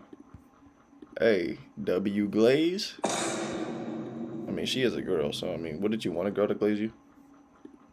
And Hey, cameraman. Hey, nigga, see you. Hey, nigga, you not safe, nigga. I see your bitch ass. he opened for me, and it was heated. Like what the? You gotta be comfortable, man. I was like, can I? Is this DDG dad? Who the hell is this guy? What's up, DDG dad? The bathroom, and I like saw some move in the You bathroom. use the remote? Huh? You use the remote? No, I didn't use the remote. I didn't even know there was a remote. Next thing you got, you DDG, why you got on Supreme, bro? use the remote. Bro, do you have a vase? You gotta set the ambiance. I don't got a vase. I'm gonna be real. Even back then, when Supreme dropped, I never liked Supreme. I never thought it was cool. Even when I was a kid, I just never liked the brand. But you know, if they ever want to sponsor me, I'll change my mind. Nah, they definitely not sponsoring me now. But I'll do a commercial for any other brand that's not Supreme. I'm not, I don't really rep Supreme like that. But if they want me to rep them, I'll switch up anytime, for that bread. I'm just not getting fucked in the ass.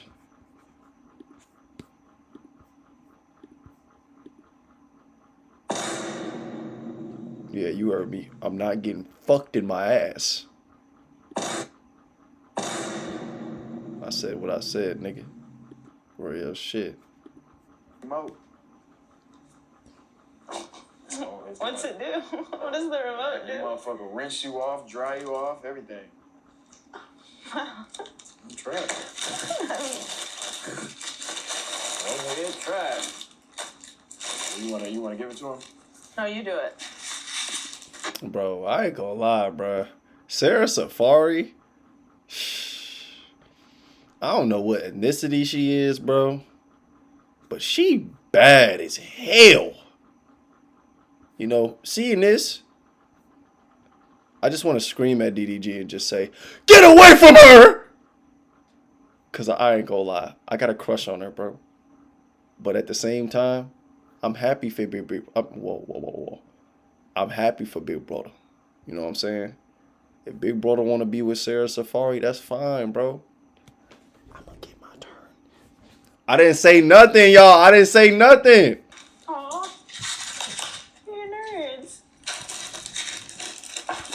WDDG in the chat for even making this happen, though. I feel like this was one of the coolest, unexpected ass duos we would have thought happened.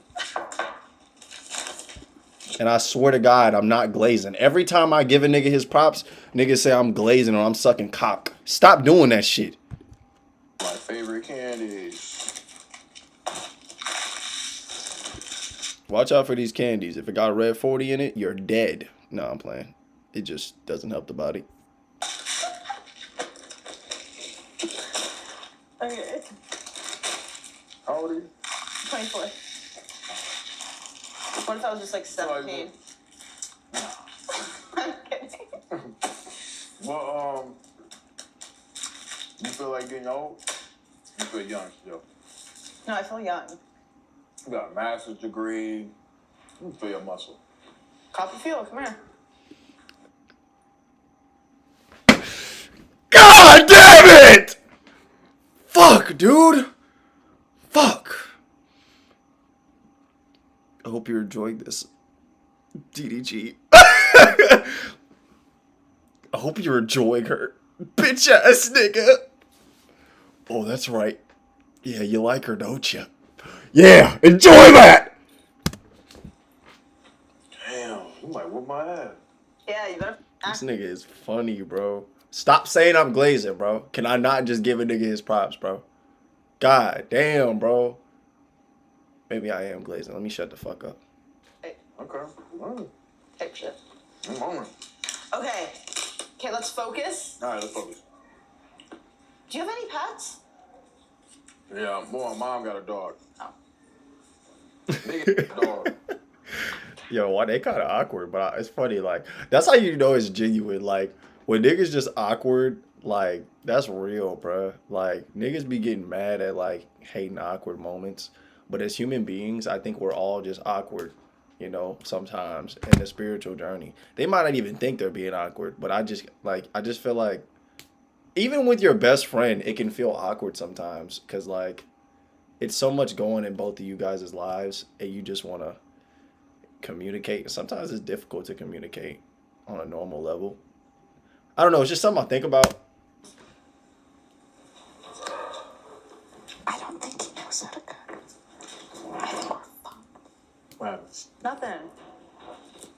I don't know if he even has pants. Bro, what you looking for? Pants. You know, I don't live here no more, so I don't even be knowing where the shit be at. Here, I know where it's at. There we go.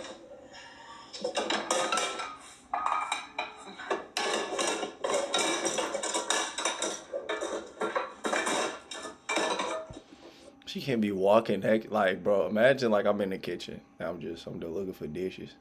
And then Sarah Safari just come over, just bouncing. And then I'm just like, hey, babe. She getting so close to me, folk. Might want to back up. I don't want you to enter my force field.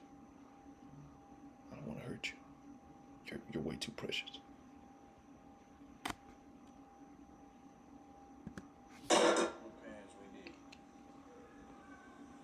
Let me see. This might be too small, low-key, and those might be too big. Same. Nah, bro, we're screwed. We should just go get In and Out. You think so? What are you gonna do with that? Boil an egg? Right. That's no. Get rid of that. Good boy. No! She caught you! Oh, no. Okay. I was like thinking about saying it.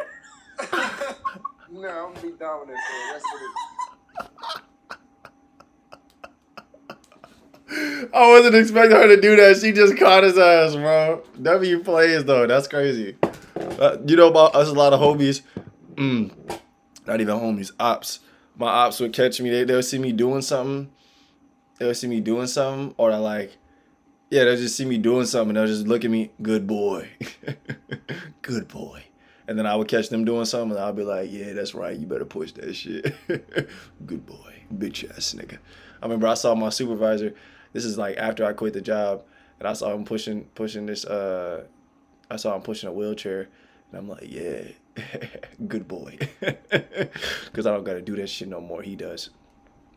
Good boy is crazy. What the I fuck? thought about it for at least 5 to 10 seconds. Okay, it's all right. All right. I was like, he might either hit me with the fan or. Okay. I would never. Okay, can we focus? That's what I can. Come on. My eye is twitching. What's wrong with that? Somebody talking about you? Why are you putting water in the fan? I'm just rinsing it out. Okay. This is what we do. Am I allowed? Can I open the See, fan? I ain't gonna lie, y'all. I've always had a dream of rocking big ass pants. And I got a lot of them now. And I'm happy I do. But, like, I'm happy that it's becoming normal. Because I've always loved it. Like, in the really, this style comes from, like, I think it's sometime in the 90s. They used to wear, like, baggy clothes. And it's funny that it just came back. I don't know what the fuck the skinny jean era was. I remember as a kid, I liked skinny jeans too, but that was like one of the weirdest or worst eras ever. Like, only thing I really like from that era is like the music and like the dance, some of the dance moves. I like the jerk. Do the jerk. I know that was cool, but man, bro, the skinny jeans from that era was dog shit. Of course. Okay. Okay, so we need like either like butter or like butter or we forgot some things. I wonder if Sarah Safari is like all the way white. I don't know what she said she was. I never looked into it. Maybe I'm a bad fan. I follow her though. Forget. Like minced garlic. Do you have that? Is it minced or minced garlic? I'm sure, like, most of this we just bought twice. Like, I got taco seasoning already. Like, got minced garlic, though. I don't know if I got that. You have oil? Mm-hmm. Get it. Got oil. Okay, this can be good. It's kind of goofy that this happened. This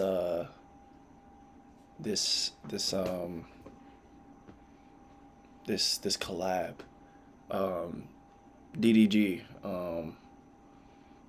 If you want some hair treatments, I'm about to try some right now.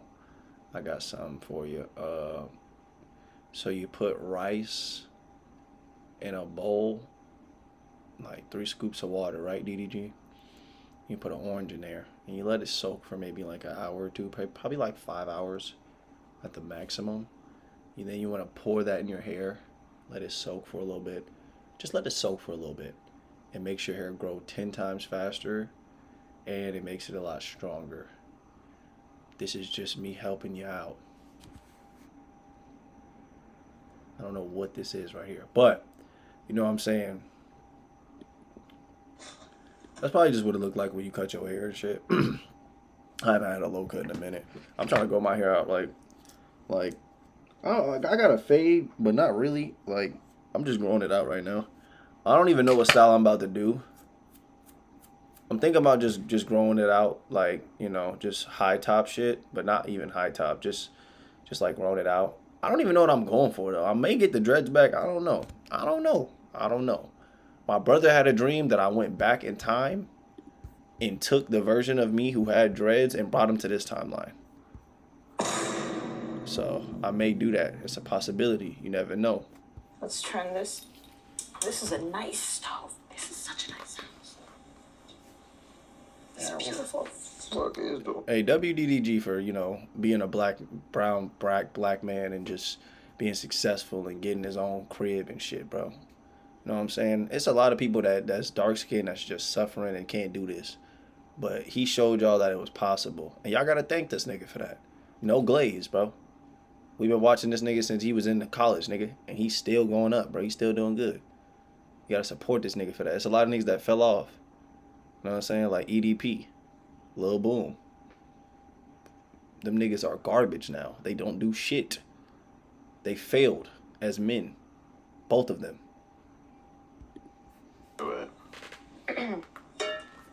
Okay. But at least DDG is still staying afloat, you know? He don't got no crazy accusations and shit. He just doing him. W gamer. Yes, I said it. DDG's a W gamer. A lot of these dark-skinned YouTubers out here right now, you know, my brothers, my sisters, my dark-skinned sisters out here making content, y'all some W gamers. And I'm fucking proud of y'all.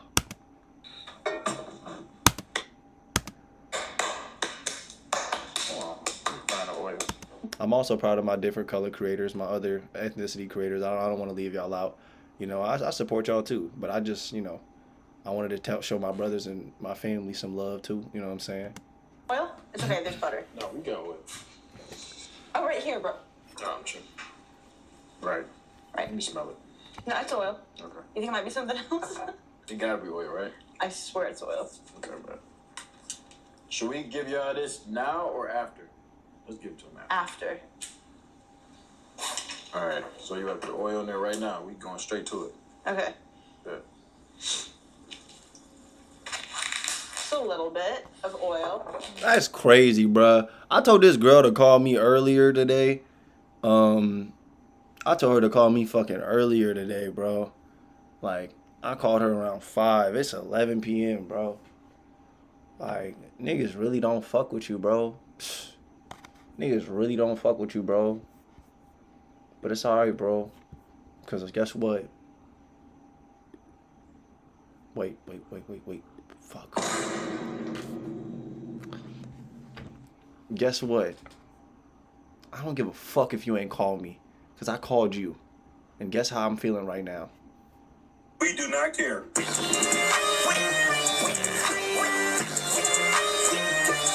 Because fuck all that bullshit, nigga. We going up right now. While you missing calls and worry about niggas and I don't care. Okay, wait for it to heat up, then put that in. Give it like a minute. Hey, Google. Play some sexy music. That's the second time she could have said good boy. What the f does that even mean? Here's an Apple Music playlist called Grown and Sexy. Let's see what we get. Your account is no longer linked. Thank God, bro. I'm so happy she said that. I don't got time for copyright strikes, nigga. DDG, please don't turn the song, bro. Shut the f up. Shut up, too. Hey, Google. She listens. She didn't mean it. Sorry, I must have gotten mixed up. Hey, Google. Play sexy songs from YouTube. Okay, check out this romance radio station on YouTube Music.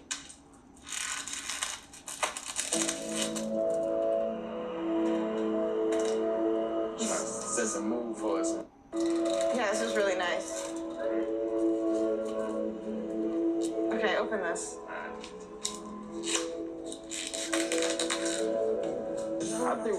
Nah, bro.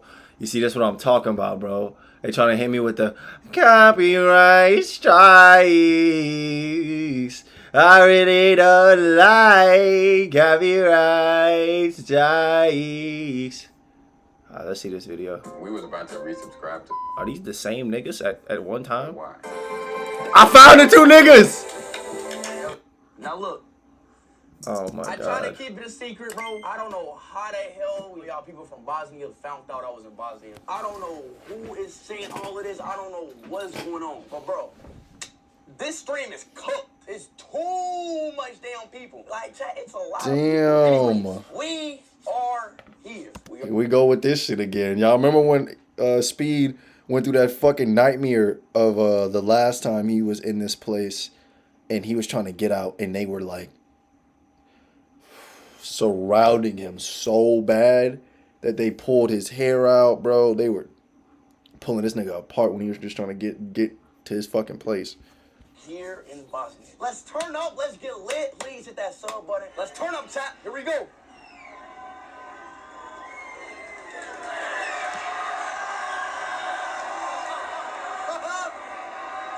Welcome God damn. Yo, I just said something in the mirror. I might want to take it back. I think it's too late to take it back. Yeah, I think it's too late to take it back. I can't tell y'all what I said, but y'all will see it when it plays out. On my screen. Damn, this is bad. Damn. So I gotta wear this the whole screen? No, just something in the beginning. It's okay. All right. Well, that's a nice ass hat, bro. I would have been like, God damn, bro. What is even happening? Bro, this is badass insane. Man, wait. I told you screens cook, bro. Wallahi, so that's what I said, bro. Cook, bro. Badass cook. Just wait, relax. yeah, they kind of ruin the stream when this happens. I don't know why people can't just respect like themselves and just keep doing their thing when a streamer comes in town. Like, y'all don't gotta do this. Why do y'all do this shit? Don't y'all have lives to do? Like go do something. Surrounding this nigga, glazing him. Like, it's okay to glaze a nigga online and shit and respect him, you know, but if y'all see it's this much people, like, go, like, bro, this is just not acceptable.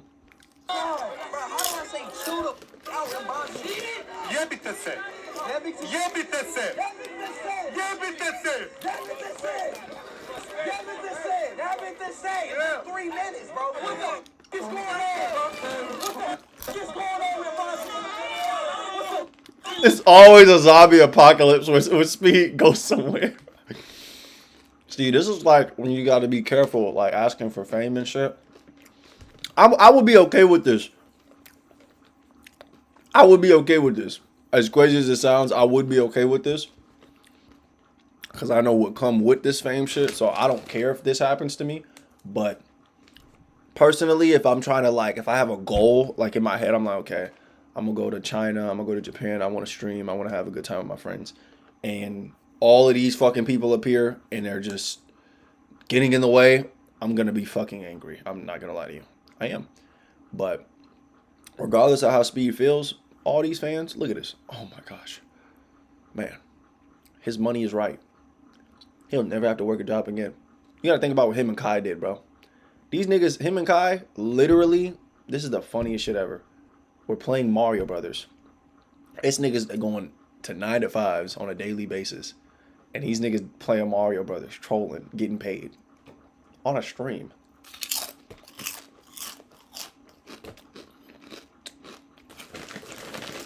Just think about that. Think about that.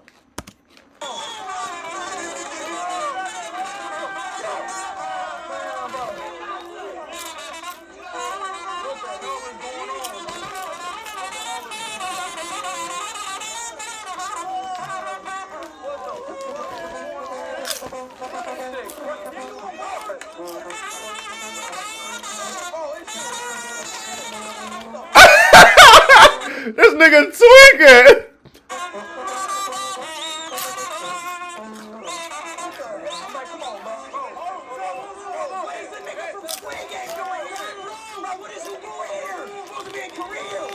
There's always a zombie apocalypse every time.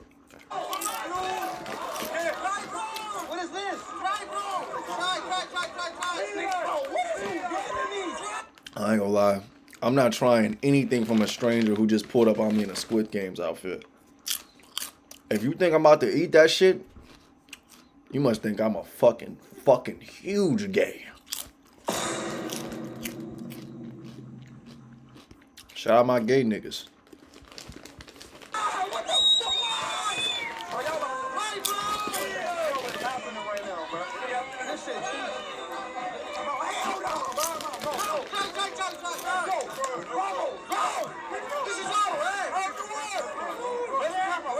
And I just be thinking in my head, like, Speed is like Michael Jackson now. But it's also like, what do y'all want to do to him when y'all get close? Y'all just want to talk, dap them up. Do you see how many people there are around? Like, if all of y'all want to do the same thing, take a picture, dap them up, talk to them, it's clearly too late. It's too many people. I think all of y'all should just leave. Like, what are you doing?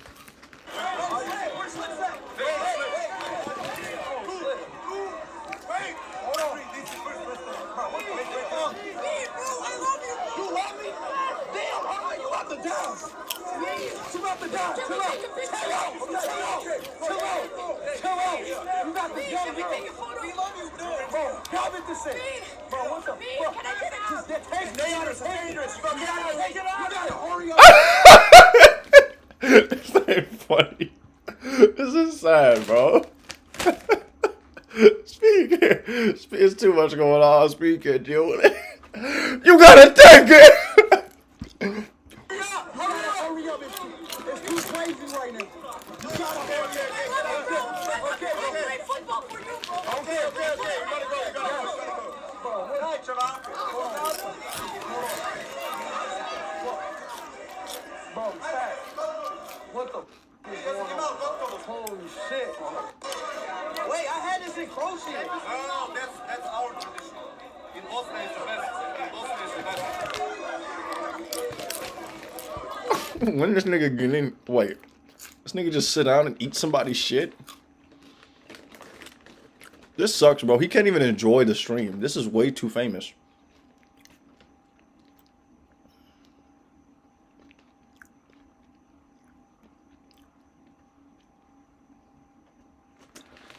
All right.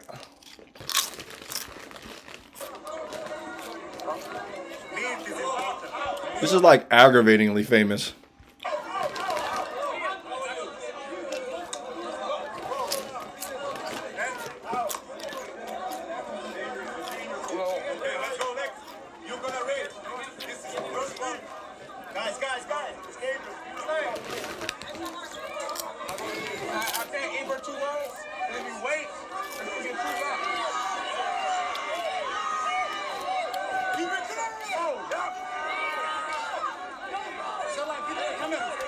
I ain't gonna lie, at some point I'm just gonna start socking niggas. Like GTA 5 and shit. Like obviously I'm showing love. But like if niggas touching me, get the fuck back! Yeah! In GTA 5 though, like I wouldn't actually hit them out in GTA 5.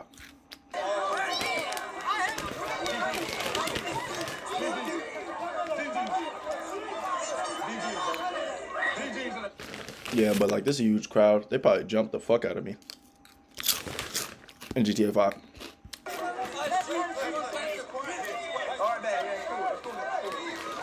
What is this? Pita. Pita? Traditional. Okay, let's go. Damn, that shit look good. Chad, look how you cooking that. Oh my god, it looks so good. Yeah, try it. Oh my goodness. Oh my god, it looks so good. It's so hot. Be careful.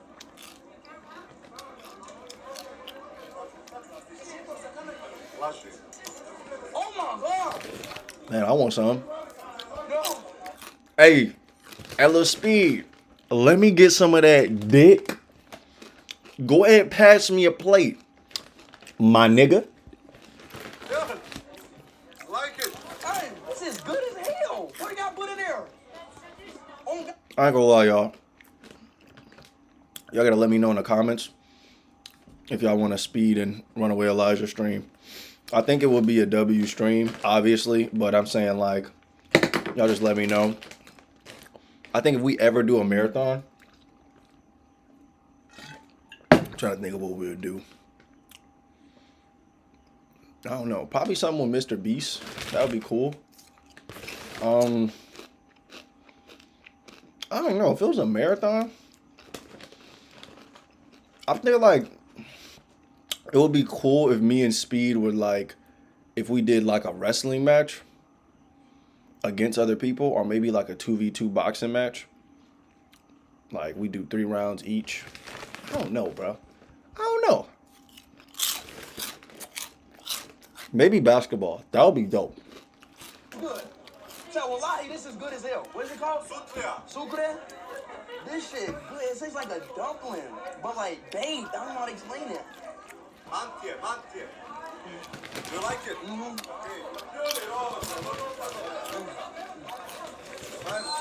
Nice. Well, at least he gets privacy when he goes in these places. You get like a second to breathe. We need to be. That was the best dish I had. Oh!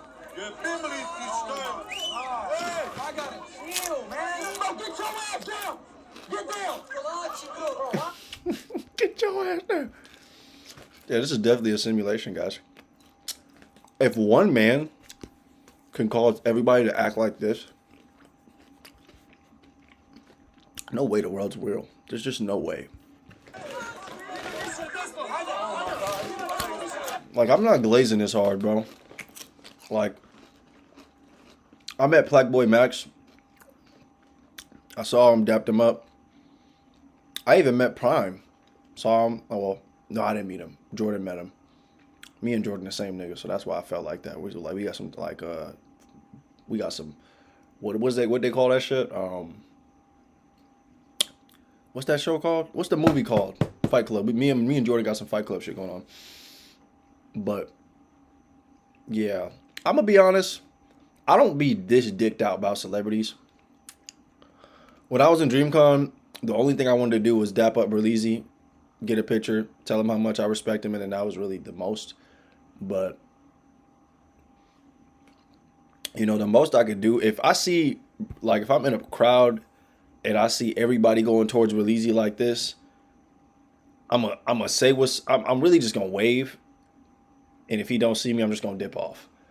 Cause y'all just be overstimulating these niggas. Like, this is a human being at the end of the day.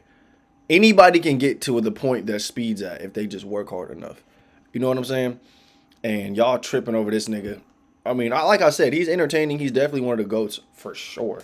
But it's like, bro, y'all gotta learn respect, bro. This is fucking stupid. Like, why are y'all doing this? You know what I'm saying? If you get to a high enough level, you can just talk to Speed anyway, 1v1. Like, on some chill shit. Like, but y'all overstimulating people. But this is what happens when you get stuck in the mindset of being a nobody. And you idolize these celebrities like they're so high. And they are, but you could do the same thing they could.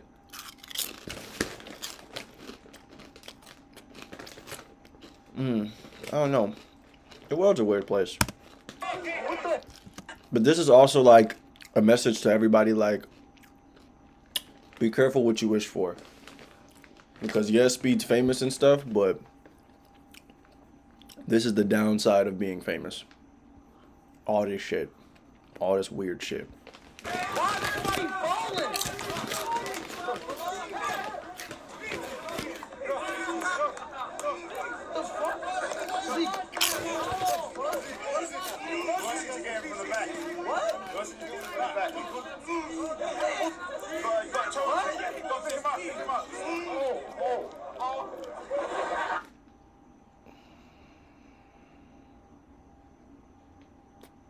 You a grown ass man.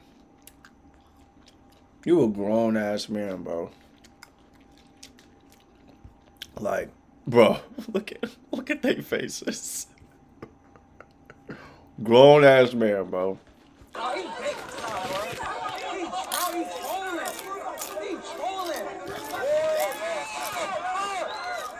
What the fuck is going on, bro? Bro, y'all. Everybody falling and shit. Niggas throwing toilet paper at Speed. Like, what the fuck is going on in reality right now? This is not okay, y'all. I gotta lock the fuck in, bro. Y'all grown as fuck throwing toilet paper at niggas. Niggas bending over for Speed and shit. Bending over. Giving out ass as grown men. Shout out my gay niggas.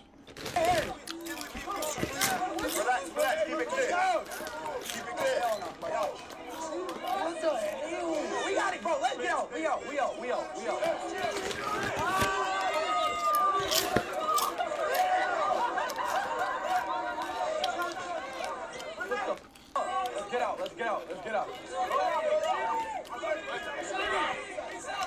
Yeah, I just hop in a car. Just go miles far away. Ooh, shit. This is insane. I don't like that. I'm a lost for words. This is too crazy. Oh, damn. Everybody just gonna be running. Look at these fucking track star running. Hey, Bosnia crazy. This was the first country out of all the year tour where it was like this crazy. Bosnia. And the creepy part is, the worst part about streaming is like, even if he gets away, they can track him from the phone.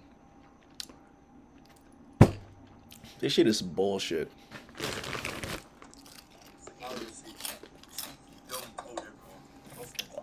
Damn, look at this view. Oh my God. This view in chat. Bosnia is beautiful. I'm not gonna cap to you, chat. Bosnia is beautiful as, damn, get this view. It's a beautiful ass country. Look at that shit. This is a beautiful ass country, bro. Yeah, come on, let's go. We get on Hinder? Aww, into the horse. Hey, Hinder. See, even the horses ain't dicked out about speed, bro. This how y'all gotta be. Y'all gotta be like the horse. Just chill. You know what I'm saying? Y'all chill like this horse. Speed might come to your ass, but you being dicked out. Nigga. Damn. It's crucial y'all find yourselves. Damn, she don't like me, son. No. Some of y'all will never want to be famous. Some of y'all really want to be famous. Some of y'all want a degree in an actual thing, not having to do with social media. But you are okay with doing it on the side. Find yourselves. You know what I'm saying? Find yourselves. Damn, hold on. I don't think for people today. Hey, Hinder. Go inside here. She don't even like me though. Man, if you like me, you don't like me, bro. You okay, Hinder? That nigga like, leave me alone. Her fur feels so smooth. Leave me alone, y'all. I ain't trying to get back hit. I ain't trying to get kicked. Damn, so many horses in here. Hey. A lot of these horses want to be free. That's why they acting like that. Forky, you like my horse off Red Dead Redemption. Oh, wait, he's licking me. I never got licked by a horse. He's licking me. Aww. Forky, you like me, Forky? He's licking. I like horses. W horse. Forky's licking me.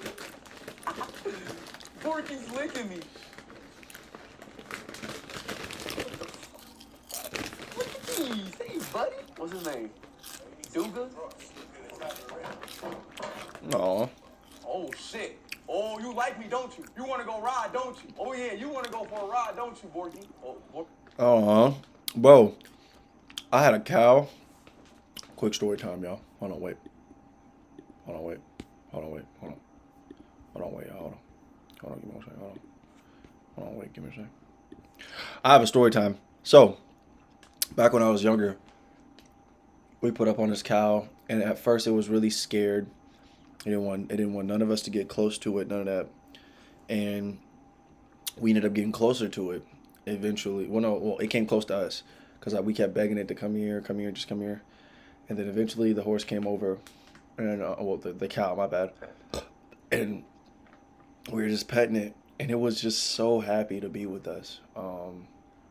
I believe the horse has to be dead by now. It's been a while. You know, they usually kill these horses. I said horse. Cows. Oh yeah. I'm sorry, y'all. I usually kill the cows after a while. And I'm sure that cow's dead. But, you know, I like cows. You know, they have a very beautiful soul when they meet you, and they're so chill. They have vibes. They're really vibey.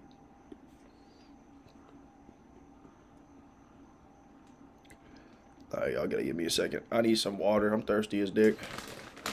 Give me a second, guys.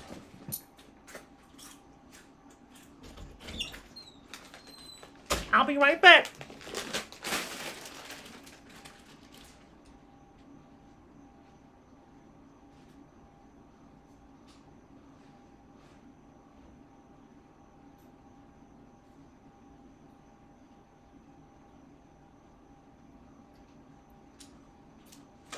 Hey, I realize I got a piss in my heart.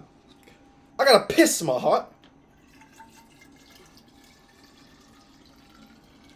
I gotta pee real bad in my heart. Alright, listen. I don't want to play this stream without me, you know, being present. So I'm gonna play it. Well, I'm gonna play some clips from this stream. Isn't that a genius move? And then we'll get back to this reaction. You've been going for a while. I don't want to play this. So, y'all cook. Yeah, against they failed. We must rewind time. Wait. Return to the first day. But with the swamp cleansed, the Guardian freed, the Deku people made safe, perhaps things will be better this time around. The waters will surely be safe, the monkey will not be tortured, the princess will be with her father, the temple will be cleared. But that's not what happens. Link rewinds time. That's so fun. Coolest plugin I ever used. And all of it is undone. The mask of Adolwa is still his, but the temple is corrupted. The Deku princess is gone, the monkey will be tortured, the king enraged and frightened, the waters of the swamp are once again ridden with poison. Imagine having to reverse time over and over again until you get the right outcome. You know what this reminds me of? Loki. Yo, did Loki steal the idea of Majora's Mask? Sort of. Wait, I wonder why it looks so, like, down in, like, HD and shit. That shit just bothered me. Why the fuck does it look like that? Yuck. That's not good at all. But I'm sure it'll change over time. Let's go back to reacting, guys. We're doing a reaction video. So let's get back to it. Alright, where are we at? Wait, no. Back to this. Borky, Borky, you want it. Ooh, Borky, you want me, don't you? Ooh. Chad, Borky want me, bro. Why you keep licking me, man? Do I taste that good? Pause. Do I taste that good? Shit. Pause. What you trying to do tonight? Hey, alright, bro. Alright, y'all. Come on, bro. Speed! Bestiality, nigga! Bestiality, nigga! Stop it!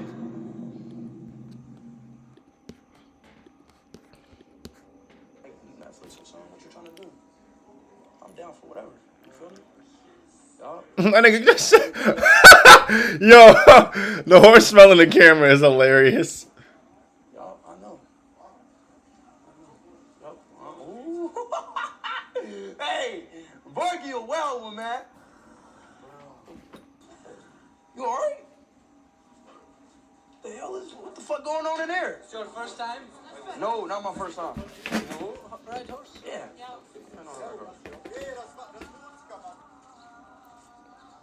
Yeah, that's one thing you gotta watch out for. Them fucking kicks. Speed is smart nigga. He got right on the side. You never, bro. These niggas don't play, bro. They kicks are like it's like getting kicked by a damn superhero. Like you gonna fly all the way, probably through this gate, behind the gate.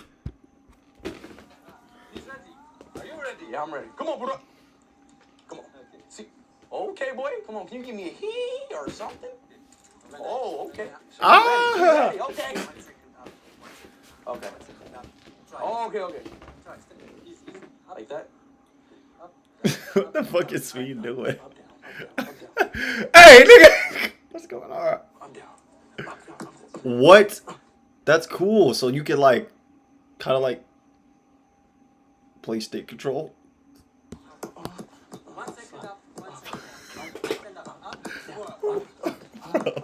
Wait, this is weird. What the? Yeah, I'm done. Stop. Whoa. Stop. What the fuck you doing, Speed? This nigga catching the orgasm on a horse. That's some W gamer shit, I guess. Stop. Okay, I'm good. I'm done. Bye. Hold on, wait. I gotta say about. I don't want to be one of those reaction dudes that just sit there and laugh the whole time. So I gotta criticize it. How you think, Speed? Why was you gigawatting on the horse? Were your gigawatts moving on a fuckle, or were you just on the horse? Hold on, let me see. See, I'm the type of nigga that's gonna ask the right questions. What the fuck does 7 mean to you? See, I'm asking all the right questions. I show Speed. What the fuck does the 7 mean, dick? Hold on, let me say bye to my horse real quick. I gotta say bye to him. Alright. That was just a quick little cameo. I kind of got tired of the Zelda lore. That's why we had to switch it up. We're gonna go back to the Zelda lore now. Ages passed and peace was maintained in the Twilight Realm. The fused shadow that held the power of the original interlopers was split into 4 pieces. 3 went to the light spirits of Hyrule so that they might keep it safe from the world.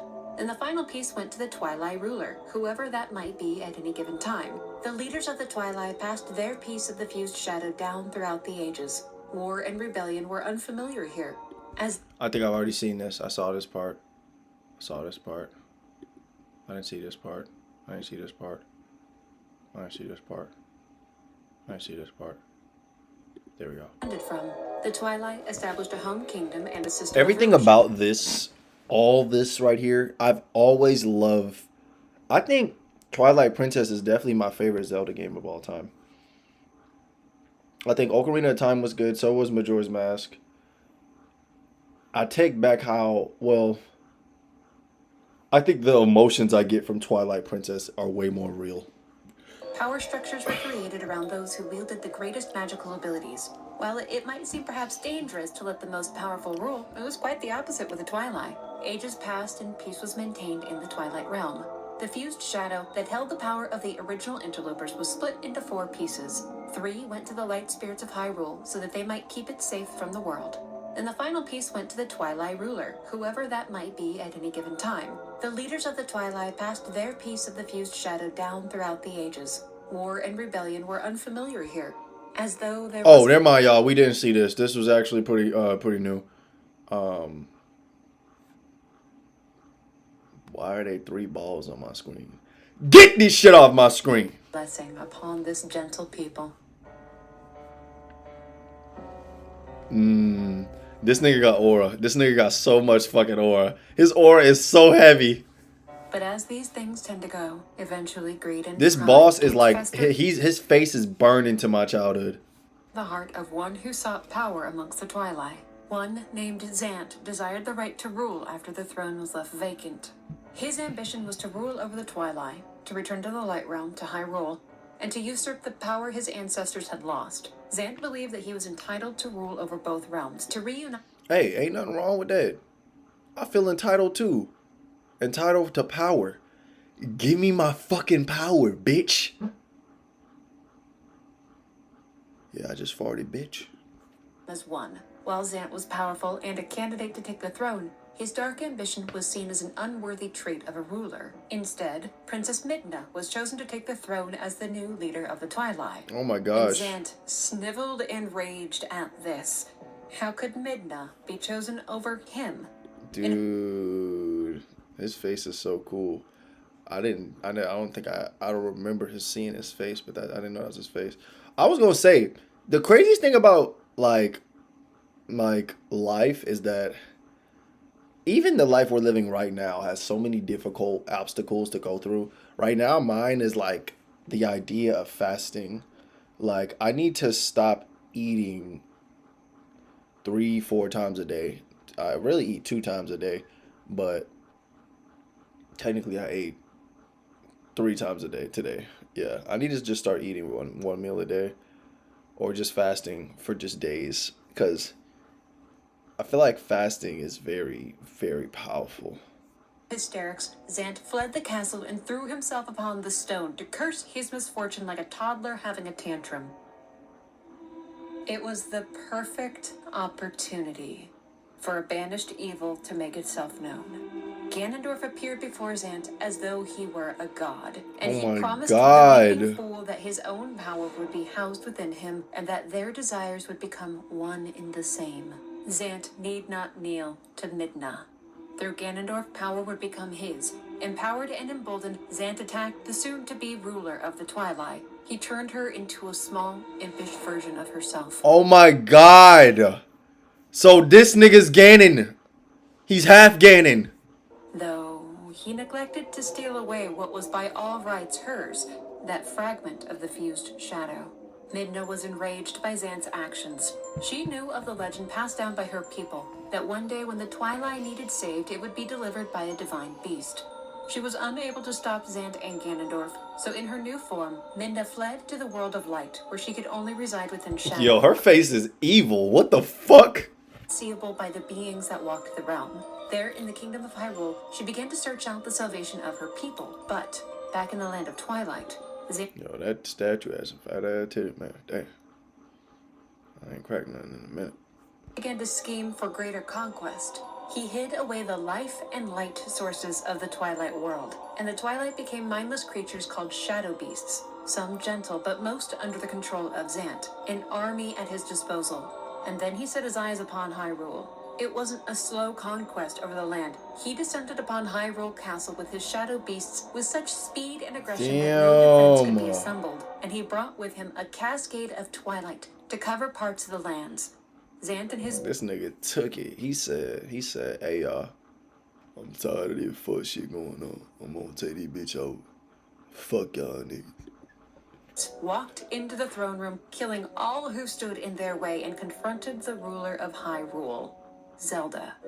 She was given the option to yield and live, or fight and doom everyone. And Zelda chose to yield. The alternative was assured mass slaughter. Zelda was imprisoned high within a tower of the castle, and the twilight blanketing the land turned the denizens of Hyrule into spirits who couldn't tell that their world was different now. These niggas ran up on my nigga Link wife? Fuck! They were caught. I'm gonna be real, bro. It's kind of crazy to say it, but they not even really like dating. Like, I don't know. Like, I've never seen them kiss. Of limbo. They lived in perpetual, almost unspeakable fear of a great evil that they didn't quite understand. Hyrule was conquered. Zant took his place as ruler over a new darkness, and Ganondorf watched and waited from within.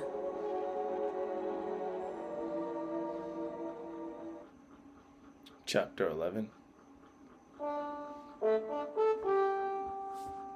Far, far to the south, in a forest called Faron, lay a small village called Orden.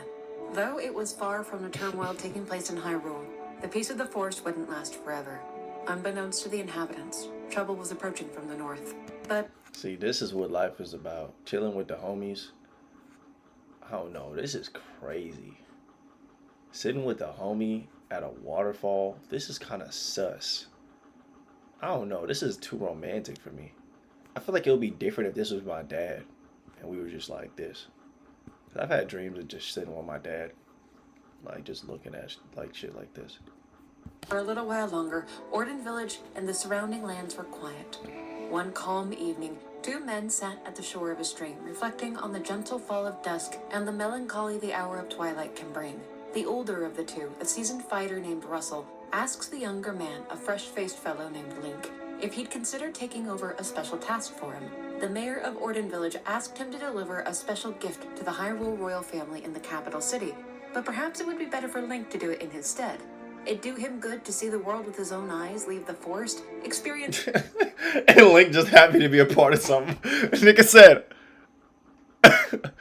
oh wow, oh my, I would love to do it. I'm just, Link is just so happy to do look at his face, like, man, I'll do it. Like, bro, Link is such a goofy nigga, bro. But for now, the hour is late.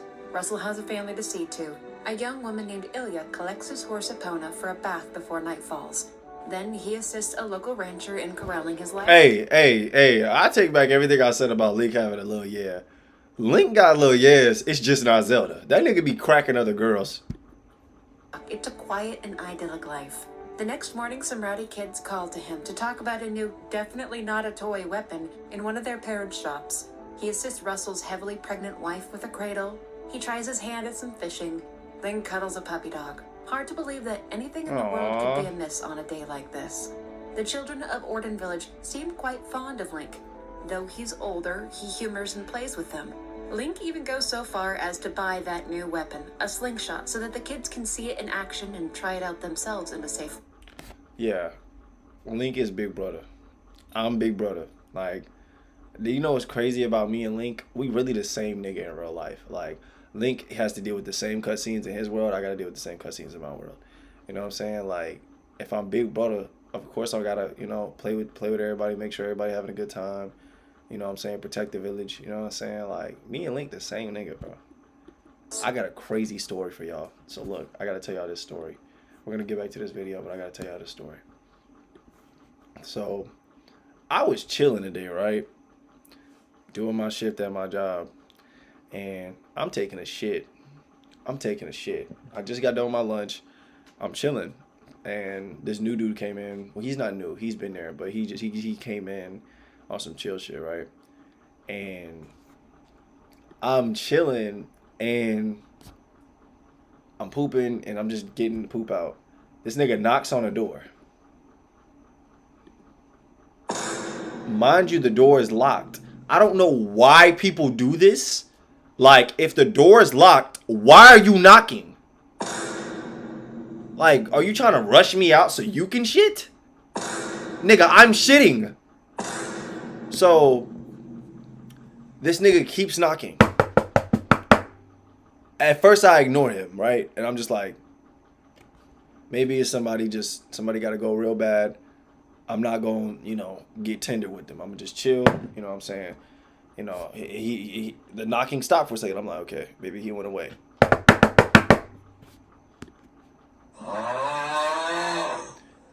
That's what's going on in my head now. I'm like, bro, what the fuck? I'm like, this nigga, if he actually keeps knocking, like, I'm actually finna crash. So I'm like, I'm in here. Like, bro, I'm in here. The fuck? And then the nigga goes away. Like, bro just saw me eating my lunch, bro. He just saw me eating my lunch. I waited for at least 10 to 20 minutes. You could have shit in that time before I went to the bathroom. And you choose the time the moment I walk in. Now you gotta go? Get the fuck on, bro. And you're not finna rush me out. I don't even do that. Like, where we work, we have our own cars. And we have multiple cars at our disposal. So there's more bathrooms you can go to. You're being lazy.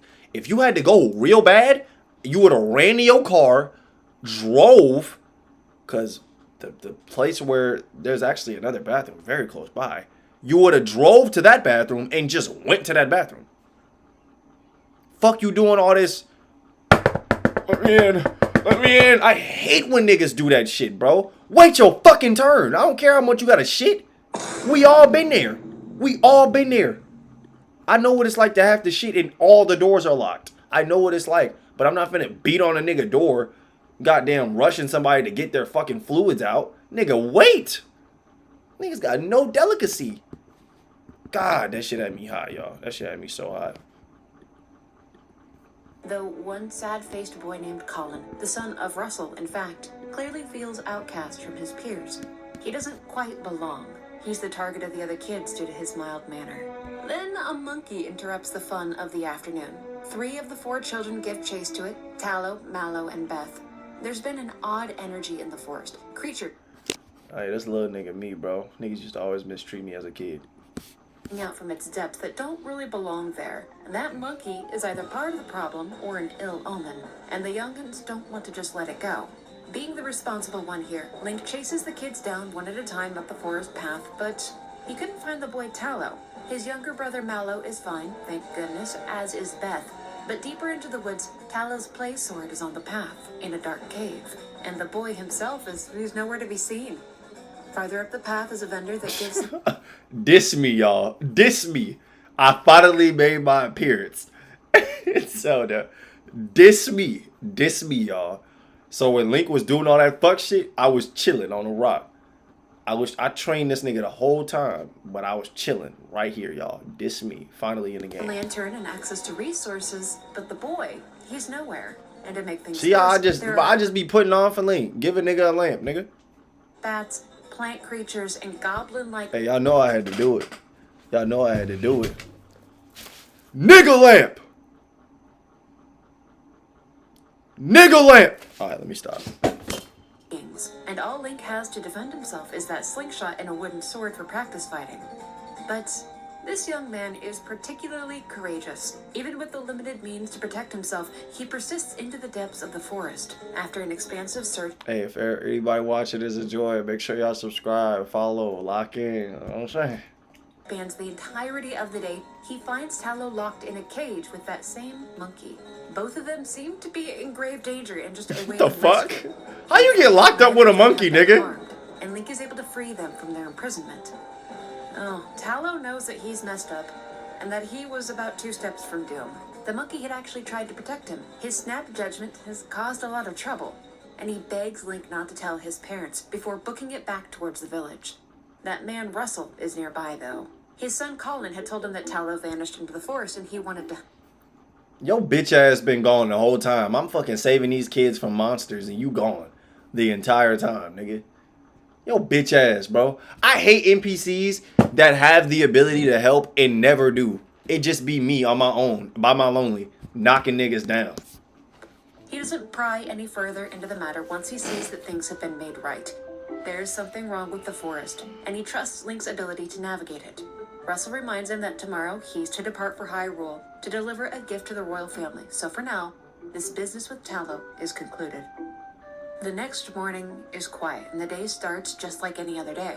Some chores at the ranch, and then it's time for Link to get ready to leave the forest. This nigga got the worst haircut in the fucking game.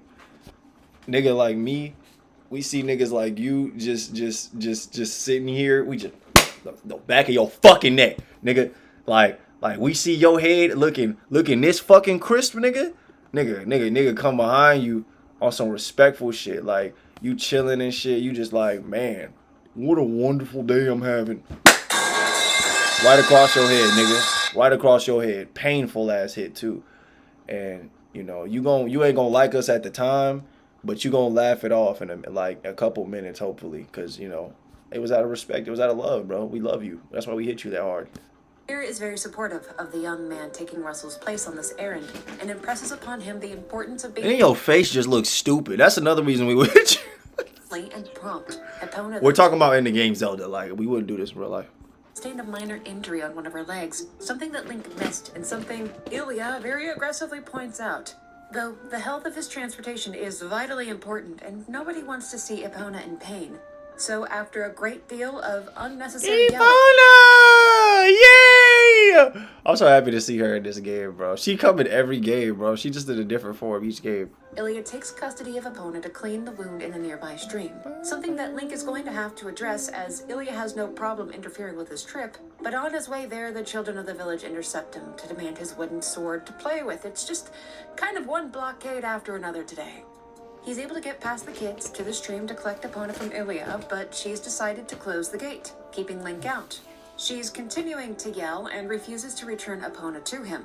But Colin manages to sneak his way... Oh, Bae don't want me to leave. Bae, I gotta take Epona. Bae, I know you gonna miss me. And shows Link how to get around the gate. While he crawls his way in, Colin explains to Ilya the events of the day prior, and that Link wasn't careless towards Epona, and the See, that's the problem. Oh, fuck. See, that's the problem, bro. She said I'm about to leave, but who gonna say the world, babe? You know what I'm saying? I know I've been Link cracking your shit since I've been here, but I gotta go to Zelda now. You know what I'm saying? I'm going up. probably came from getting Tallow back. By the time Link gets inside the pool area, Ilya is ready to concede that I really hope her and Link is the same age, bro. Because if I hear some shit that, like, she underage and shit. I ain't gonna lie. Y'all gonna have to pray for me in the comment section. I ain't gonna lie. I was just trolling, though. Like, if she is, like, Link age and they both, like, you know, grown folk, you know what I'm saying? I ain't tripping. But if I hear that she underage, bro, I ain't gonna lie. I never said none of the shit y'all just heard me say, bro. I don't care if she a game character, bro. I didn't say that, bro. Chill, bro. But if she is of age, bro, then the joke can still roll. But if she isn't, then the joke can't roll. That means I never said the joke. It don't exist. reacted to everything. Epona belongs with Link. Her leg is all right. They have business to attend to, so Ilya instead wishes them a safe journey ahead and steps aside. But the trouble of Hyrule has reached their forest sanctuary. Oh my Under god. the direction of their new Lord Zant, the King Bulblin and his underlings Oh invade my the forest god. pool and attack Ilya, They shot her? and Link. All Oh the my ways are taken god. quickly. King Bulblin is here to find the light spirit that lives in these woods, and he's a highly effective hunter. He's found just what Zant was looking for, while Link lays unmoving in the still waters of the pool. The children They of just Odin shot were her! abducted and kidnapped. Their parents unaware of what was taking place, as they were all on Link's property or outside the village boundaries. No When Link wakes up, the sun is hanging way. low in the sky and Epona is gone. He remembers enough to know that at least Colin and Ilya are in danger, though. He runs through the forest, looking for signs of them, but just beyond the bridge, he finds something completely alien to him. It's a wall, barring creatures of light from entering. Beyond it is falling twilight. But Link has no idea what he's looking at, and something reaches out and pulls him in. What the Beings of fuck? Hyrule, beings of light, cannot exist in twilight. Their forms will change. Link soon will become a spirit, just like all the other Hylians subjected to it. What a is shadowy going monster. on right now? This is like this isn't like, well, Zelda has always been kind of creepy, but this is like a dark science, like psychological horror right now. Its grasp choking the young man out, but something in the back of his hand, it begins to shine. Destiny has marked this one for courage, and he will rise to greet it, though not in the same way as those who came before him. The power of the Triforce will save Link from falling to the twilight. It will change him into a divine...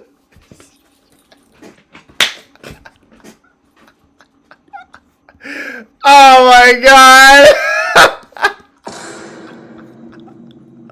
This nigga went from the hero of time to being a furry. Hey, bro. It's fire, bro. Kevin Gates dressed up as a furry, bro. I respect it, bro. I ain't gonna get on you. Beast that can freely walk through the shadow. Though he's dragged away, he at least still draws breath. This whole affair is... Nigga, how you turn into a wolf and still get dragged off? Other one, however, not far away, Midna spies the birth of the one that she is seeking. Her only desire is to stop Zant and reclaim her throne, and she will do anything to achieve that. This was just the creature that she had been looking for. Oh, that's awesome. When Link awakens, he is in a All right, new y'all. body We gonna and end it there. We gonna end it there. Listen, I want to tell y'all, this was one of the best streams I've had. I enjoyed it so much. Listen, I want to thank y'all for tuning in. I want to thank y'all for being here with me this stream. Thank y'all. You know what I'm saying? We're going to do this again tomorrow. Like always, we always do. You know, I love y'all. Every time I'm always show up and shit for y'all and shit. Like I always say, I get that bread, yeah. I get that bread, yeah. See what I mean? Yeah.